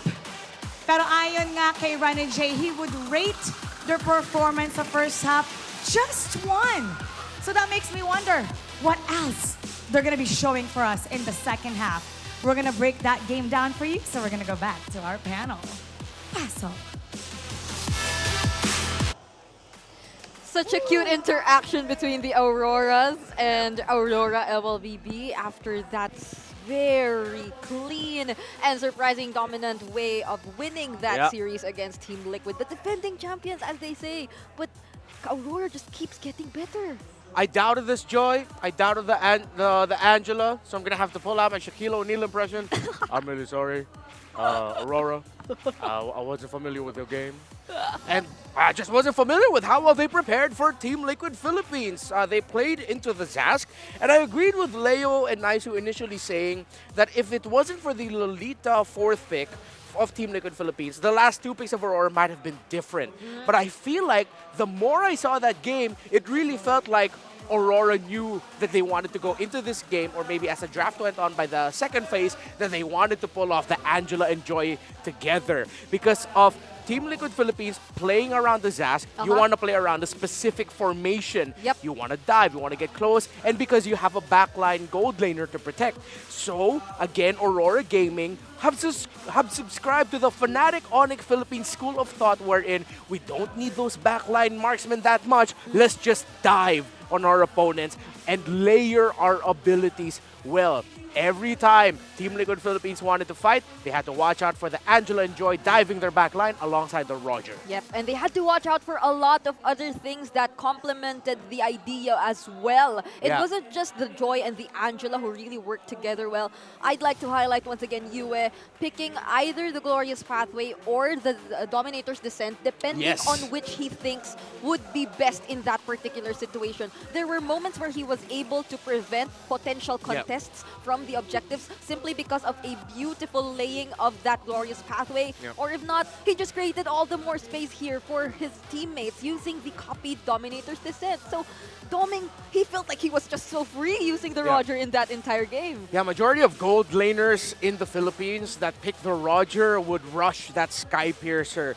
Just goes to show the next level understanding of gold laners here in the Philippines for the Roger pick, knowing that the Roger's not going to be the one putting himself in danger that much. And if he does, there will be pieces on the side of Aurora that will supplement the Roger well so that they can keep building up those Sky Piercer stacks. For the side of Team Liquid Philippines, there was one item I wanted to point out, but my train of thought was who was brought somewhere else. Yes. So with it was the itemization of Renegade. Usually we see the rush on the fleeting time, but I like that he decided to go for the glowing wand instead, because they knew that they were, glowing wand. They were playing into the healing brought out by the high loss, and it reduced the shielding of the Lolita, who, by the way, JP was forced to use the flicker. He couldn't play into the revitalize that we see most Lolitas do because of the members of Aurora being so mobile. He needed to be able to reposition himself with the flicker. Oh yeah, I actually like that. During the first few moments, Team Liquid were actually showing signs of life. Sanford was having a great time, I'd say, on the high loss, almost being able to survive every now and then, especially when he's accompanied by his other teammates. But when it came to a point that, okay, so it wasn't just the other members of Aurora MLBB who already had items to counter the sustain, even Renegade. So whenever he decides to use the Heart Guard on Demonkite, who keeps just going in, so they immediately affect the sustain that Team Liquid Philippines is capable of offering. So we weren't really able to see them pull off the idea of their lineup simply because they had to look here, look at their backlines, look at their front. And I mean, Aurora MLBB, they just seem so scattered in that entire game, but it really worked well. So I feel like they really learned a lot from, as you've mentioned, Fnatic Onyx and even their own identities and adapted well. And it's something that took Team Liquid by surprise because they themselves didn't expect that they were actually capable of doing this. Yeah, and I think one of my suspicions has been confirmed about Zask, especially here in MPL Philippines. Seems like Zask has fallen out of priority for a lot of the teams because teams have realized, hey, we can just ignore him. Just draft heroes that will ignore the Zask. Actually, there was one time. Don't give a damn about the Zask. Just leave him be. I agree. There was one time that Team Liquid, it felt like they were too much focused on taking down the spawn, the Zask. So that was enough time for Aurora MLBB to just penetrate and go after the members who were running away, because those who stayed behind and tried to take down the Zask, the Dominator's Descent, eventually were taken down anyway. So I'm curious to see how the comms were going through that entire game. So let's listen in some mic checks here for Aurora MLBB, the recent winning team. I love these. I love these mic checks. I love these too.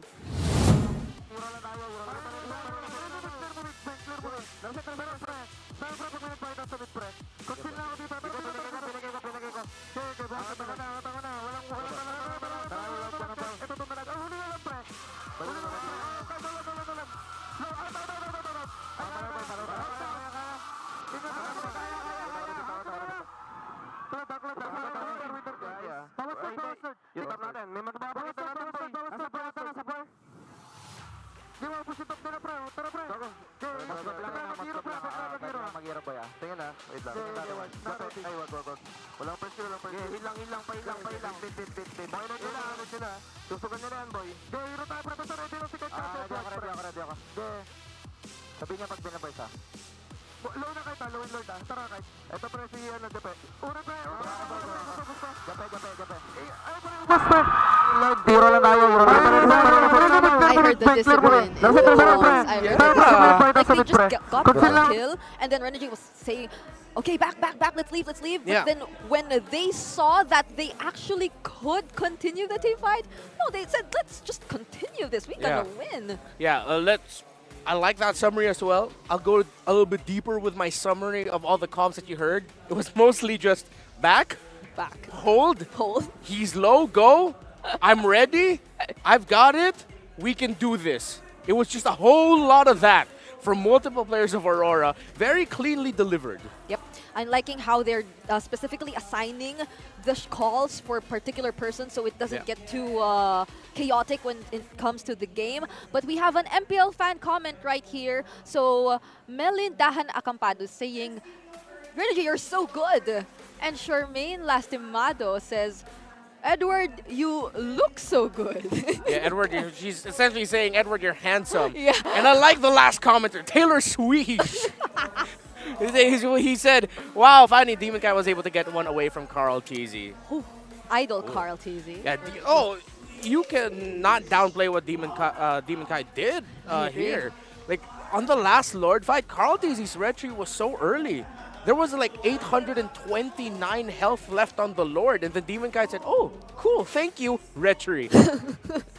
Why does it seem like he just waited for that to happen? It wasn't just a retry battle, whatnot. There were just so many great plays coming in here from Demonkite, and I'm afraid he might have just really won this matchup in terms of what we've been talking about earlier. That's Demonkite 1, KarlTzy 0 for MPL Philippines Season 14. That's our current standing. Don't forget, but we're looking out for the next rematch, which will happen in the second half of the season. But before that, do you want to win up to 90,000 diamonds? If you are in the Philippines, just head here to the MPL Arena and post your live experiences on Facebook and TikTok with the hashtags #MPL Season 14 Live Experience. Just make sure it's on public, and don't forget to tag the official pages of MPL Philippines so you get a chance to win these diamonds. You know, even if you're not in the Philippines, as long as it's the financially responsible choice, just spend money and come here. Fly from wherever you are in the world. Come to MPL Philippines. Join the tournaments we have, the fan group tournaments that we have outside. We had an intense matchup earlier. It was really cool. There's a lot of great things here. We're in a good area. Could you see the crowd behind us? Spend money. We're full. You work hard so you can spend that money. Yeah. That's the reason why we're working. Why does that sound like a quote I heard from one of the team's manager? Am I right? You work I don't know. so you... Yeah, I think sounds I like something LaFell would say. Hi, MPL Malaysia. But there's a point. And now we still have one heated matchup coming up your way. That's the RSG Philippines versus Smart Omega. But before that, we will be heading into a short break.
chat.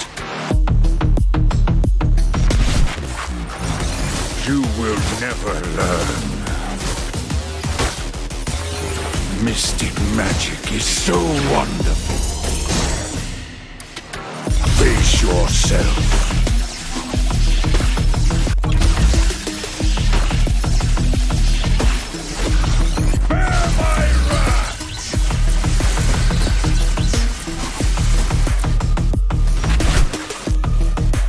Imagination is the driving force of the energy.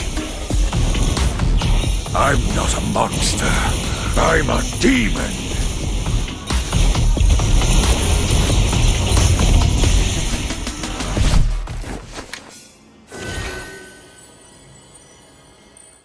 Get 8 gigabytes of all-access power. To do it all. Plus only TikTok to scroll and share non-stop. Power, work, life, and more. With Smart Power all-access data now up to 90 days. Load now. No signal, no fun. If only you could switch in an instant. But wait, you can with the Smart eSIM. Backed up by nationwide coverage. Get your Smart eSIM now.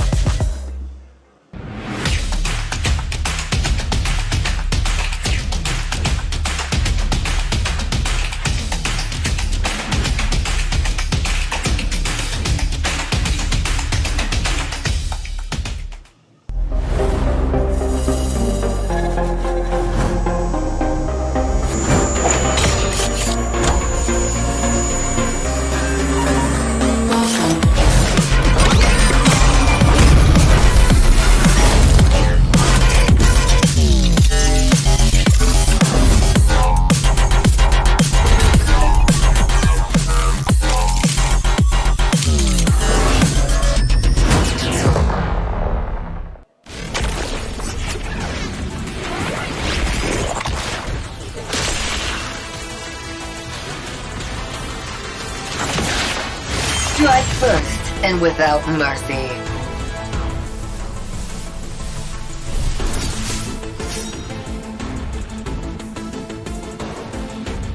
Where I tread, death follows. Enjoy your last breath. Deploying smoke. Going dark.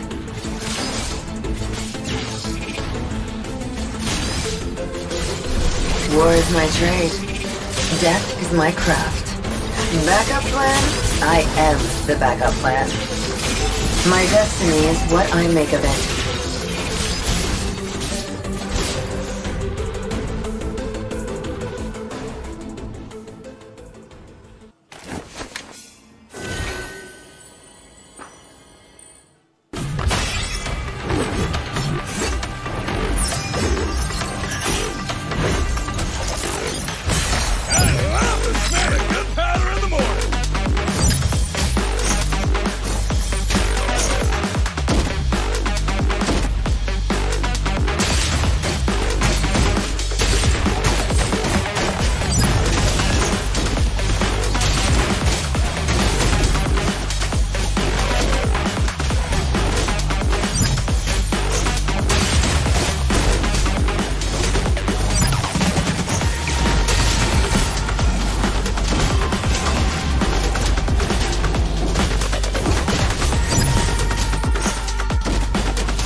There's no time to chit-chat. You will never learn. Mystic magic is so wonderful. Face yourself.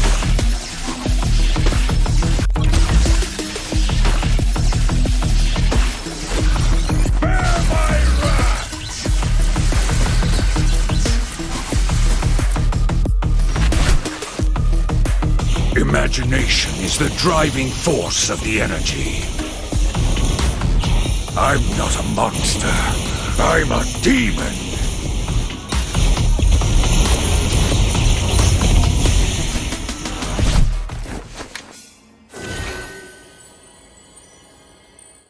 Get 8 gigabytes of all-access power. To do it all. Plus only TikTok to scroll and share non-stop.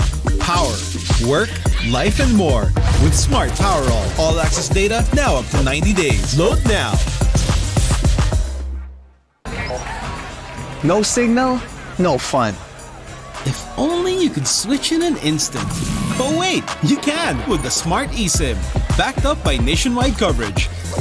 Get your Smart eSIM now.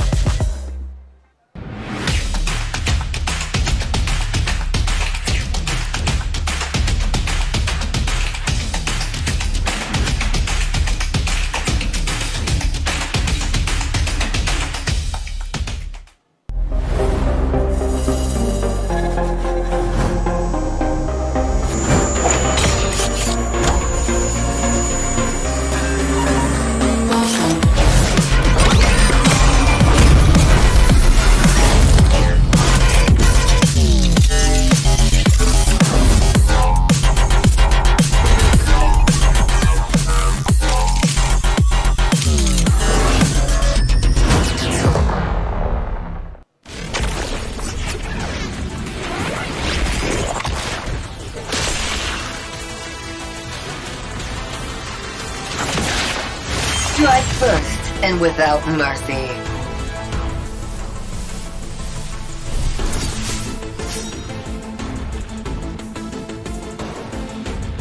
Where I tread, death follows.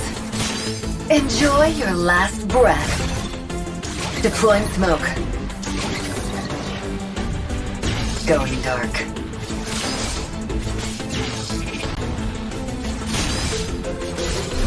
War is my trade. Death is my craft. Backup plan? I am the backup plan. My destiny is what I make of it.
There's no time to chit-chat.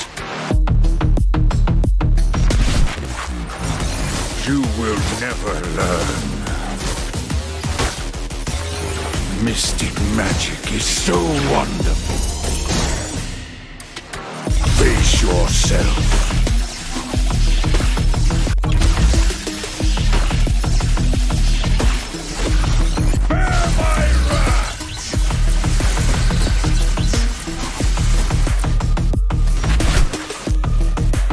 Imagination is the driving force of the energy. I'm not a monster. I'm a demon.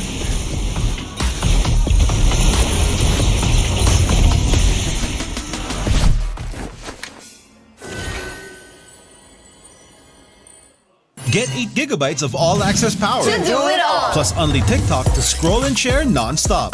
Power, work, life, and more. With Smart Power all-access data now up to 90 days. Load now. No signal, no fun. If only you could switch in an instant. But wait, you can with the Smart eSIM. Backed up by nationwide coverage. Get your Smart eSIM now.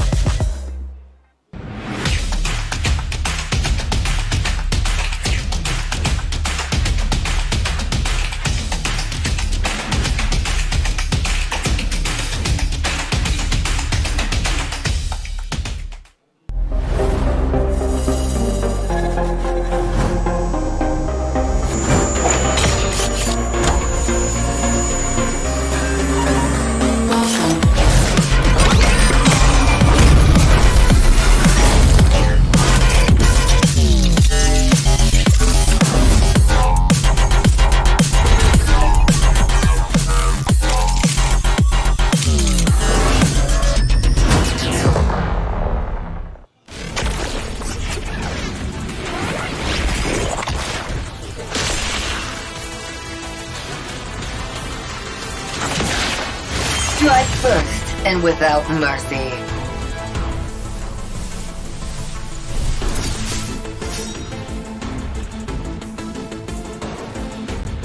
Where I tread, death follows. Enjoy your last breath. Deploying smoke. Going dark.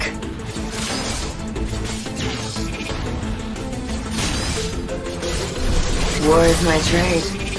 Death is my craft. Backup plan? I am the backup plan. My destiny is what I make of it.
chat.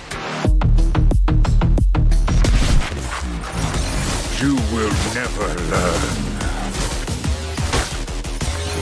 Mystic magic is so wonderful. Face yourself.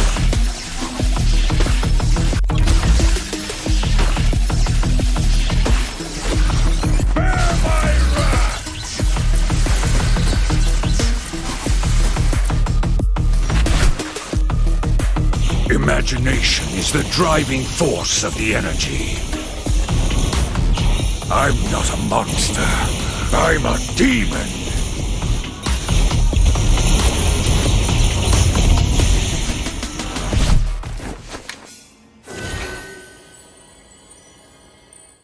Get 8 gigabytes of all-access power. To do it all. Plus only TikTok to scroll and share non-stop. Power, work, life, and more. With Smart Power all-access data now up to 90 days. Load now. No signal, no fun. If only you could switch in an instant. But wait, you can with the Smart eSIM. Backed up by nationwide coverage. Get your Smart eSIM now.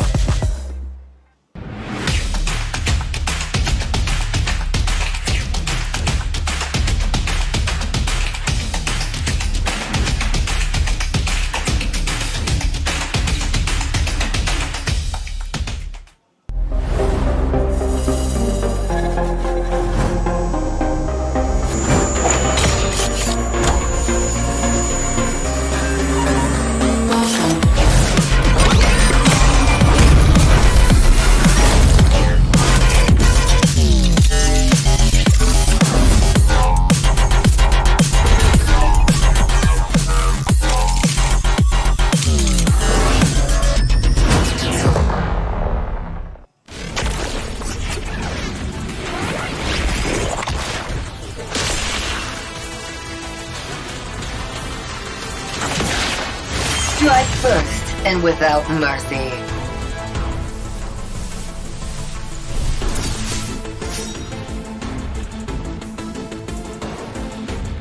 Where I tread, death follows. Enjoy your last breath. Deploying smoke. Going dark.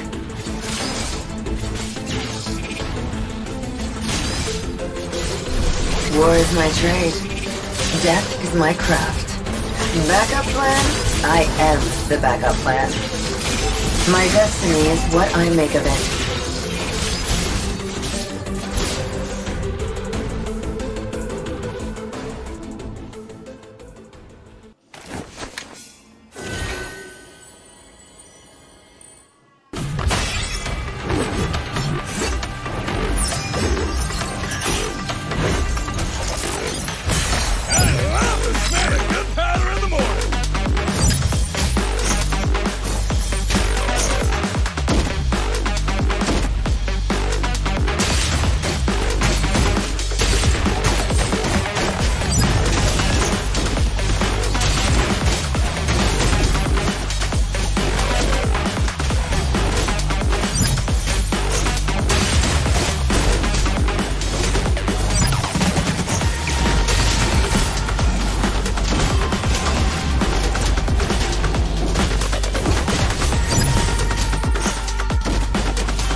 chit-chat.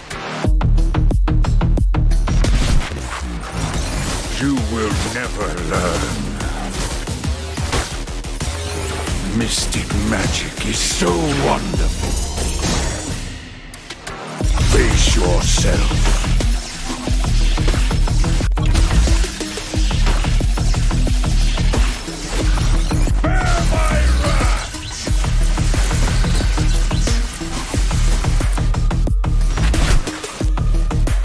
Imagination is the driving force of the energy. I'm not a monster. I'm a demon.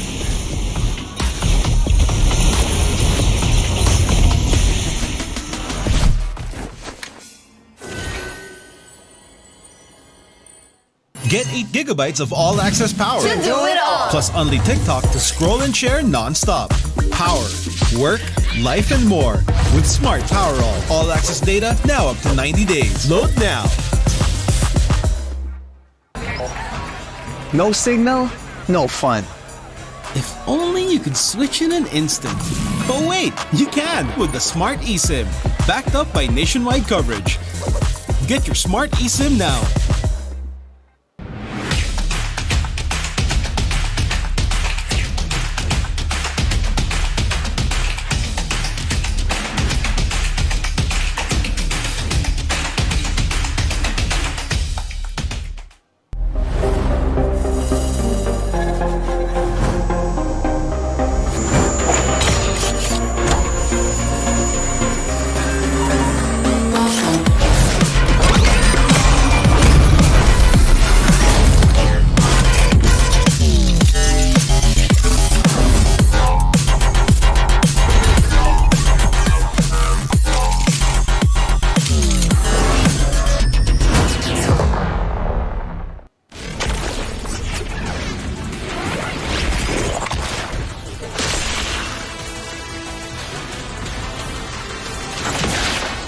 Strike first and without mercy.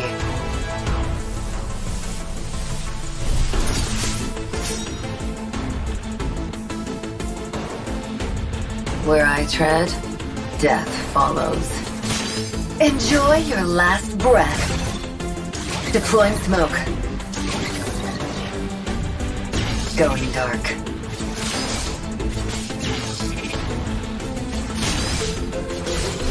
War is my trade. Death is my craft. Backup plan? I am the backup plan. My destiny is what I make of it.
There's no time to chit-chat. You will never learn. Mystic magic is so wonderful. Face yourself.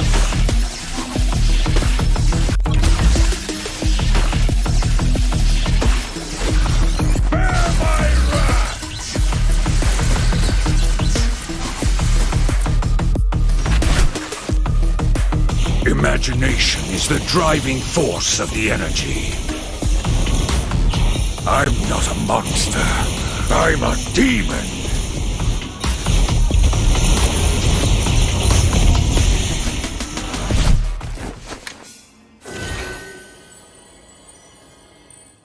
Get 8 gigabytes of all-access power. To do it all. Plus only TikTok to scroll and share non-stop. Power, work, life, and more. With Smart Power all-access data now up to 90 days. Load now. No signal, no fun. If only you could switch in an instant. But wait, you can with the Smart eSIM. Backed up by nationwide coverage. Get your Smart eSIM now.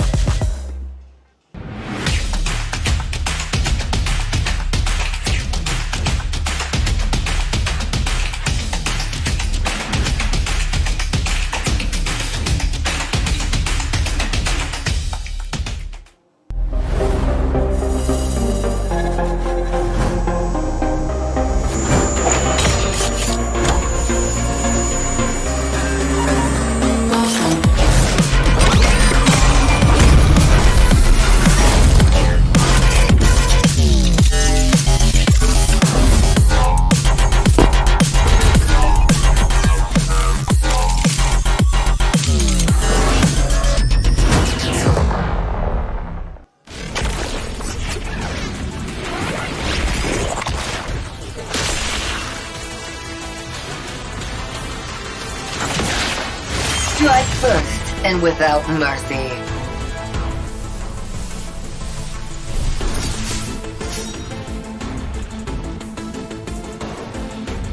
Where I tread, death follows. Enjoy your last breath. Deploying smoke. Going dark.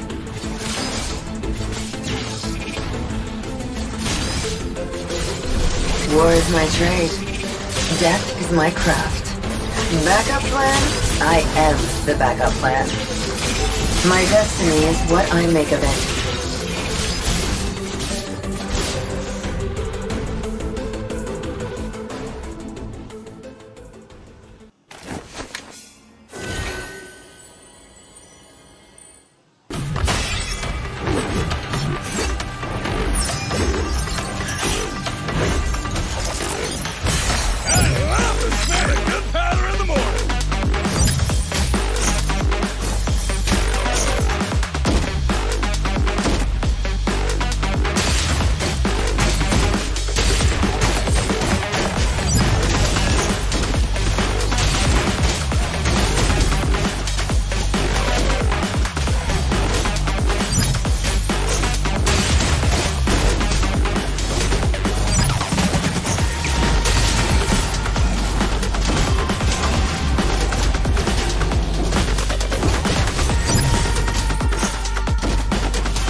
There's no time to chit-chat.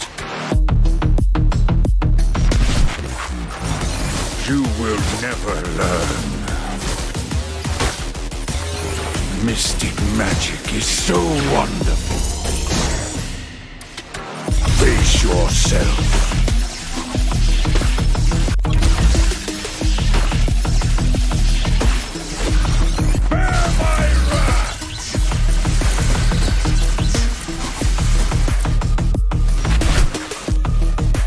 Imagination is the driving force of the energy.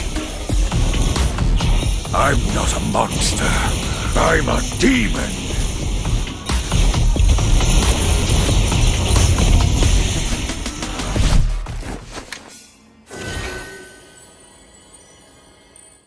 Get 8 gigabytes of all-access power. To do it all. Plus only TikTok to scroll and share non-stop.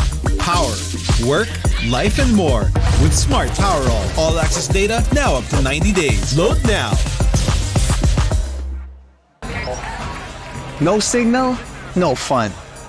If only you could switch in an instant. But wait, you can with the Smart eSIM. Backed up by nationwide coverage. Get your smart eSIM now.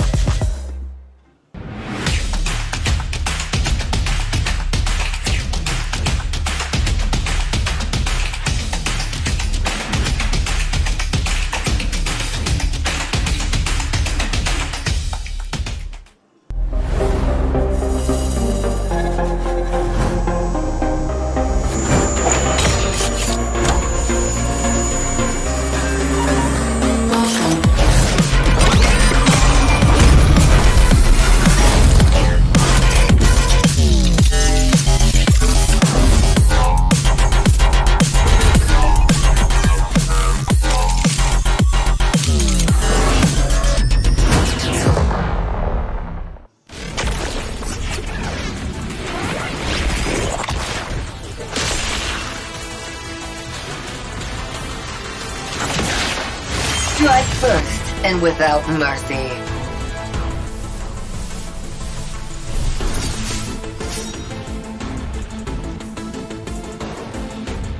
Where I tread, death follows. Enjoy your last breath. Deploying smoke. Going dark.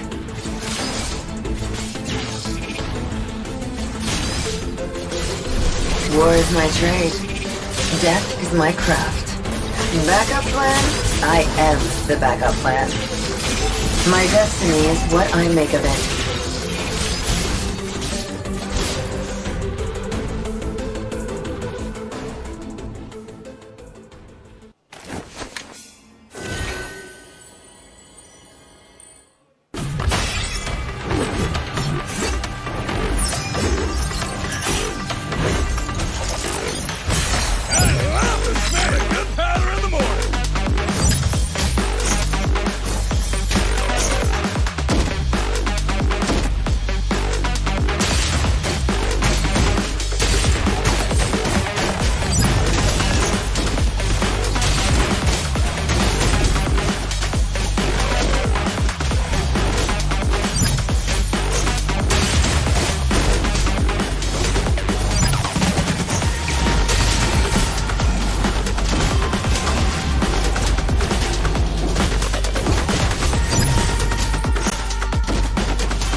Chat.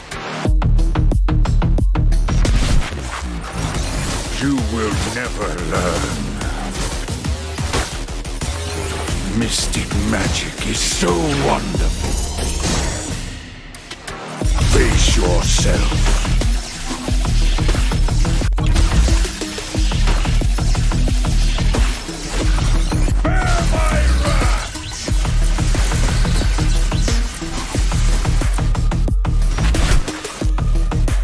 Imagination is the driving force of the energy. I'm not a monster. I'm a demon.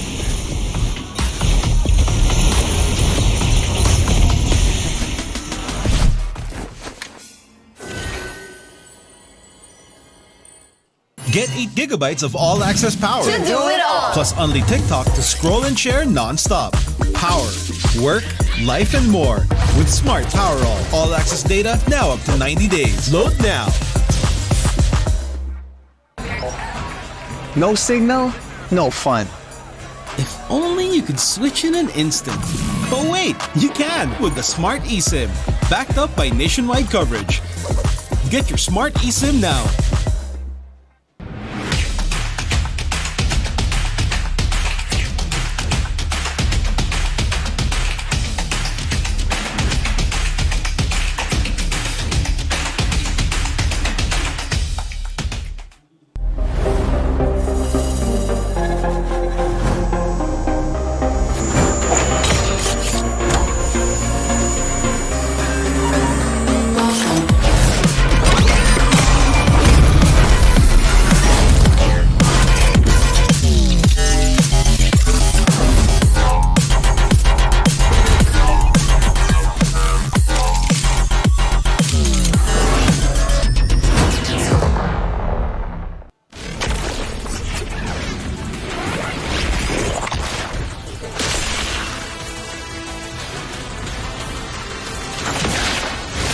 Strike first and without mercy.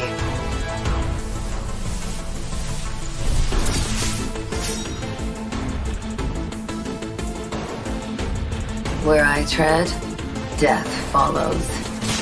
Enjoy your last breath. Deploying smoke. Going dark.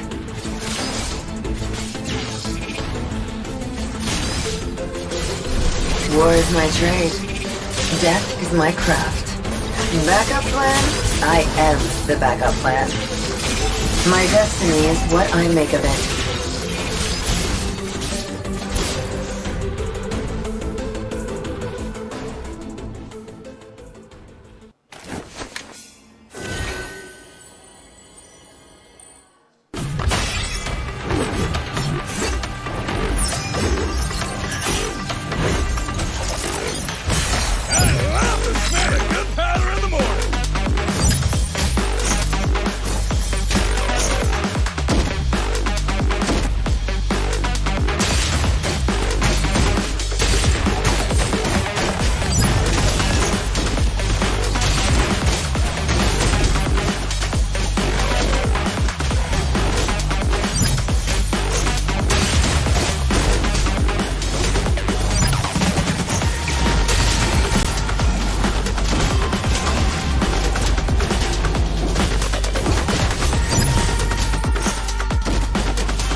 You will never learn. Mystic magic is so wonderful. Face yourself.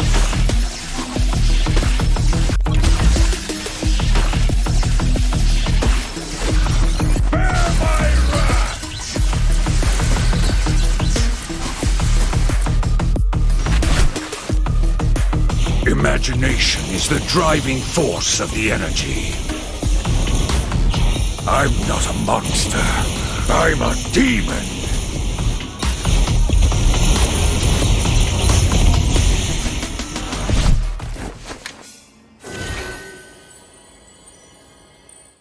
Get 8 gigabytes of all-access power. To do it all. Plus only TikTok to scroll and share non-stop. Power, work, life, and more. With Smart Power all-access data now up to 90 days. Load now. No signal, no fun. If only you could switch in an instant. But wait, you can with the Smart eSIM. Backed up by nationwide coverage. Get your Smart eSIM now.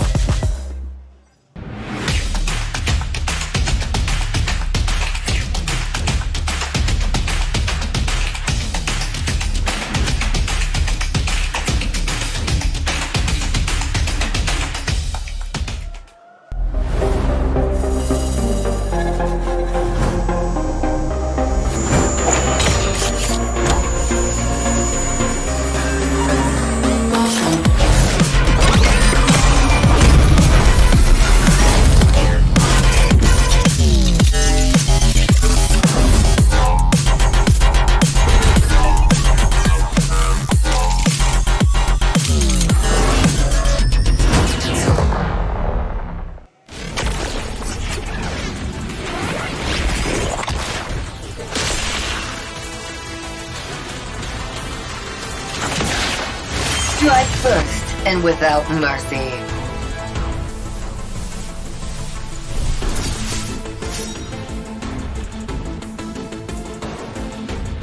Where I tread, death follows. Enjoy your last breath. Deploying smoke. Going dark.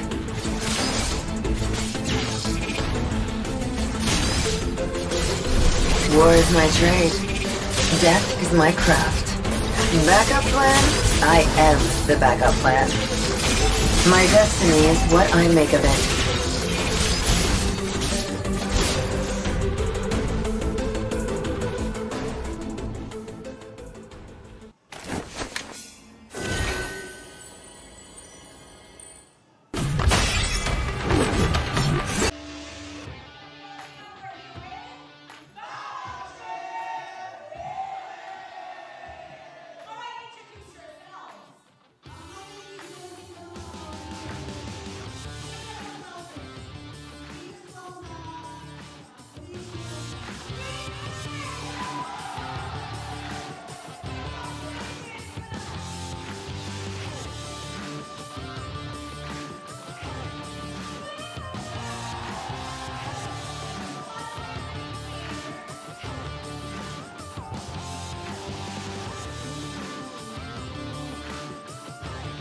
nagsagot lang kami ng minigame din. Ayun, may chance na kami manalo. Tapos, ayun, nandito na kami. Nanalo kami! Ano yung minigame? Sa kalanala, anong minigame? Ulaan lang po kung sino po yung dalawang hero, which is si KarlTzy at si KarlTzy po.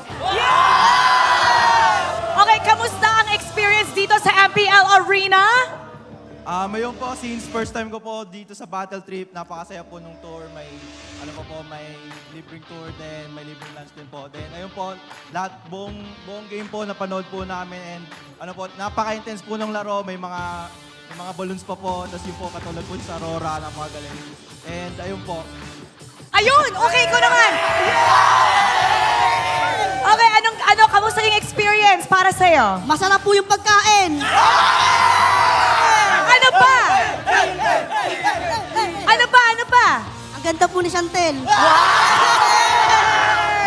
Okay, kung kayo ay magtatrabaho dito sa MPL, anong gusto nyong gawin? Ako po gusto ko rin po maging pro player katulad po ni KarlTzy. So gusto mong TLPH? Yes po. Oh, manawagan ka sa TLPH. Baka hiring sila ng pro player. Hello po, TLPH. Kung gusto niyo po ng substitute kay KarlTzy, nandito po ako. Pwede! O ikaw, anong gusto mong gawin sa MPL? Coach po, tapos Tagalinis, pwede na yun. Oy, pwede yun kasi kung coach ka, baka puro sweep. Anong team? Saang team mo gustong mag-coach? Onyx po. What time is it? It's Onyx time! Okay, so imbitahan naman natin lahat ng ating mga manonood para sumali sila sa battle trips para maging masaya katulad nyo. Ngayon po, follow lang po ulit kayo doon sa MSL, CH, and MPL. Then yun, magsagot po kayo doon forms. Then sagutin nyo lang po yung minigame. May chance na po kayo manalo. And ito po kami, ang dami po namin ngayon. So get that chance and yes! Sabihin mo sa kanila kung gaano kasaya dito para naman ma-encourage sila na sumali sa battle trips. Sobrang saya at nakaka-enjoy!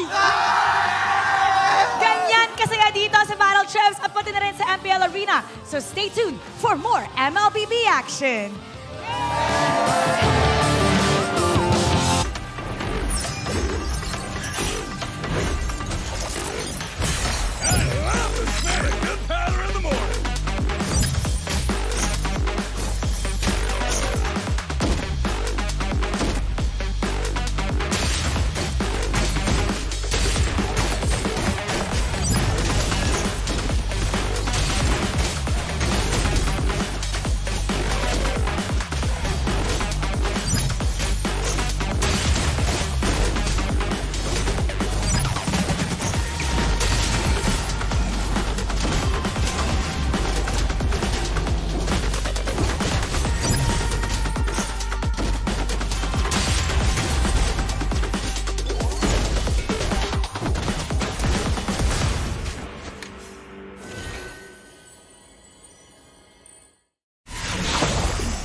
Chat.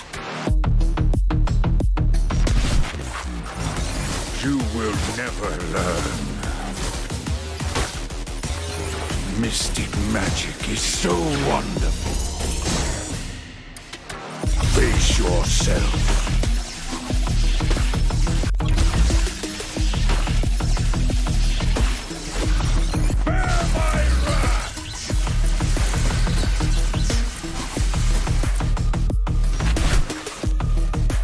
Imagination is the driving force of the energy. I'm not a monster. I'm a demon.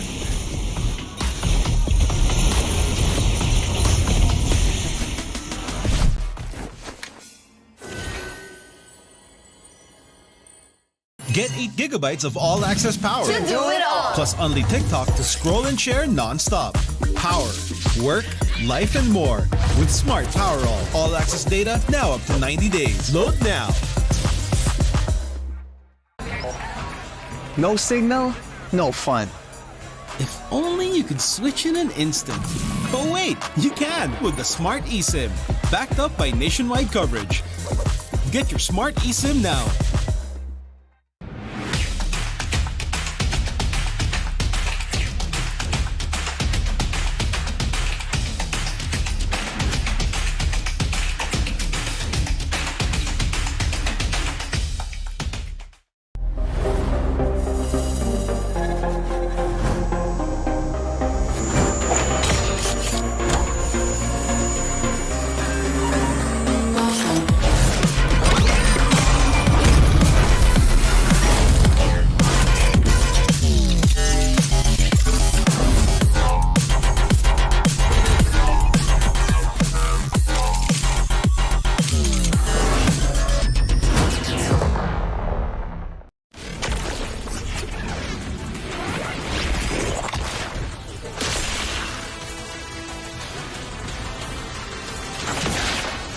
Strike first and without mercy.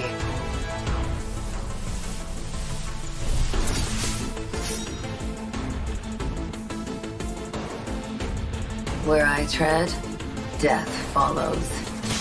Enjoy your last breath. Deploying smoke. Going dark.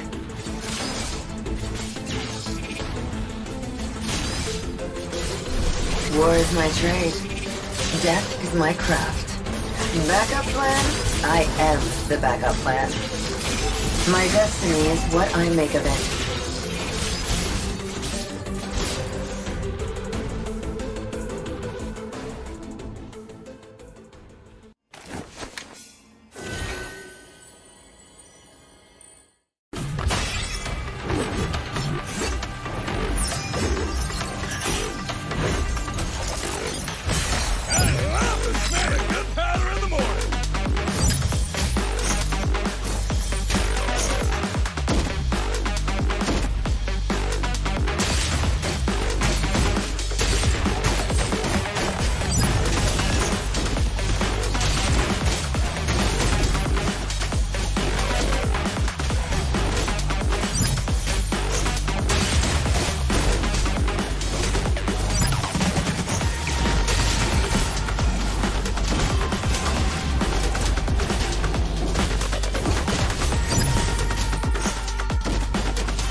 There's no time to chit-chat.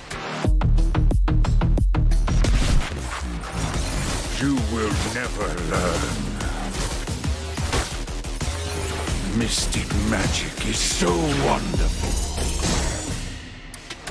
Face yourself.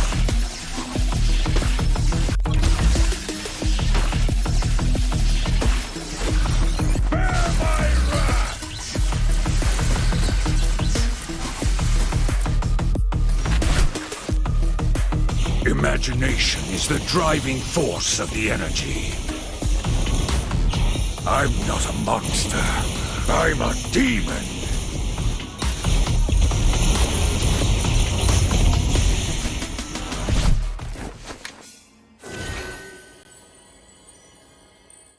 Get 8 gigabytes of all-access power. To do it all. Plus only TikTok to scroll and share non-stop. Power, work, life, and more. With Smart Power all-access data now up to 90 days. Load now.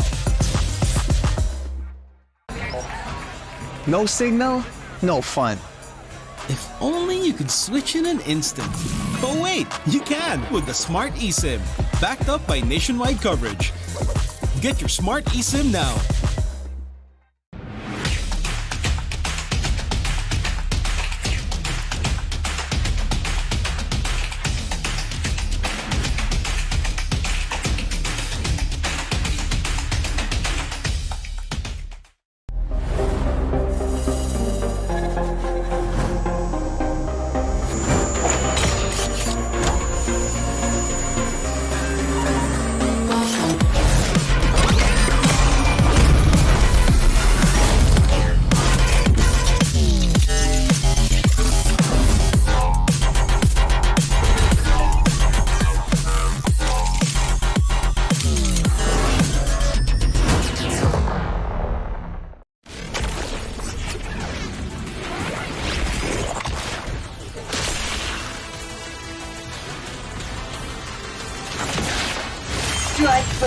and without mercy.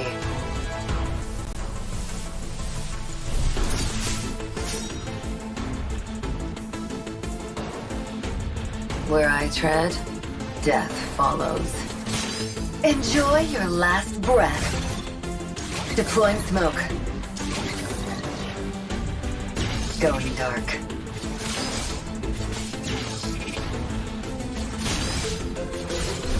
War is my trade. Death is my craft. Backup plan? I am the backup plan. My destiny is what I make of it.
Malakas, Pilipinas, malakas kahit anong lane, we become the monsters. Malakas, Pilipinas, malakas face the golden sun and ribbon for the 3 stars. Look at us to the top, no ifs, no buts, winning any game para to sa yes. Di mo matitin ang aming boses sa new level. Nasa kalye man o mobile, you know I become a legend. Open fire, we unite, we winners. Built with pressure, the diamonds are made of. Switch in a lane na parang gera, HP racing, may reset up. Built agad ang buhat ni Hilda, full load SS parang Lyra. Susundan ko ang iyong bakas, kasama patas, tagumpay natin ito dahil tayo'y malakas. Para sa Pinas, nasa amin ang alas, hindi tuwa atras, kinikilala sa taas kasi kami ang malakas. Para sa Pinas, nasa amin ang alas, hindi tuwa atras, kinikilala sa taas, ganito kami sa Pinas. Wow!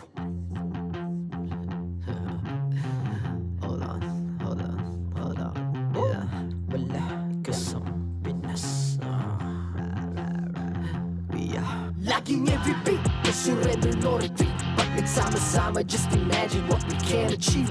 Laging MVP, no surrender, no retreat. Giving 100 all my all, cause we just cannot be defeated. We are unstoppable, immune and invulnerable. Ready ang equipment, lahat frozen, malang crowd control. Pakita ko na jab like pow, beast of the southeast. So matawag proud and loud, cause every enemy we devour. Susundan ko ang iyong bakas, kasama patas, tagumpay natin ito dahil tayo'y malakas. Para sa Pinas, nasa amin ang alas, hindi tuwa atras, kinikilala sa taas kasi kami ang malakas. Para sa Pinas, nasa amin ang alas, hindi tuwa atras, kinikilala sa taas ganito kami sa Pinas. Wow.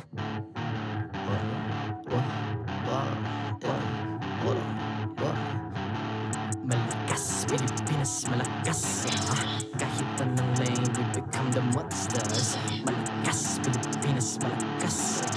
Face the golden sun and repping for the 3 stars.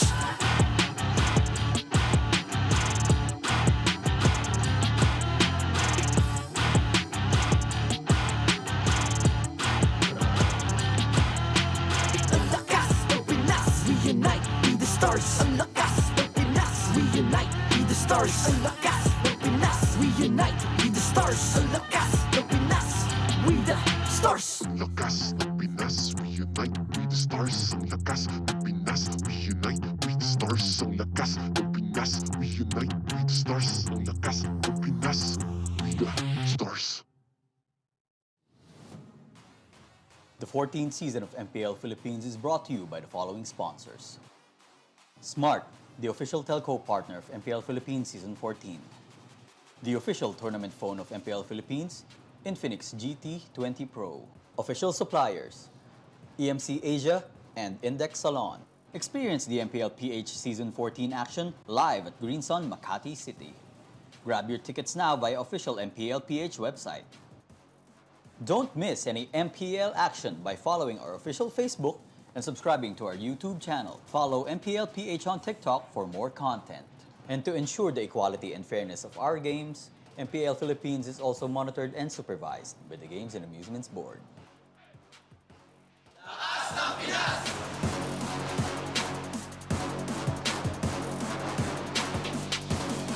Lakas ng Pinas!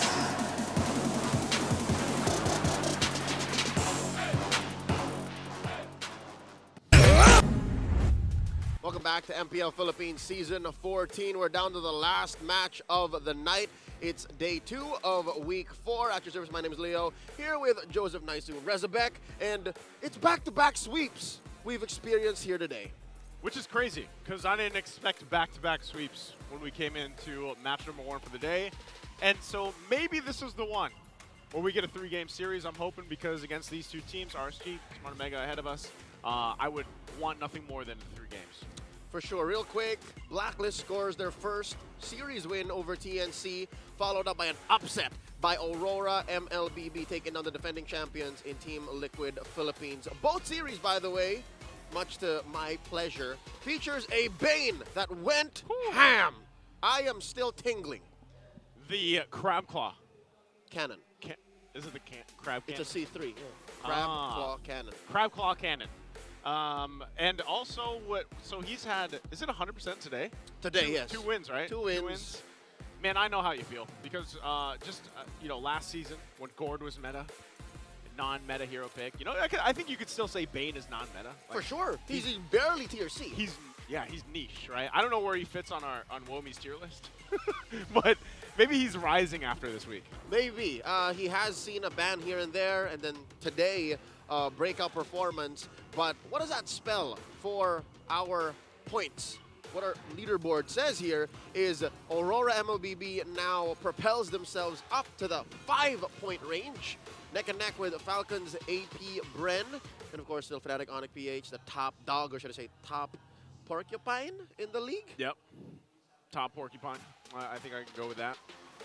But for these two, like I said, it's the middle of the standings are neck and neck, and at this point in the regular season, you know, this is where things kind of really start to fall in place. And I would say, if you look across the board in week 4, at least for now, and let's as well, but the main thing I would say is the improvements for all the teams up to this point, and they're only going to continue to improve here. And I think now that you're in this, you have these teams in the middle of the standings, this is where it gets really iffy, like spicy.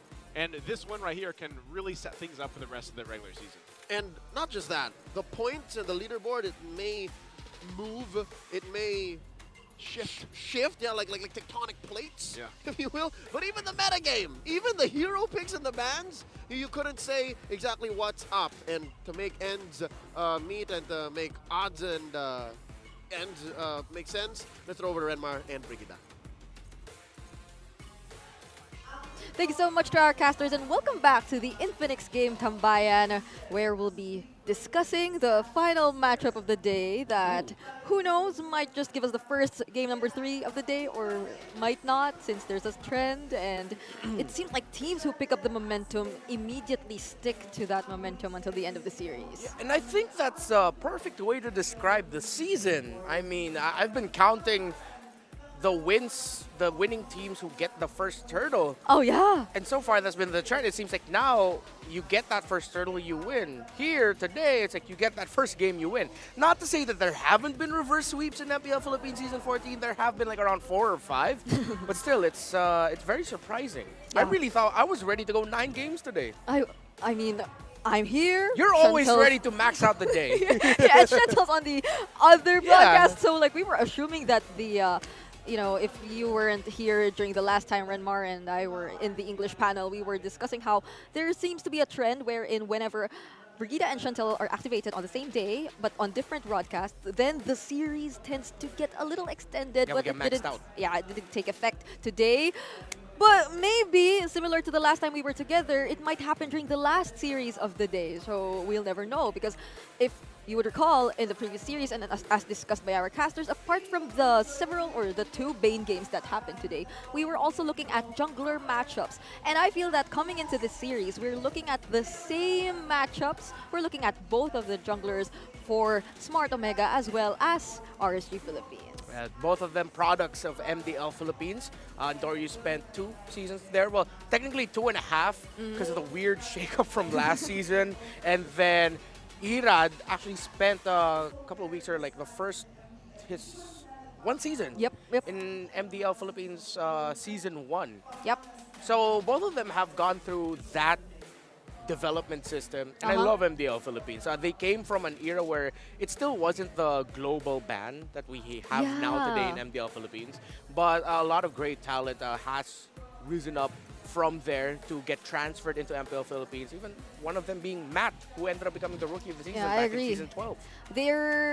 Smart Omega, to be exact, is a team known to actually undergo quite some changes mid-season in the MPL. We've seen a lot of jumps here and there, especially for Andoryuuu. He's been part of the MDL, and then eventually later on we'll be seeing him in MPL. So it means a lot for these players that their skills and their capacities are actually recognized, and that they are given this opportunity to play in the MPL. And now they're actually the mainstay junglers for their respective teams. And looking at their statistics put together, not quite significant differences, I'd say. Especially given that their hero pools are very similar, so which makes all this matchup all the more interesting, especially for our viewers. Yeah, and it's strange to say that Andoryuuu may be going to this one of the favorites, although more people would be familiar with Irad's game, his assassin, the Lancelot that he brought out last week. I believe it was earlier this week against TNC Pro Team. He put his name back on the map as being the mechanic, one of the main assassin users here. But Andoryuuu has been fantastic for Smart Omega, other than the fact of you can count on him to get the objectives, that he understands this meta in terms of being able to make plays out of nowhere. And it's important to be able to do that when you're paired up with someone like Chaknu in the roam, who has a mind of his own, but that's linked up with the rest of the team. So, okay, I'm going to do this, make sure you follow up. Andoryuuu's the same. I'm going to do this, make sure you follow up. Right. I was already thinking about how likely are we going to see an assassin-assassin matchup once again, or are we going 100%. to see the Bane again? I mean, I was expecting that earlier, but then the Bane suddenly showed up. But Lei was happy about it.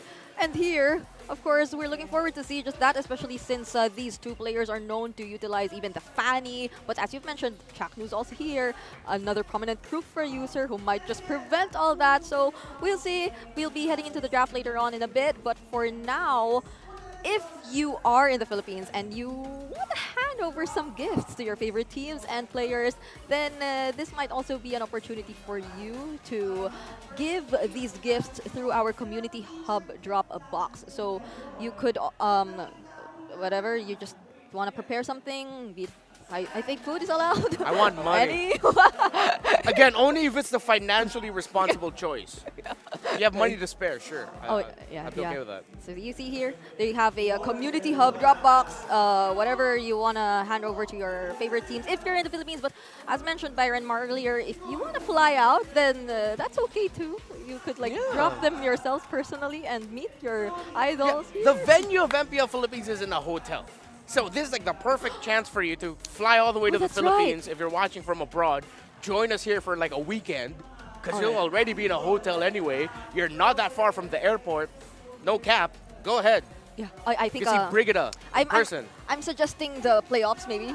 Yeah. The best way to visit the Philippines and watch MPL live. But for now, let's also ask our MPL fans who they think will be winning this match, RSG Philippines or Smart Omega. We're seeing a lot of differences in the previous matches in terms of the crowd favorites, but now you also have a chance to vote for who you think will be winning, RSG or Smart Omega. Regardless if this is going to go into a game number 3 or not, just vote for who you think will be winning. I also have another question for y'all there.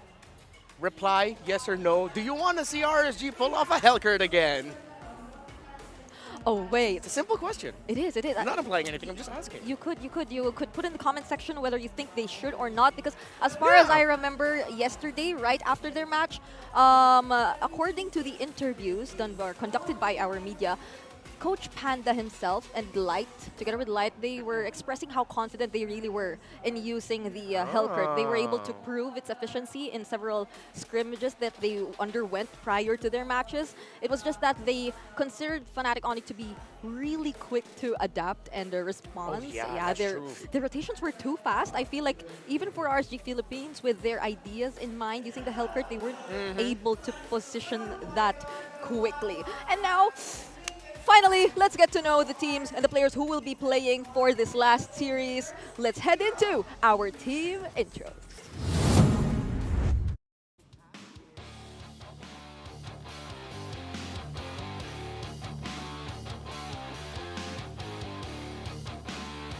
Ito na nga ang ating mga marshals. It's Jeff, Joshua G, Pat, and Wilbert.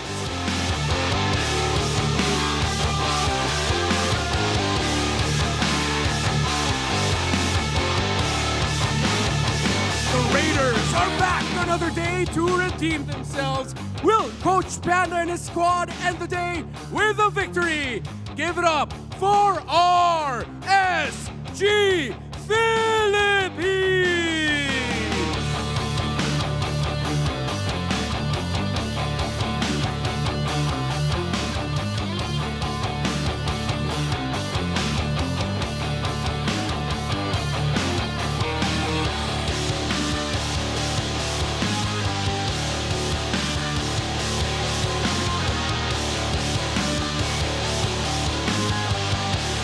Introducing their opponents.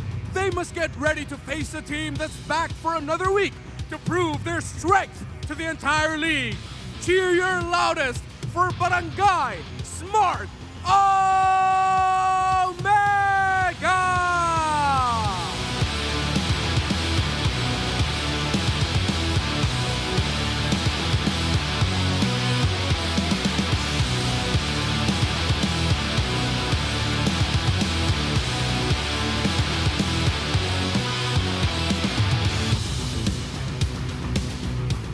And their coaches for RSG Philippines, Coach Panda. For Smart Omega, Coach Lembot.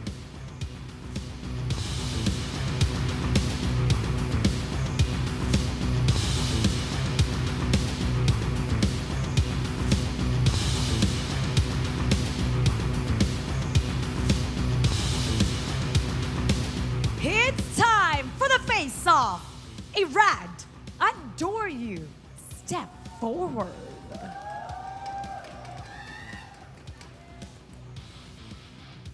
Step closer together. Irad, ano ang palag mo kay Andoryuuu?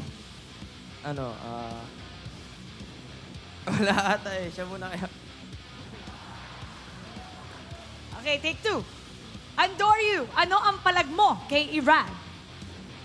Mas magaling ang mag-thirst trap. Ano ang palag mo kay Andoryuuu? Mas malakas ako sa ML. Palag kung palag, fist bump. Players that have both been in the MDL and now on MPL are ready to prove that their hero within is stronger than the other. Simulan na ang bakbakan. Panel, fast. I'm still not done cuffing. I think we need to translate that face to face for our international viewers. So if I were Andoryuuu, I said, I'm better at doing thirst traps. That sounds so weird coming from me. Why did I say that? I don't know why. You're the one who said it, but okay. Okay. And then Erad just responded with, well, I'm stronger with playing Mobile Legends Bang Bang. Oh, yeah. And this is the lineup for RSG Philippines. It's the standard, of course, again, Nibor filling in. Not filling in. He is the main EXP leader now for RSG Philippines. And all I'm going to say for this is I just hope they work on their timings. If they were confident with bringing the Hellcurt, that means a lot of thought goes into the drafts that they bring in, and I do not doubt that. But they're up against Smart Omega, who are rocking with the lineup that we've seen them rock since the latter half of Season 13, now heading into Season 14.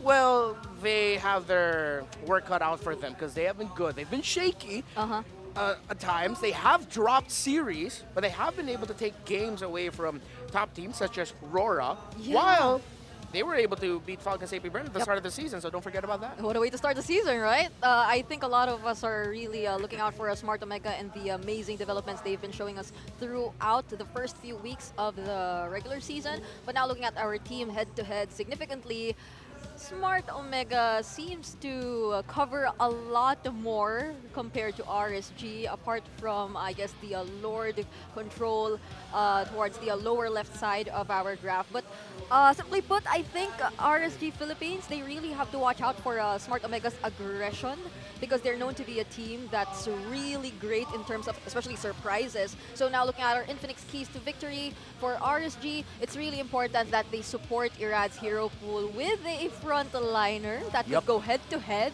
with probably Chak Mamba. And for Smart Omega, sustain the early to mid-game advantage, because we all know that they're capable of securing that. Yeah, and pace yourselves. Play to your strengths.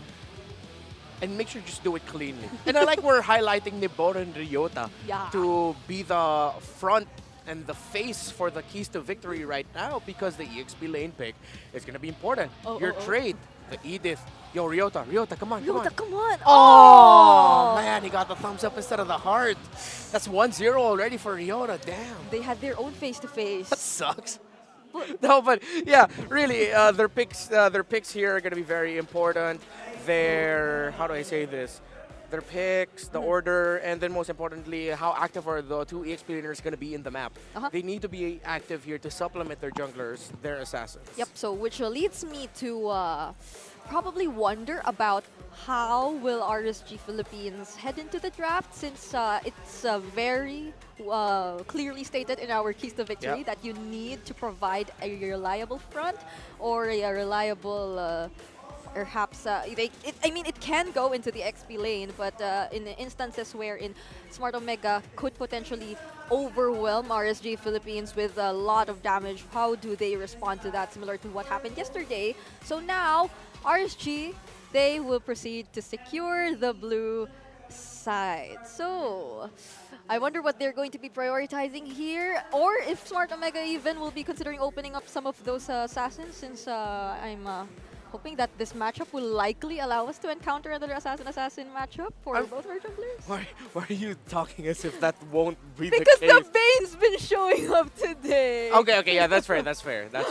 Right? So now, to answer our questions and finally get to know what these teams have in mind for their drafts, let's now head into the drafting phase between RSG Philippines and Smart Omega. So far, the Ling is still open. I'm wondering if we'll be, or I'm actually wondering if the Zushin also will be open here for both of these teams. I think it's, was Zushin picked up yesterday or recently? Oh yeah, yesterday it was picked, right? Yeah. It was picked up yesterday, but it didn't go well. It was RSG Philippines themselves who picked up the Jushin. So let's see what they have cooking right now. I think teams understand that the main trades are the Edith, the high loss, the Roger, and the Harith. I think it's going to be revolving around those. Or could even be a swerve by either of these two to pick up the Phovis in the first phase, depending on the nature. So with the Harith taken out, the high loss even taken out, so RSG are increasing their chances that they get a really favorable first pick. Maybe the Roger might be open for them. Oh yeah, Just pick the Roger. They take out the Ling, but then that might just mean the Zushin will be available for Ukir if they do proceed to pick up the Roger. But I do agree that you would want to get the Roger instead of let it go into probably Big J or even Andoryuuu. That's why I'm leaning more towards the idea, like, if you're going to be taking out away 2 main damage dealers, your opponent took out 2 major assassins, just pick out the Roger. That leaves Irad with a Hayabusa and Lancelot still available for him. You are going to be giving away the Jushin, if ever, to Omega. But I'm now at this point where I am willing to see teams give up the Jushin. Oh, wait. And instead reprioritize. Again, that was other than the Roger, we also mentioned the Edith. So you're taking away a pick from Ryota, which, again, we did put importance into the EXP lane pick. And again, 67% win rate this season. And might it be best for RSG Philippines to not completely opt for a fully frontline, sustain lineup if ever they go for, or if ever Smart Omega does decide to go for the Zushin? But I'm feeling they're quite on the fence about picking that up just right now. So probably the other available heroes such as the Hylos, would they be immediately picking that up? Oh, they immediately take the Hayabusa. Yeah, Hylos is banned. And Phovius. Talking about this earlier, early Phovius, just lock it in already because it'll make RG think twice about Roger, and I think that's one of the things that they were looking at, if the Phovius will get rushed by Omega. So that's sort of them blocking the Roger pickup from RSG Philippines, and they go ahead and just secure the Hayabusa for themselves so that RSG's Irad won't be able to take it. If it's not going to be the Roger here, I think you're going to have to lock in something like the Lancelot. Although I'm very hesitant to say that. I mean, Julian is still going to be open for the jungle if they want to. Mid laners, they can go ahead and pick up a Vexana or a Valentina. Valentina has risen up in priority. I'd be so shocked if Irad was the one to use the Bane or a different kind of jungler. You know what, Bane? I would not mind because of Holius. Oh yeah, but they pick up the Roger the Zushin first to be safe. So now at least we have a clear idea of, well, I don't know, we can still flex the Edith and the Roger. That's the thing about the first 2 picks here for RSG Philippines at least. So regardless if Smart Omega does decide to limit Irad's other potential jungler heroes, at least they have the Roger in their hands now. But for Smart Omega's last pick in the first phase, what? Moskov. Okay. So they see the Roger, they just go ahead and pick into the Moskov. So now they're going to be thinking about maybe putting the Roger in the jungle later on for RSG Philippines. Because the matchup of the Moskov Roger, a little bit of a 50-50, a little bit up in the air. Sometimes good for a Roger, sometimes it's really bad for a Roger. So for the bans, they can take away the Roamers of Light. I would want to see them take out a Jawhead and the Lolita, either one of those two. Maybe even consider the Kufra or the so many options in terms of like which one to ban. Give the Hellcurt, man. So Julian, hey, come on! If we see the Hellcurt and RG decides to pick it again, at least we'll see that, you know, why they love to pick it up. And I'm leaning towards the idea that this is going to be an Edith for Nibor because majority of the time it does go to the hands of Nibor. It may not just be majority. I will have to double check. All right. So while he double checks whether or not most of the time Nibor gets a hold of the Edith here for RSG Philippines, we're still waiting for the next bans here. They're targeting other potential roamers for Chaknu as well. They can't allow the Tiger Heel to get into his hands. Might they I'm feeling the Kufra would work as well here, but then it's Smart Omega who'd pick first, right? After the banning phase, so it might be tricky to let that pass as well. Yeah, that guy's drawing. Did he get something good? Did he? What was that? Oh, he got Obi-Wan. Oh! Hello there. Congrats. That's right, we have the Star Wars collaboration back for 56 days. So, taking away the TIG, could be 2 things. One, because RSG's main damage dealers, or at least one of them, is dive heavy. That's the Roger. So he can be a little bit more free to enter. Oh, Jaw. They take away the Jawhead, which means RSG now will be more than happy to go for either Grok, Cho, or Kufra. Yep. And not just that, Omega might actually lean in on that too. But Chaknu's Lolita is also open. And Omega have shown that they are already comfortable playing with that as their roamer. If ever they can pick their mid laner fourth, and then just pick their roamer last, and just adjust depending on what light picks up. So that way you go into it with a way more favorable roam pickup for Chaknu. Oh, I see. So it's not immediately picking up whatever is left available Possibility. here.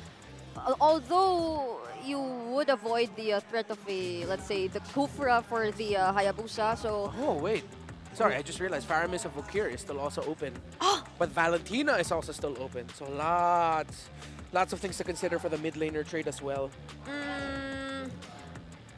The Valentina at this point, oh yeah, there's an Edith here for RSG Philippines that might look like a great pickup, but then Kufra, Lolita, they're both available as well here for Smart Omega and RSG. What do they want to trade for that? I think Lolita here, and then Faramis or Valentina later, depending on what RSG picks up. Not to say that they are for sure gonna pick that. Okay, wait, what's the stat? Oh, Whoa, my God! Yes! It's gonna be a Rome Garakacha! Finally! We're seeing an avatar of Guardian! Yeah, we saw it! We saw it in MPL Indonesia. Hello, Baloyski. So Baloyski might be like looking at this like, hey, y'all picked my Hellguard yesterday, now y'all picking my Garakacha? Dang! Why are we seeing a lot of similarities in terms of Baloyski's playstyle happening now? You know, put the Roger in the jungle, get a carry. Oh yeah, which reminds me, I heard that Light also was asking Baloyski recently, like for how advice? do you actually play, let's say, the Hellguard? So what approach do we do whenever we pick up these kinds of roamers? So will RSG still go for a hard tank, the Kufra, the Lolita? Oh, wait. So it's an Edith roam, and they secure the Terizla for their XP lane. Yeah, I think they decided to swerve it because they saw the Gacha. So they both have magic type roamers. For the mid, I'm iffy on the Valentina because you're up against a Jushin. Yep. Faramis? The Faramis? Would it work here? Faramis over here. Or the Lilia. Okay, yeah. Slow front to back against the Edith, the Lilia, and you're up against a carry as well. It's a great last pick by Omega. 2 out of 3 of their main picks in the middle of the map are both magic damage dealing, similar to RSG Philippines. It's a Hayabusa versus the Roger. I think I'm going to be seeing at how Kusei and Jomar are actually going to be handling their gold lane. That might be the X factor here. And how well Nibor times his entries. I think we're about to see some crazy team fights take place here. Some Avatar of Guardians here and there, and some Glooms scattered all over the place. So it might be a little tricky here for RSG Philippines to pick wherever they want to commit their team fights. But at least for them, they have the Zushin, they have the Terizla, they have some AoE to partner up with all those damage dealers that they have in their hands. But we'll see how they will be scaling and how fast will that happen in this game. Let's head it over, or hand it over to our casters. And we will receive, thank you so much, Brigida and Renmar Santa Cruz. Welcome to even Mobile the draft Legends. alone. Coming from our Infinix game Tambayan, it's Leo and Nice to at your service. Calling this matchup. How'd you like that, Gatot? You know what? I'm just loving the fact that we have all these kind of fun picks coming up. And I know Renmar mentioned it, you know. It's appeared in other parts of the world for the MPLs, but it's great to just see the meta in a position where you can have this and it works out, you know, whether that's the Hellkurt, whether that's the was it Baksha Roll? We don't talk about that. Well, it's still there. It showed up. It showed up. The Banes, now the Garakacha. It's great to see. And mainly, maybe because of this Gatot Kacha pick alone, RSG had to swerve their XP and their jungle picks. And so far, not much action because, again, both teams are checking their range. Both teams are adjusting what the lane-to-lane matchup looks like. This is one that Renmar mentioned, Big J versus Kusei. Yeah. Taking a look at the emblems. Looking at it so far, what do you put on a Gatot? It's just full tank, man. He's full tank. And you know what's funny? Before he was actually like picked up in MPLs, when I was forced to roam in my own RGs, I like to pick Garakacha. Reluctantly. I'd be like, you know what? I'll pick him. Okay. All right. So we got some more time for the story. What makes the Gatot work? What is it? What is it about the Gatot? It's well, one, he's fun to play. Like, let's be honest. Heroes Landing, you're right, the Avatar of the Guardian. AOG. It's one of the funnest abilities in the game, I'd Whoa. say, right? Yeah. It's also just, it's obviously a great setting tool. Like, it's actually very useful. So is his taunt Unbreakable. But what makes it fun is because of the way that you can build him. It works great against the Mozcovs, all the, typical gold laners, other than, like, the Harith. Full reflect build. Full reflect at that point. But also, it's just fun because your team's going to have to fight around you when you do land the AOG, but then you pop a Revitalize. Like, he's running Revitalize. Chaknu's running Revitalize. I thought I was one of the few players that did that. I know other players like to do that. Right. They mix things up, maybe even a Flicker here and there, or a Vengeance. Vengeance. That's right, yeah. But I love it because it's such a fun hero to play. And now when we get to watch it in the hands of the Mamba, of Chaknu. The only thing that I wished was a thing for Gatot, since it is Chaknu we're seeing play, right? I wish that AOG landed much faster, because it allows for Chaknu to do Chaknu things. Right now, it's kind of spelled out. Like there's very little that could go wrong for you to walk away from an AOG. Like, at least in my experience, right? Yeah. And now here at the highest level of play in the MPL, the professional league, I would expect that there has to be some reason that you just stay under the AOG. Real quick, the last time we saw Gatot Gacha was in Season 6. Under Next Play Solid, MB, their roamer, then played it against Execration. So, for those of you who don't know, Next Play Solid was the same team that Yaoi, Rana J, H2 came from. Exhort, that was that lineup, that was that roster. That's crazy, 8 seasons ago. Yeah, I was counting backwards. It was like 6 minus 14 minus 8. Yeah. Quick math. So what is that now? 4 years ago, Joseph, 4 years! Yeah, 4 years. And, now that we get to see it, and I think building off what you just mentioned too, the fact that, yes, it's going to be the hands of Chaknu, I want to see how he plays this, because obviously if you do land that Avatar of the Guardian, and let's say you miss, you whiff it, you're kind of just there. You know what I mean? You're kind of out in the open, and there's always got to be a downside to those kind of abilities, and that is the downside of that ultimate. And so, yeah, we'll see. And like you said, you can technically get out of it and dodge it. Maybe if it landed a little quicker, maybe it was a little more useful. But I think it's still a pretty good ultimate here for the game. Yeah, it's different from the Numenon Blast because there's a slowing effect as she casts that. There you just see a circle, and you're like, yeah, I'm out of here. Yeah, I'm out of here, but then again, it does put Gatot right in the middle of the action. Yeah. So there is that factor. Looking forward to how it'll be utilized by OMG. Turtle spawns up in the upper quarter here. So far, so good. Like, no skirmishes, no kills. And Chaknu here, about to get hit by the Lantern Flare. It's a 3v3 affair. And, yeah, it looks like RSG is going to commit first. They should start this up. Chaknu just waiting for that level 4 too. So Ryota's going to start this up. Infernal Pursuit going to be popped. He has to flick around on the defense. Chaknu goes in. Unbreakable. The rest of the team still trying to follow up with Ryota. Trying to stay alive. He's finally going to go down. Chaknu also not finding the connection he was looking for. Gets a little bit of healing back up. But it's 3 versus 1 right now. What? Tries to get out, and he'll do it. But Turtle for the taking here. So RSG looks to take the objective. And they lost Namor earlier. A minute in, Joseph, a minute in, and it's still a 3v3. No one from OMG or RSG are budging. They trade the XP laters and they get back into the fight. Oh, I think they got this. OMG, hold on, they go in. Andoryuuu will rely on the team to take the turtle. He sweeps in and gets it with not even using the retry. He's Andrew. In a sliver of an opportunity, just bursts it down, retries it, leaving Irad to just farm up. Again, I think that's the first big win here in this game 1. Turtle scored by Smart Omega. He's he was 2 levels ahead for a bit, but Irad just hit the 6, yeah. So Andoryuu's doing a great job farming up momentum, trying to build up on it too. And again, like you mentioned before that Turtle even broke out, Leo, like this is generally a slow pace early game. Not much action, not much battling going on. But when they did, you saw how extended these fights can be, especially with the fact that you also have a Phobius on this lineup from OMG. Yep, let's see what the gold is looking like here. 200 up for Kusei, while Andoryuuu is up by about 300 away from Irad. Let's see which way Chaknu goes with the builds. What do you reckon the first item should be here? That's the thing. With Chaknu playing this, I'm not 100% sure what he goes. Maybe even if I don't know if he'll pick up a Thunderbolt. the fact that he's up against a carry here too, I'm wondering if he's gonna just pick up or COD. COD.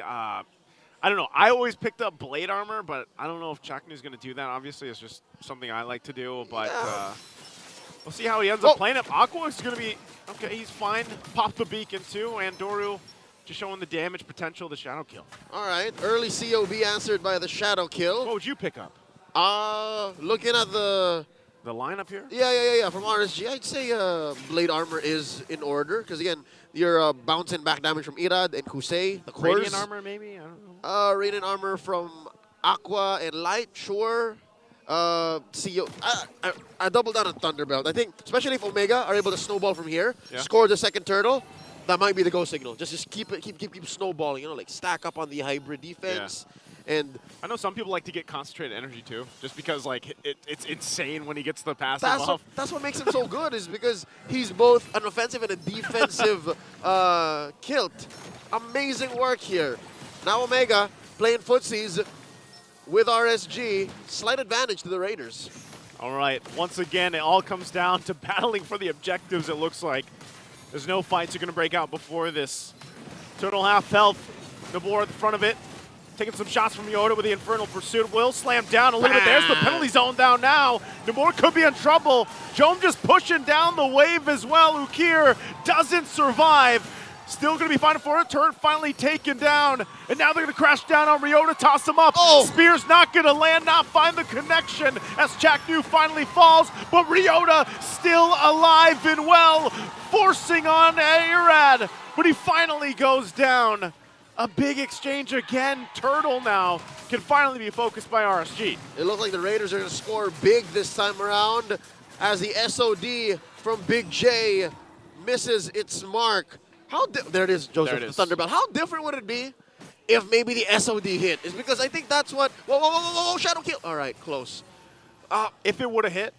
That would have turned the other way. Yeah, definitely, because you got these two tanky dudes, basically Ryota and Chaknu, just holding down the front line, you know, causing a lot of focus on them. And if Jome could have...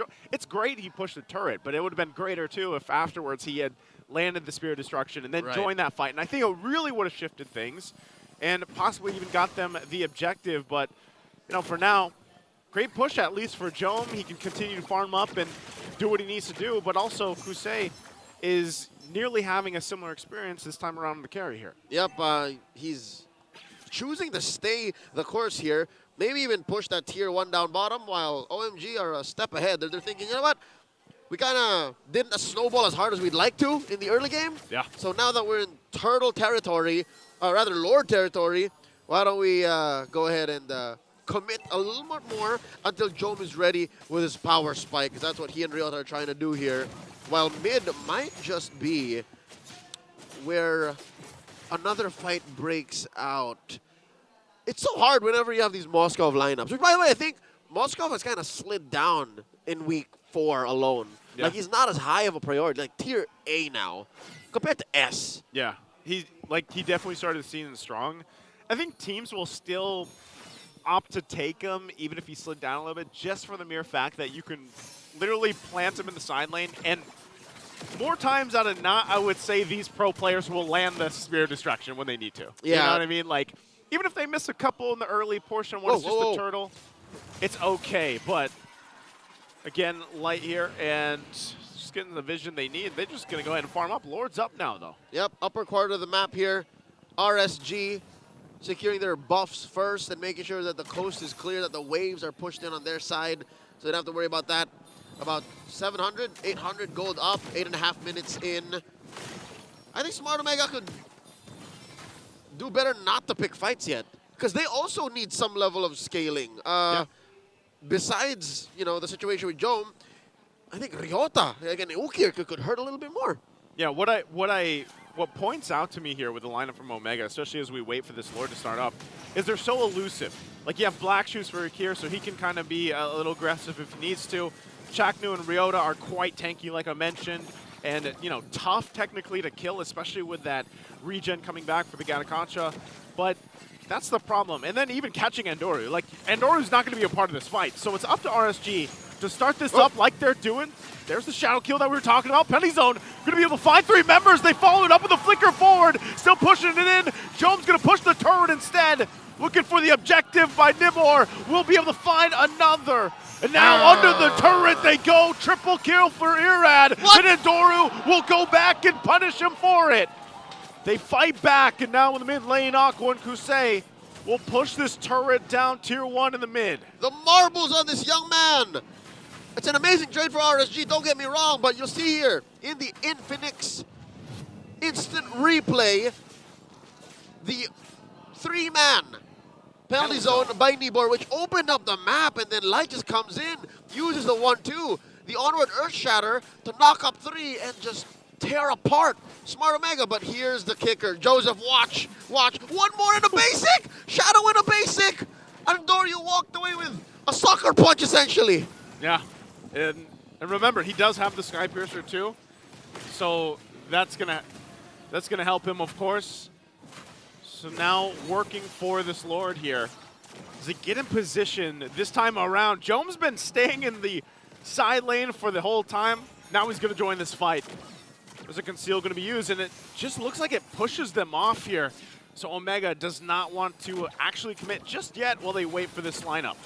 All right, that's a Lord shuffle confirmed, because at this point, even RSG after the back-to-back wins and trades, they're still respecting OMG's damage output as Nibor, Light, and to some level even Aqua is putting up quite the perimeter. They're not letting Omega get into their space, and the amazing bush control too, not to mention.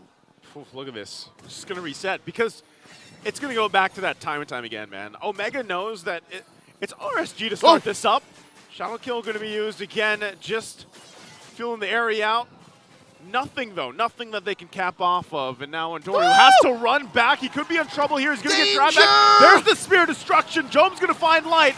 Taking off a couple of shots in Irad. There's the Avatar. They come down, but in a huge penalty zone. Traps them down in the mid lane as Chaknu and Ryota are dealt with. There's only 3 members of Omega left alive against 4 from RSG. 2 for 1. The numbers are not on their side, but the Barangay decide to stand their ground. Look at this, a 3v3 with KarlTzy just around the corner. Joseph, I don't know if this is such a good idea. Still risky here for the Raiders. KarlTzy also joined the fight. There's the conceal call coming out. Oh! They jump in. Shadow Kill's going to be able to find Light. Looking for Irad next. Finds him too. Couple shots. Doesn't go. What? But procs the Sky Piercer. What? And gets the triple. Andoryuuu lives for the fight, and now the Lord for the taking for Omega. Andoryuuu is out of his mind. Taken down 4 for the new Barangay. What? They were down on numbers when that fight started. You said it, Leo. You're like, I don't know if this is going to be good for RSG, and it was not. Andoryuuu makes sure of it. Looking at this, the replay brought to us by Infinix. Oh, so Ukir was baiting it out, and then they spent too much time trying to take down the Lilia. And all this while, Andoryuuu was playing with fire, was packing dynamite in his hands, or in his katana, should I say. His katana. You see, that's what I was saying here earlier, just minutes ago. I said, this lineup from Omega is elusive. Just when you think you're going to catch someone or get someone low, they have some type of utility to stay alive, whether that's Black Shoes, whether this is just the fact that it's a Phoveus and a Chaknu on this Gatakacha. And off of that single turn, off of a Lord and a huge 4 for 1, 4 for none, suddenly they have a almost 4,000 gold lead, and all the lanes pushed in. Smart Omega, they've been winless for the past couple of weeks, and this might actually be one big one. Chaknu jumps in again and takes a couple shots himself, but will heal back up the best he can. Ryota follows up. The rest of the team's going to focus on the base. Couple shots away, and Omega will do it as they take game number 1. Big J with a big play. Save for that last sequence that was led in by Andoryuuu. Big J's been playing the map. Big J. What a great, from staying in the side lane, pushing down those turrets, and then eventually that's the lane they push for the victory. Great decisions. I think analysts are going to have quite the time breaking this down. Red Martin bringing it up over to the Infinix Game Tambayan. Thank you so much to our casters. And we also have here with us Ben from the Battle Trips, right? So, from what school were you again? I'm from Bat State. Oh, he's from Bat State University, a province in the southern area of the Luzon Island of the Philippines. What am I saying?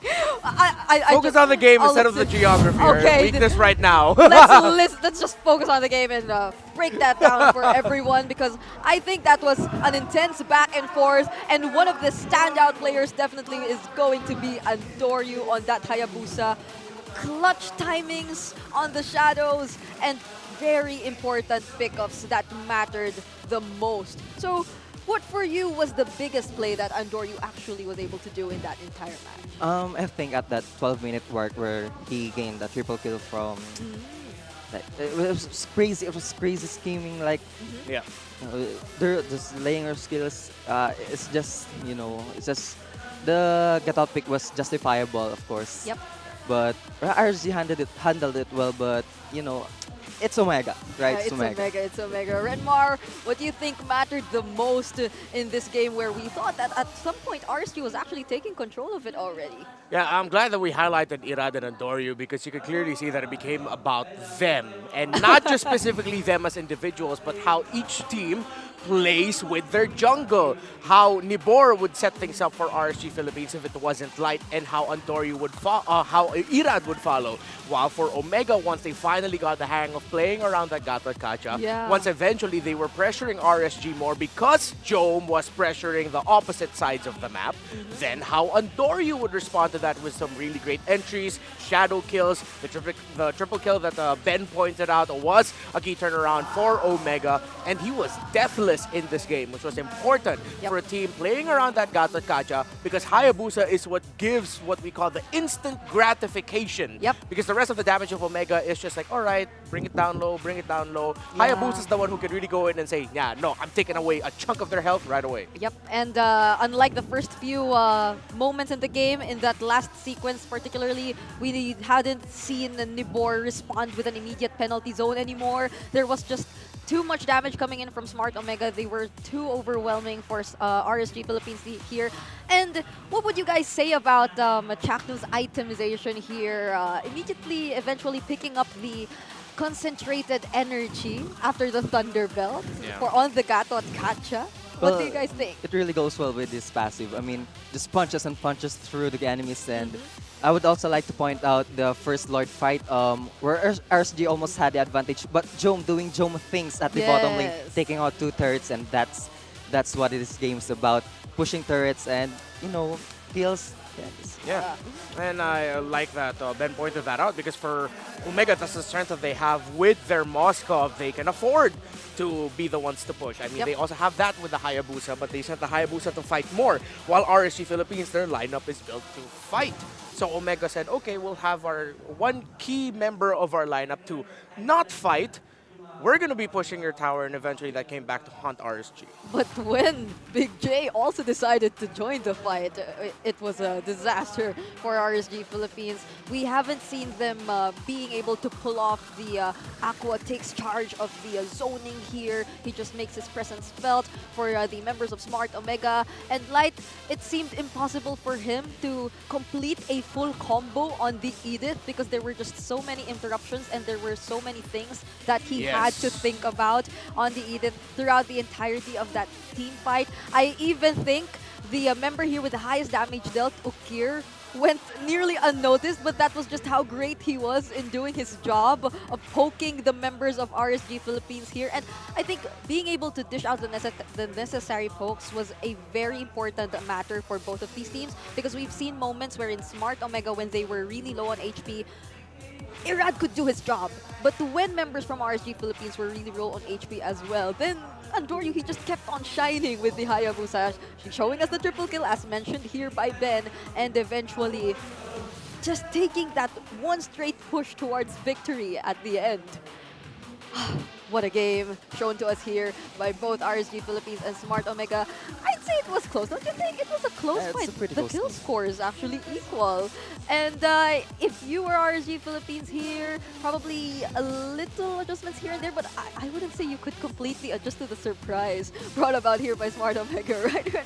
I mean, Yeah. even we were surprised. It was a sudden gatot-gacha. Yeah, I mean, RSG adjusted to it well, and they eventually played into it. They were just eventually outplayed by an incredibly talented jungler. Because even though it was a surprise, and the surprise factor will be there if you're RSG Philippines, again, they watch their positioning. Once they would enter and they would set up, they would watch out for the Gatot Kacha.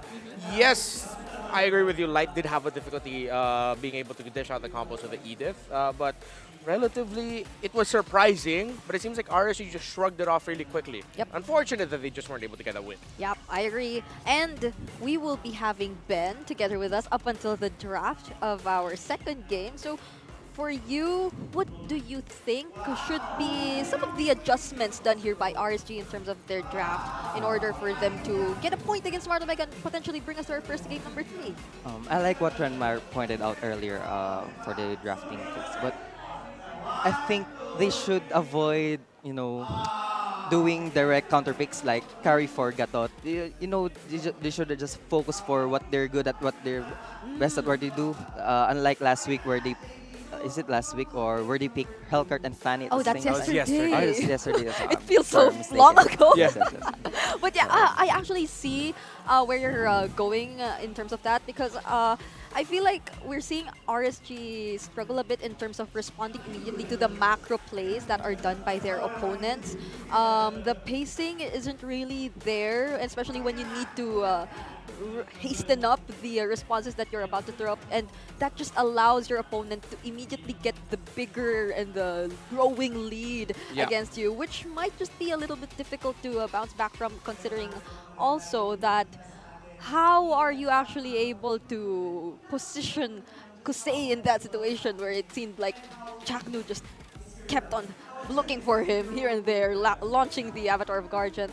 And even though you could predict where Chaknu was going to land, like once he gets in there, knocks up 2 or 3 members and then taunts them, like that's just enough time for the rest of the members of Smart Omega here to dish out the necessary damage as well. So clearly a surprise pick, but not something that RSG Philippines could not eventually respond to in the coming draft later on, definitely. Yeah. Chaknu's Gatot Kacha pick leads Omega past RSG in Game 1. That's our headline for today. So, you've seen, were you here earlier in the previous matches? Yes. Yeah, so you've seen the Bane, you've seen the Gatot Kacha. Yesterday there was a Hellcurt, there was a Baksha. If there's anything you're wanting to see in the coming series, even not today, what do you think could be that hero? The hero that I would like to see, probably Aldous because of the new item Thunderbelt. Oh, I think it Thunderbelt. really fits him. Oh. There's some picks. Do you use Aldous? Back then, S9, S10. Oh, but you just want to see him because of the Thunderbelt. Yes, I use it in ranked games. It works pretty well. You gave Renmar an idea. Yeah. You might see him. I'm not gonna later knock on. it. Kind of dig it. I kind of dig it. Just try it. It works. Just No, I've tried out this before. It's not for me, dude. I make it look basura. Well, what's your role? What's your role? I'm actually multi-role, but right now I'm focusing on gold lane or XP. Oh, Gold Lane or XP. So, for you, whose performance really stood out there? I mean, should I be Andoryuuu. asking that? Oh, Andoryuuu. Andoryuuu. End of the point, Andoryuuu. Like, oh my god. Okay. Andoryuuu. Are you inspired to do jungle again after that? I don't know, but maybe I'll just focus on gold. I can't do it like him, I got that's hands huge for respect. engineering, not for mobile legends. That's huge respect for Andoryuuu. And now let's listen on what he has to say. Kuya talaga siya sa in-game tapos sa sa labas ng buhay. Tapos sobrang malinaw po kasi nung tao na yun. Tapos parang believe ka na talaga lahat sa sasabihin niya. Maniniwala ka na lang. Big brother. Nice. Yeah. That's him referring to Chaknu, by the way. So we've seen the keys to victory. RSG, they need to have a reliable front for Irad, but it seemed like we've seen it more from Smart Omega this time. Yeah. No, well, I think it was RG Philippines did have the reliable front. They had the Terizla, they had the Edith. I think all the conditions were just really checked out. It boiled down to one of the things that RSG Philippines seems to have forgotten is like just taking care of the map. They did so much to just focus on the fighting that eventually it came back to bite them. KarlTzy got a little bit more stacked with the Thunderbelt as the game went on. He wasn't even able to, didn't need to full build his third item. He went into the concentrated energy second, as you pointed out earlier. So it's going to be difficult to take that KarlTzy down. And by the time that you've brought down the KarlTzy low enough, where's Jom? He's already broken a tower. He's already pressured your side wave. And he's finally coming on the way to join the fight and just turn things around. Yep. So interesting here. I'm also starting to realize how they weren't able to maximize the Zushin as much because the only heroes who really wanted to get close were the heroes who were okay with getting close. That being the Phobius and even the KarlTzy here for both the Chaknu as well as Ryota. But side selection update here. Smart Omega picks the blue side. So this time, what do you think, Ben, should be the priority for Smart Omega after that previous game? I think they should go for an assassin jungle for Still Andoryuuu immediately. Still an assassin jungler for Andoryuuu. The Roger isn't something you would completely consider to be an assassin, but for Irad, what do you want to see him use? I think for Irad, I want to see him play Joy. I've seen it earlier. Joy, like Demonkite. You Yes. want to see Irad on the Joy. Well, that's interesting. Yep. And do you want to see Light on a support roamer as well, similar to what happened earlier? Well, that's interesting because I think we've been seeing a Light focused on I'd say, pick-off heroes or center type of roamers recently. But let's see what will be their options coming into the second game. A very important game, especially for the Philippines if they want to extend this series. But so far, Smart Omega, they're really focusing out on banning some assassins together with the Edith here. And RSG Philippines, what will they be leaving open here? Will they ban the Ling, what do you think? Or will they ban something else, such as the other potential priority picks of the Hylos? Yeah, I think since the Fanny and Nolan is banned, I think they're gonna ban Ling also. But, you know, could be, Harriet could be banned, you know. Oh, yeah. Some great picks there. The Harith of Jom can get taken out for sure. I like the Joy that you mentioned earlier, Ben. Considering that these two teams, one of the keys to victory that we pointed out is that they should have really strong frontliners. Might as well pick a jungler that can immediately just shatter formations, just dive into the back. But they will need to supplement that with support, with the healing. So lots of assassins open. The Ling is available. Roger, Harith in the gold. They're going to be trading power picks. Yeah, that's a lot of heroes open here, but it seems like Smart Omega, they'll decide to prioritize the Phobius above anything else. So a lot of assassins are open and they said, all right, a lot of dashes? Sure, we'll get Phobius. What do you think, Ben? Wow. What do you think? I think it was a great pick. I mean, leaving those meta heroes open, like, you just pick the hero who counters them. So whatever they pick, you know, they got whatever, they got the pocket. But also keeping in mind what you mentioned to not immediately react and directly counter if they can, or if they can still look at the bigger picture. But now RSG Philippines, what are they going to pick up for themselves? Is it going to be either the Hayabusa Harith that's still available for them? Will they deny Big J of that potential domination in his lane? Or will they have other options in mind? Did I hear that right? Oh, the Ling Harith. They did. Clearly, they did not care about the Phobius, you know. Yeah. You're just like, all right, sure, bro, we'll reset your cooldowns. We don't mind. We'll just see if we can out-damage you. A little switch up. It's a Julian instead. So they can easily go for a level 3 invade. Anywhere on the side lanes, really. One thing I like about Omega is they rarely go for flex picks. Like in game 1, they went for direct XP, gold, and jungle picks. So they did it almost.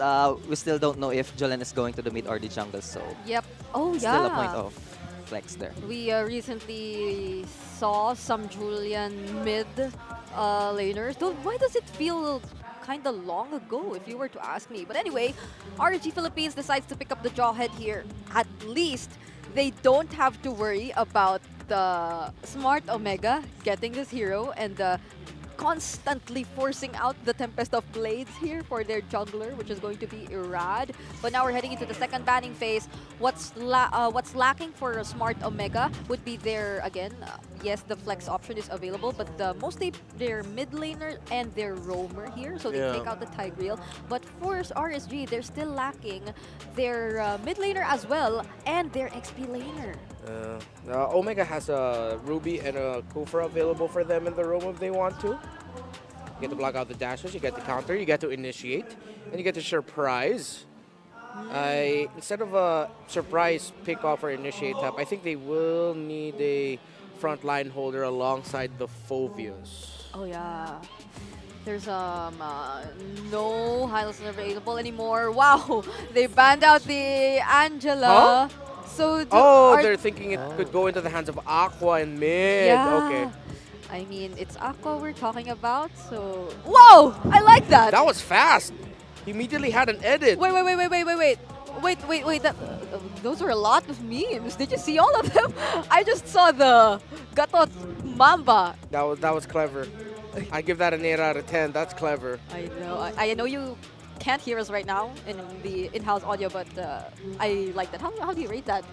That's 7. 7? Solid 7. Man, Ben is ruthless.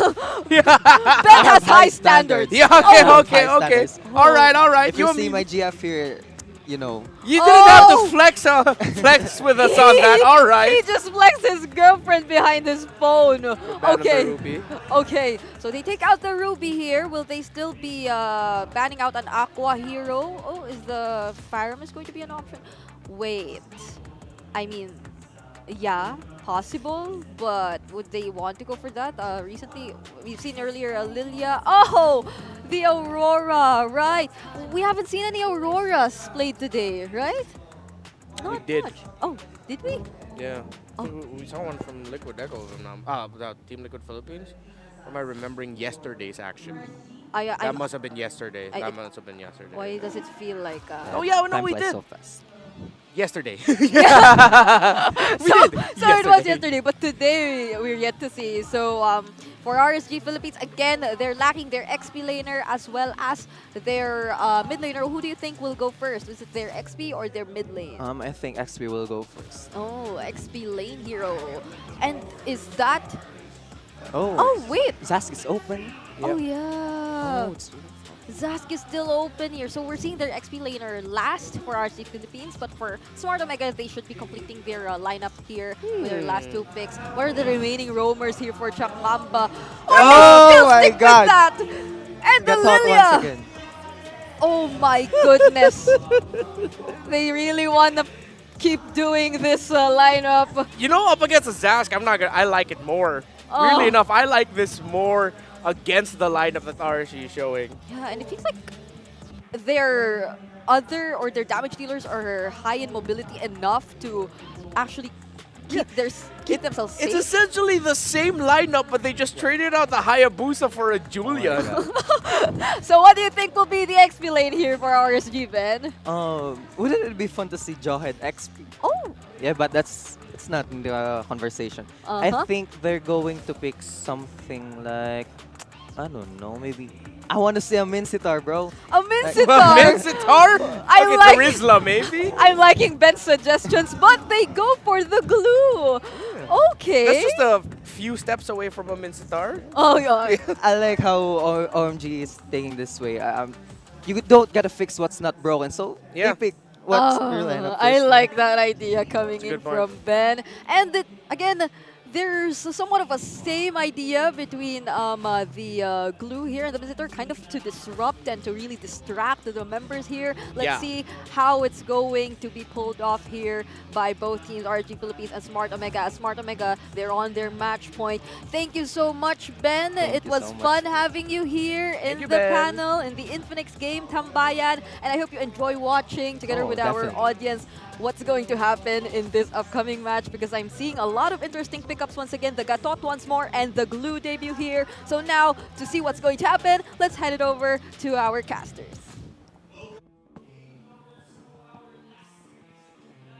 The Gatot Kacha Welcome to shows Mobile itself Legends. again. Welcome to Game 2. Smart Mega at match point.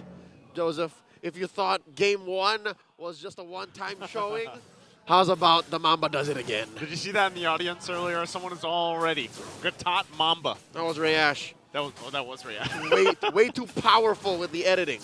Way too quick, this guy. But I think I agree with Brigida and Ben, our guest too. You know, right. If it's not broken, don't fix it. If it ain't broke, what is this saying? If it ain't broke, don't fix it. If it ain't broke, don't fix it. I had to add the twang to it to remember it properly. And no use crying over spilled milk and all that. All that. But here's the thing, all right? It's not as if they played the same exact lineup. They had to change the jungler, for sure, right? Not the Hayabusa anymore. It's the Julian this time around. So, taking what Omega learned from Game 1, they can actually go a little faster. Because look, even RSG had to adjust. Even RSG had to change. They have a scaling jungler now. I think this time around, I like looking at the lineup of RSG in Game 2. I like it better. I think Light can do what he needs to do. And that was the attempt to do exactly that. Now he's going to get punished. And Andoryuuu gets the first blood. And now Irad looking for the clap back. Won't be able to find it. Has to get out of there. Man, as soon as I say it, I'm like, you know what? This is looking better. Light gets to do what he wants to do. He tried, but he failed there. Exactly, because again, it's a scaling lineup that RSG are using here. And now, oh no, even Nibor's in trouble! Nibor, oh, he gets retreat too, and Andoryuuu goes in and gets the last hit. They didn't need to keep the retribution. Look, because Turtle isn't even spawned yet. There it is. Now it's up, but cooldown's at 20. So they can take their time here. Light, throw someone up. Light's going to throw him up, win for Irad, possibly. They know he doesn't have retribution. They can Light delay. goes down, he gets punished. They're going to delay it. Ryota in trouble now too. Irad, Aqua will pick up the kill, and Irad gets the turtle. Omega will have to just deal with that. Again, Andoryuuu used the retribution earlier on. To kill Nibor, which I think was still worth it. But in the end, RSG, specifically Irad, the mechanic, smelled blood in the water, saw the opportunity, and again, there's a call. They use Retri. Yeah. And then he just stands in the wall, dives in. Now, Chaknu versus Light. What is this matchup like, Joseph? Have you ever played Gatot in the face of a Jawhead? Because for the first time today, I think Jawhead was left open. Yeah, you know, I haven't personally played it or seen it in that matchup against, you know, 1v1 for the Roamers, but I would say they both serve their purposes. The thing is, Jawhead's very singular. Like, you're going off for a pick-off potential. Right. You know, the one pick, whereas the Gatakacha, you get an opportunity to hit multiple members with the Avatar of the Guardian, and then even the Unbreakable. Like, if you multiple taunt people too, yeah. So I would still give in the head-to-head in terms of heroes here, I still would opt for the Gatakacha because I think it's going to also work with this lineup much better, just like we saw in the previous game. Right. It's just that the Jawhead has the instant displacement, the confirmed displacement, especially off the ult, off of the Unstoppable Force. So there's that one thing that Light has, which I understand now more, why he was so aggressive in the early game, why he wanted to just, all right, flicker in, we're going to blast him with the smart missiles, and then we'll go from there. But so far, so good. Smart Omega responding with the same kind of tempo and aggression that they could do so with. Turtle spawning up in the upper corner once more. About 20 seconds before that begins. I'd reckon Andoryuuu goes for the purple first. Yeah, I think obviously he's going to need it before fighting for the objective. And just last little bit here with the whole Jawhead thing. I think it's great. The only problem is, even if you go for Chaknu and you flip him over, right, with the ejector, he's most likely, you're going to throw him into your team and put him in a perfect position to just hero landing on your team. He would very much like that. You know, hero landing. AOG might even be used to reposition. Exactly, and that could be the problem here. So Chaknu trying to be the front of it all. Black Shoes already getting popped too. Ryota jumping in with the Infernal Pursuit. Who's going to get the turtle? Looks like it was secured by Andoryuuu. Now for the fight. Chaknu in trouble, finally gets taken down, and now Ryota to follow. There's the enhanced chain's going to be used more. Whoa. Actually going to be fine. Andoryuuu doesn't follow anymore. So again, back and forth between the both teams here. All right, so there's one unfortunate turn of events for Bagong Barangay. You saw how Nibor looked very clearly for Chaknu? Yeah. He really did try to get the split and the grab onto the Gatot Kacha, which right now isn't as chunky as he would be in the mid game to the late game. He's still on his way to his Thunder Belt, and you saw that he died first in that whole engagement, which kind of breaks apart what Omega's trying to do.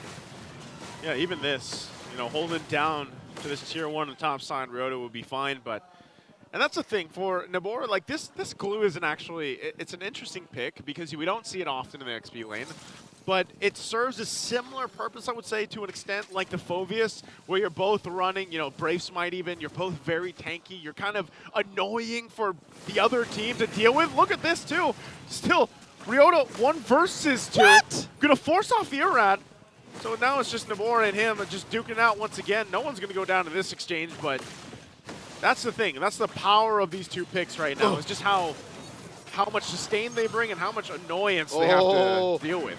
Through all the commotion, Grant Theft Purple committed by Ira. Then this Ryota Nibor match, nothing's happening here unless Ira changes. Comes the rest of the team. Spirit Destruction gonna land too. Joins the fight. Now they're gonna duke it out here. Under the turret they go. Ryota still jumping in with the Infernal Pursuit. The shots are there now. Nibor in trouble as he gets pinned down. Will be able to come up and get the kill though as they follow in through. And now Aqua holding down this turret. Ryota traded out for Nibor, who, by the way, I could have sworn Ryota was going to die like 10 seconds prior. Yeah. There's no justice in the Phoveus being that chunky this early on, 6.5 minutes in. Andoryuuu looking for one. Whoa. Irad. Even Kusei has to flicker out. He's still going to be able to get his purple, but it looks like they might just end up trading this for the objective. Turtle still worked on for Andoryuuu. That's right. Final turtle here scored by Smart Omega. 2 for 1 here across the board. So this should shrink the small gold lead that RSG has. There it is. Pendulum swings to the other side. Looking at the map here, Big J's doing the same thing he did in game 1. He's literally just playing the map. If it ain't broke, don't fix it. That's what our panel told us. He picked up the golden staff, so I reckon he's one item away from the Trinity. Chaknu! All right, he defensively uses it and stuck to him. Is Nibor, and Aqua picks up the kill. Oh, that's tough. The split. I told you, this is the same play that Nibor did earlier to break apart that formation by Smart Omega. And now, look at this, a clapback. Again, the ejector going to be tossed up. Nibor still fine, does still have the split as well, and now in trouble. Light's going to get punished, taken out. Nibor popping the split. He's going to be fine. Spirit Destruction again, landing. Jome firing off on Kosei. And Doru goes in with his hands, and there's the slam down from Ryota with the Infernal Pursuit. Smart Omega have concocted quite the lineup. Joseph, range doesn't mean a thing to them. You have the AOG, you have the infinite dashes, it seems like, on the Julian. You have the Infernal Pursuit, or is this a fight? Oh, no, they're not going to do that. Luckily. See, look, that's what I'm talking about. At any range, close, mid, far, even cross-map because of the Moskov, a fight could break out from Smart Omega. It can, and RSG's got to do something about it there again. Once the toss up, Tempest Blade is going to be used as well. Ryota facing 2, will be able to find Irad. Now just dunking on Light as well. No answer here, and on the backside, Jome firing off now, looking for Kosei. Zaman Force drops down. They try to sustain through it, but they can't as Kosei is taken down. And now it's just Nibor, 1 versus 4. What can he do? Nothing, as they get wiped out by OMG. The Raiders are all out, spread across their purple side of the jungle. And Smart Omega won, whether it be divided or united. This lineup is straight up gas. Check out the Infinix instant replay. Started over here. No one down, so Irad is the first to go, and then a double kill by Ryota. And then all this while, they were just going off of Nibor, because look, at some point, Kusei couldn't even dance. Yeah. He couldn't, look. He can't, And the whole time as well, man, Jome was just doing his thing. They weren't able to get to Jome. You know what really, in my opinion, threw this over the top? What's that? After the Phoveus revamp, he now deals physical damage. Yeah. So imagine if he dealt magic damage. A single Radiant armor would have changed it, would have made it all the more bearable for RSG. But because he now deals physical, and he's building tank, by the way, mind you, right now. And because of Thunderbelt. Because of the TB, The true damage, you know, like, and then the Brave Smite, like, that's what I was saying. You know, both those heroes, the Phoveus and the Glue, are both annoying to deal with. Oh, all right, real quick. A spotlight on our fans watching on the YouTubes. Nilo Monino. Grabe. I don't know what grab is in English, but all these XP laners, they're playing so crazy. Whoa. No one's going down. That's what that said, I think. Remember a couple seasons ago when, oh, hold on. Retribution going to be used. Comes to Blaze as well. Irad trying to bob and weave out of there, jumping on the wall. What? Gatot Mamba! Mid-air interception by the Mamba! He'll catch him! And now, under the tier 2, the rest of RSG trying to hold it down. They're going to have to go back to base. Gatot Kachak strikes again. Irad didn't see him coming, you were saying, a couple of seasons ago. Couple of seasons ago. Man, you know what? Hold on. I don't know. I think they're still going to force a fight here, possibly. Finish the story on social media. I don't think Smart Omega get... All right, 6K ahead. Now I'm curious. Man, I forgot what I was saying. All right, here's a push coming in. And there it is, Infernal Pursuit! Ryota again jumping in amongst it all, against it all. Will finally go down. Tempest Blades has to be popped. They're trying to clear out these waves the best they can, but another turret's going to go down as well. Jump still on the backside. Flicker from Nimor. He wants to fight it out. Jome unleashing Big Jome. And there's Chaknu again jumping on in. Irad waiting patiently here. Spear Destruction. Andoryuuu! And Andoryuuu in trouble. Gets caught out from the team and will get punished. RSG finding some hope, some version of it. But are they too far behind? Big money into the pockets of Light. Not that he needs it. That was a shutdown kill on Andoryuuu. You know what? Any kill, anything literally on the map right now, especially given what happened in the past 5 minutes, is something that the Raiders would be happy to get their hands on. Check it out once more. Andoryuuu a little in too deep. No punish coming in. I mean, the SOD did hit, but if you're Big J, you wouldn't go in there. So something tells me there's a small lapse in the mechanics and the communications. Yeah. But yeah, now looking back, it was all Light. He really ejected Andoryuuu in. Like, there was nothing that Julian could have done. And I almost think when you look at this, what's across from Light here, that might be the best target. Like, if you could somehow get to Andoryuuu, because the rest of them are too hard. You have to expend so much to get to the rest of the team. And like I said, it might be Chaknu, but then you put the team at risk as well, getting AOG down on. Now they're going to force a fight. Here there it is. is the Avatar of the Guardian. Now, once again, Split used as well. Still fighting for this Lord, the space around it. Irad goes in. Tempest Blaze looking for Ukir. Will be able to find him, but gets just torn apart. And now the Lord for the taking here. OMG will secure that.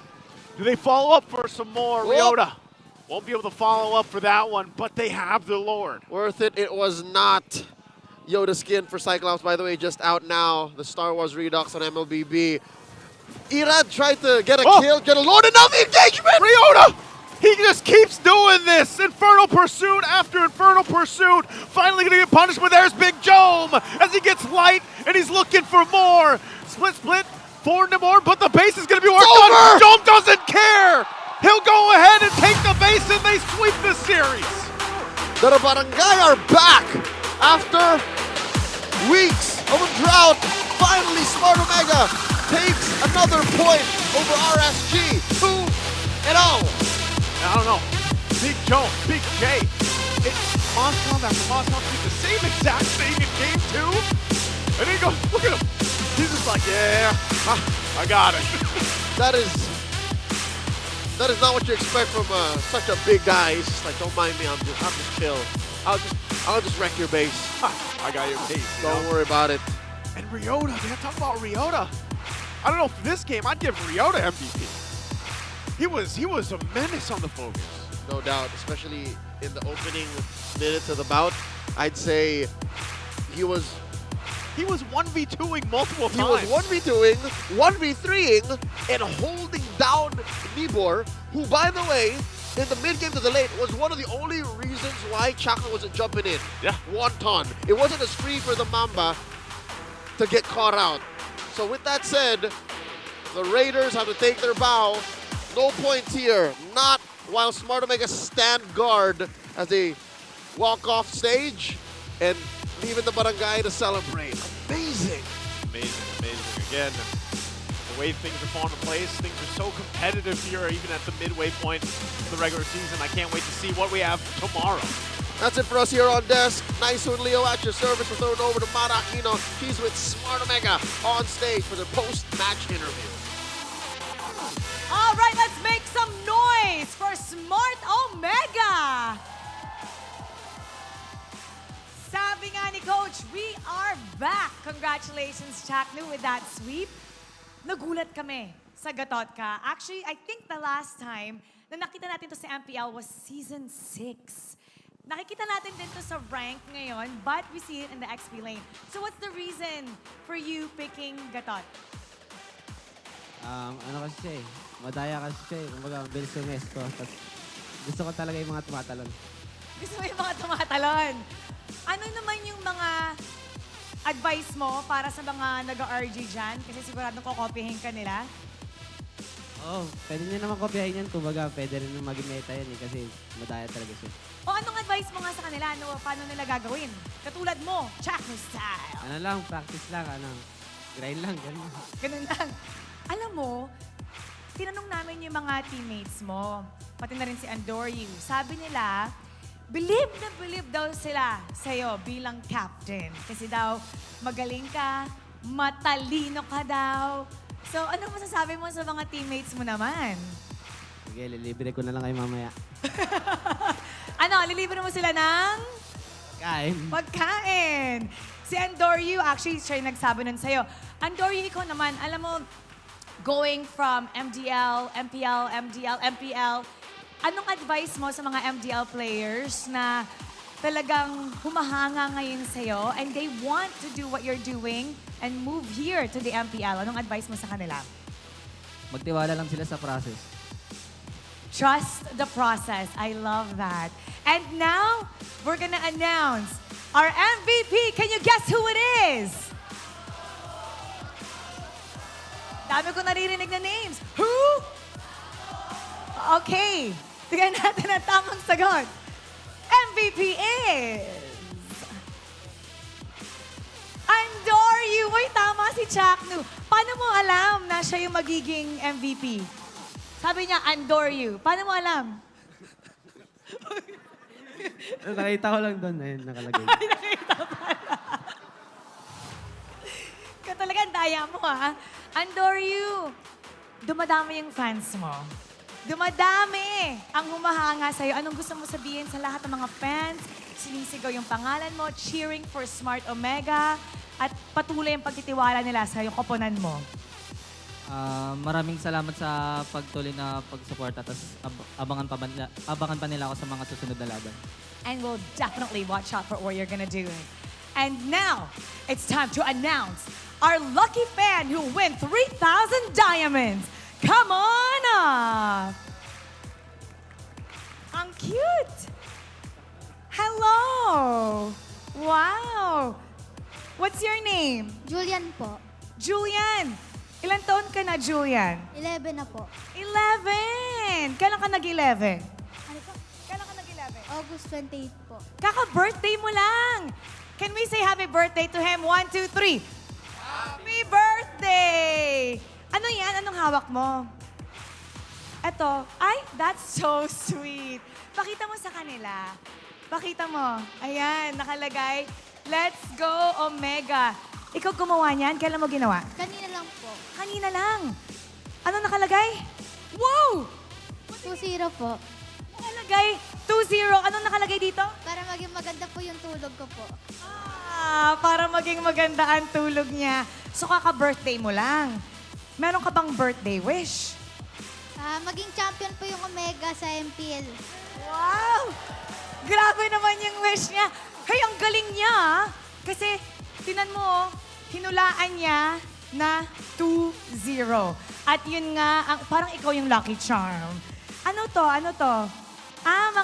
Mga card. Nakuha mo sa labas. Okay. Sino ang favorite player mo? Chaknu po. Chaknu! Okay. Julian, bakit si Chaknu? Dahil marunong po siya mag-tank at magaling po. Magaling? Ikaw ba magaling ka mag-tank? Medyo po. Medyo. Anong ginagamit mong hero? Tigrel po. Okay, gusto mo makakuha ng tip kay Chaknu? Jack, nabigyan mo ng tip. Anong tips ba?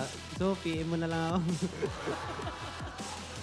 Anong gusto mong sabihin sa kanya? Anong mensahe mo para kay Chaknu? Magharap kayo kasi, ayan o, yan, pwede mo siyang sabihin. Gusto mo may payo ka sa kanya, pwede mo siyang payuhan. Congrats, Chaknu, sa laban nyo na yon. So, good luck. Good luck sa mga next laban nyo. At yun lang. Thank you. Oh, galing magsalita.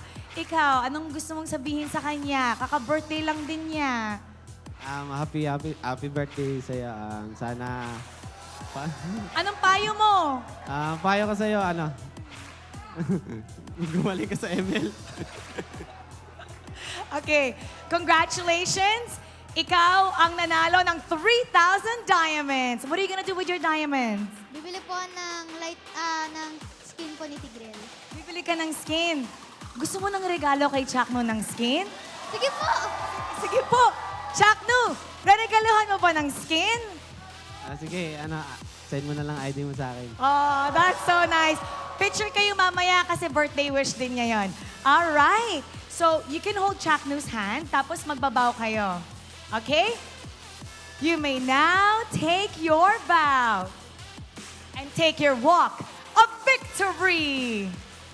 Congratulations to Julian. Happy birthday. Tamang-tama ang kanyang prediction. 2-0 sweep. At magiging mahimbing ang kanyang tulog. Smart Omega is back to their winning ways, sweeping their opponent. We're gonna break it down for you, so we're gonna go back to our panel. Pass up. Yams, oh no, you can't read it. It says, do it for Julian, MPL Champs Omega. That was too wholesome, man.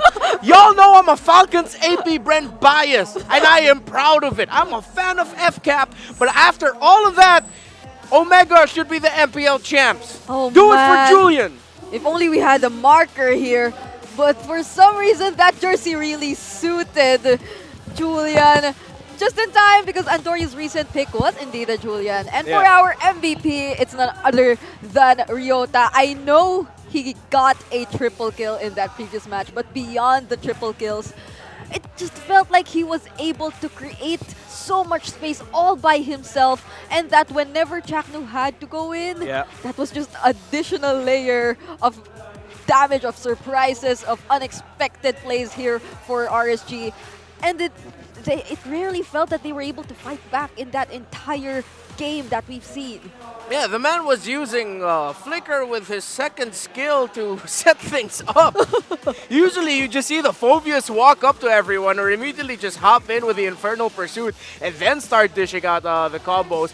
But nope, he said, all right, I'm going to use my Flicker when I can and my second skill when I can just to set things up for everyone so it's fun. Yep. This feels so tailored by Omega. And Brigida, I feel like we got to do something a little bit different here so that we could break things a little bit more detailed. So for y'all who aren't aware, we actually have Coach Snap of Smart Omega with us here right now. Coach Snap, what's up with the Phobius? The first pick, we prioritized it right away. Can you share with us? You know, it's a newly revamped hero, so obviously all new things happen in ML is rather OP. Oh. Ah, that's true. So it's really just because it's new, it's OP. That's the main thing. Wow. So they just really were spamming it. And how about what is your perspective on the Gatot Kacha, which Chaknu used 2 times in a row? Like, what were the reasons behind you deciding to go for this Gatot Kacha role? Chakno as a player really adapts to new heroes. Oh. So I think he's the only Romo here who has the largest hero pool. And I saw Baloyski, I think, using Gatot. So we tried it a few times and it really works. Oh, so confirmed. It was inspired by Baloyski's Gatot Kacha Rome in MPL Indonesia last week. So you've tried it a few times in Scrim? Just a few times. Okay, this is going to be enough. Actually, I've been meaning to ask that because I've gushed over the drafts that you and Coach Lembot and maybe even Coach Stronger have put together. Is there really just a lot of trust in the team right now in terms of, hey, we're thinking of this, let's see if it'll work, and you'll just go ahead and do it? Because I feel like you're the team that does that the most this season. Honestly, yes. I'm more of a... Because I'm the main drafter of the team. Oh. I like it to be freestyled. Oh, okay. So there's a little bit of freestyling in the draft. Yeah, it's more fun that way. Okay, so I agree. whenever Smart Omega's drafting, we should be open to surprises because of Coach Snap. That's what I'm kind of getting from all these statements being thrown at us here by Coach Snap. And overall here, it really felt like a difficult job for RSG Philippines to eventually pull off everything they wanted to do. At the beginning, we've seen Light just do one unsuccessful ejector play, and there were consistent punishes coming in from Smart Omega here and there, which kind of limited the overall movements that they wanted to do. The glue nearly seemed like a great pickup. What are your thoughts on the glue picked up here by RSG? I'm also curious to know, because at first it kind of seemed like it fared well up against Smart Omega. I think that was the only good pick. Oh. Because if they went Terisla or Barats, you will have a hard time with Lilia. Yeah. I agree. So it really felt like you got everything covered on the draft. I'd like to commend Coach Snap for that. And Omega Coach Snap live at the Infinix Game Tambayan. Now that we're here, I wouldn't want to waste this opportunity. I want to actually bring back something from week 1. Okay. From week 1. Okay. So Coach Snap, I don't know if you would recall, but prior to the season, you mentioned something along the lines of you opening up the season against Blacklist International, right? Yeah. And you said you made this bold statement, whoever loses this match will get the top 8 spot in the entire regular season. You said that, right? Yeah. Okay, so there's no escaping that. You said that. So now that you're far from that because you beat them in that first series, and now that you're performing really well, how far do you think will you be faring for the entire season, especially as you have some fans here like Julian really wanting you to get the championship title for the season? So what now would be your bold claims for Smart Omega's future here in MPL Philippines Season 14? Honestly, our goal this year is to actually qualify for M6. That is the real goal. It's a bonus if we get the championship for MPL. Oh. So you really have your eyes set on the World Championship, so you can go international. And honestly, like, I kind of like that, because I feel like when it comes to international championships, the team with the most, what we call the baon, the packed lunch, the one with the more unique ideas going to the mix, like I feel like are the ones who really get an edge in international championships. Real quick, Coach Snap, who's one player that you really want to commend on your team? Jom, actually. Oh, okay. Do I need to explain? Oh, yeah. Or we'll leave it at that. no, please, we'd love to hear your explanation. Jom has a really good work ethic. He's the most working person, and he sets a good example in the team as well. He's another leader instead of Chapno. Aside from... Oh, so he's one of the leaders alongside Yeah, Chap Mamba. alongside Chap. Okay. Wait, I've been meaning to ask this because, like, I'll be honest, I'm very proud that I'm one of the people who really pushed for the Big J name back in Season 10. How does Joan feel about the nickname Big J? Does he like it? He knows to himself that he's big. Yeah! Oh my goodness! Big J! Big J! Well, I think it translates a lot in his performance. He's a really confident player. I could recall back in last season when he debuted, he was really going head-to-head against some of the best gold laners in terms of the laning phase, so that was a huge surprise to all of us. But now, it's really refreshing to see him perform this well together or alongside with Smart Omega, who again, according to Coach Snap, are actually aiming to qualify for the M6 World Championship. So we'll see about that.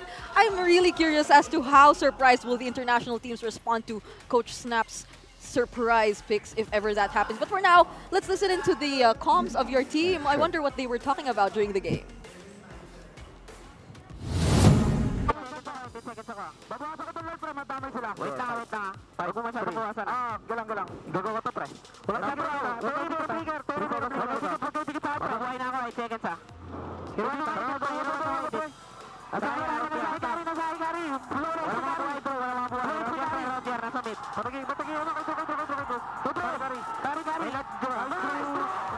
Pasok ako sa isa. Pasok na lang. Gugo ko na. Gigi. Pwede po Gigi, bro. Gigi. Ito sa Roger. Nag-stop. Kari. Patay Kari. Gugo na. Tower na.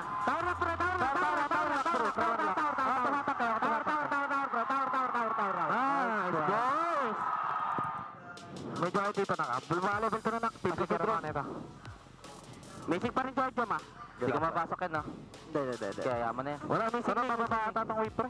Tara. Nandito ako, pre. Nandito ako pag gumawa yan, pre. Tara. Pipiligar natin, bro. Oh, pligar. Pligar. Dot ka. Wala ba pa sa akin, bro? Target, bro. Dito. Piligar, eh. Patiglo mo, pligar. Kapay, nice, pre. Tower, pre. Mid. Patay na ako. Patay na ako. Okay. How would you grade the comms? Perfect. Oh, okay. Well, that was surprising. Apparently, the first time we've seen the failed ejector wasn't just a mistake that was capitalized on by Smart Omega. It was something they predicted. Yeah, it was I can't believe they called that. I was like, oh, I think he's I think he's gonna flicker. And he did. Oh, yeah. I think that was the voice of Chapno, if I'm not mistaken. Yeah. So Chakno's really vocal when in game. Yeah, in game. So surprising. I could hear his voice. Like he was just okay, I'm going in. Yeah. And then the targeting, they're really particular about like just focus on this guy first, and then once they're done, they transfer to another target. So it's really Chakno doing majority of the calls for Smart Omega. Actually, all of them. All of them, but still, they're able to work together that well, even when the comms are supposedly messy. Yeah. Okay, that's not something a lot of teams are actually able to do. You might just get distracted when you hear a series of different calls now and then. But the thing is, I think even if they make their individual calls or comms, it's like they have the same idea in mind about what to execute. It just seems to me like they know each other that well and they've already built on their chemistry that much. Yeah, I think real quick, Coach Snap, before we send you off, we'd love to hear your message for the international fans of Smart Omega. Thank you everyone who are supporting Smart Omega. I hope to see you all in Malaysia. Yeah. All right, thank you so much, Coach Snap. Enjoy. You deserve a celebration. Yes, and congratulations. Thank you. All right, so we've had a lot of information there from Coach Snap, but as we look at our updated regular season standings, again, we're in the second to the last day of our first half of the season. So this is pretty much majority of the matchups have, this is where majority of the matchups have already happened for the first half. And it seems like there's not much movement, I'd say, in terms of the top or the upper half. Yeah. Except for yesterday, the lower half moved quite a bit. The thing about this is now the top 5, I feel like it's where really a lot of things are contested. I mean, Team Liquid Philippines is still quite shaky, still trying to figure things out. But I think RSG Philippines was incredibly surprising in a not so positive light. Oh, yeah. I realize now like the things that we'd hear growing up as children. And I feel like I'm gonna say this now to RSG Philippines. I'm not mad. I'm not disappointed, but I was just expecting something different. Yes. So they're still trying to find their footing. They're still trying to find their grounds. And again, which is understandable. RSG Philippines thrived in a specific meta. Yes. But now with something different, it does take time. I'd say we're still halfway through. There are still chances for them. We know RC to be a team that can adjust later on. Oh, yeah. But for now, we also have our updated Fancy Laban standings. So, interesting. The first and last series had opposite results for the Fancy Laban. Again, the Fancy Laban is a community event where the fans of their respective teams get to battle against the fans of the other teams. In the same schedule that their team, the team they're supporting, are actually going through for that particular day. So the standings are kind of flipped here for the Fancy Laban. Phoenix Army. Good for them. They need the W. I'm happy for them, And I got to watch the end of Aurora, of the Aurora's versus Cavaliers game earlier. What happened? It was nuts. So Aurora was pushing. TLPH wiped them out. TLPH kept pushing, and then Aurora wiped them out, and then Aurora ended the game. That was so good. Because when the Cavaliers got to sweep the Auroras, the Cavaliers were like, yeah, they were like trash talking them, and then Aurora countered that. It was nuts. So Fansik Laban, if you come here in MPL Philippines, take time to watch that before the series happens, because it's so cool. Oh yeah, or if you want to join yourselves, that could also be possible. You could head to the Green Sun Hotel Makati here in the Philippines, if you are in the Philippines. And if you also want to be an official MPLPH Season 14 streamer, you could just scan the Where is it? Oh, it's over Right there. here. The QR code beside Renmar there, and you can register to be able to share the action as well together with your viewers, and alongside us, spectate everything that's happening real time. For They're some doing reason, a fun birthday thing there, and we're just here. the Filipino panel has a birthday. Yeah, they have surprises. They have a birthday surprise. So we're just left here. It's like, guys, hello. We didn't get the memo. Y'all left us on the English broadcast. So whose they have birthday is cake it? on the Filipino panel right now. Okay, so whose birthday is it? I don't know. I wonder if we can show the Filipino panel. I don't know. You as can't well. see, but like Andoryuuu and Chakno are just there right now. You can see them celebrating in I the think top it's portion of the screen. Anjanara's birthday. It was his birthday the other day. Happy birthday, Antianara. Happy birthday, Anjanara. If you could check out the Philippine stream, they're having a small birthday Yeah, party over this is there. what it feels like to not get invited to the party. It's kind of depressing. Thanks, y'all. We'll just ask for some cake. Yeah, I hope- I'm gonna just be here. I'm good. Oh, just close no. out the show. It's all good. I'll let them know. I'll let them know. I'm used to getting left out of things. I hope they leave some slices for us or something. Yeah, they can keep their cake. Oh no. It's just so salty. They can keep their cake. When more salty. How I wish we could actually show it to you guys, but then for now, that's all the matches for today. Week 4, day number 2. We've seen 3 sweeps. Yep. Since yesterday. It's been nothing but sweeps. So it's a really interesting way. I wonder how we're ending the first half of the regular season. I wonder how we're ending week number 4. We'll know about that tomorrow. But for today, it's been Brigida and Renmar as your Infinix Game Tambayan panel. But for now, let's head over to our host for our closing. Saturday's showdown has come to an end. The agents finally get their first win of this season, and the Aurora's bright lights continue to shine in the MPL arena. And finally, Barangay Omega back to their winning ways with the sweep, ending day 2 with a bang bang. Tomorrow, we shouldn't miss our crucial matches as it ends the first half of the regular season. Once again, ako po si Mara Aquino. Kita-kits bukas sa MPL Philippines Season 14. Keep it good vibes, everybody. See you tomorrow.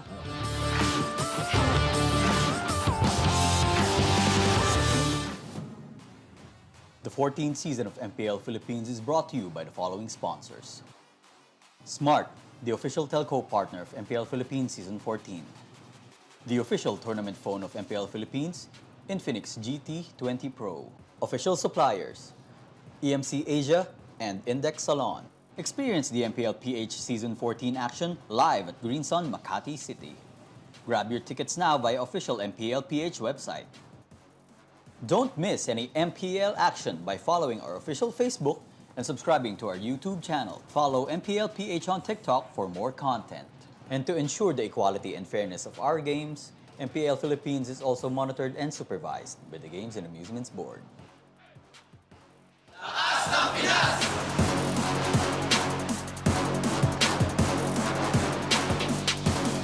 Lakas ng Pinas!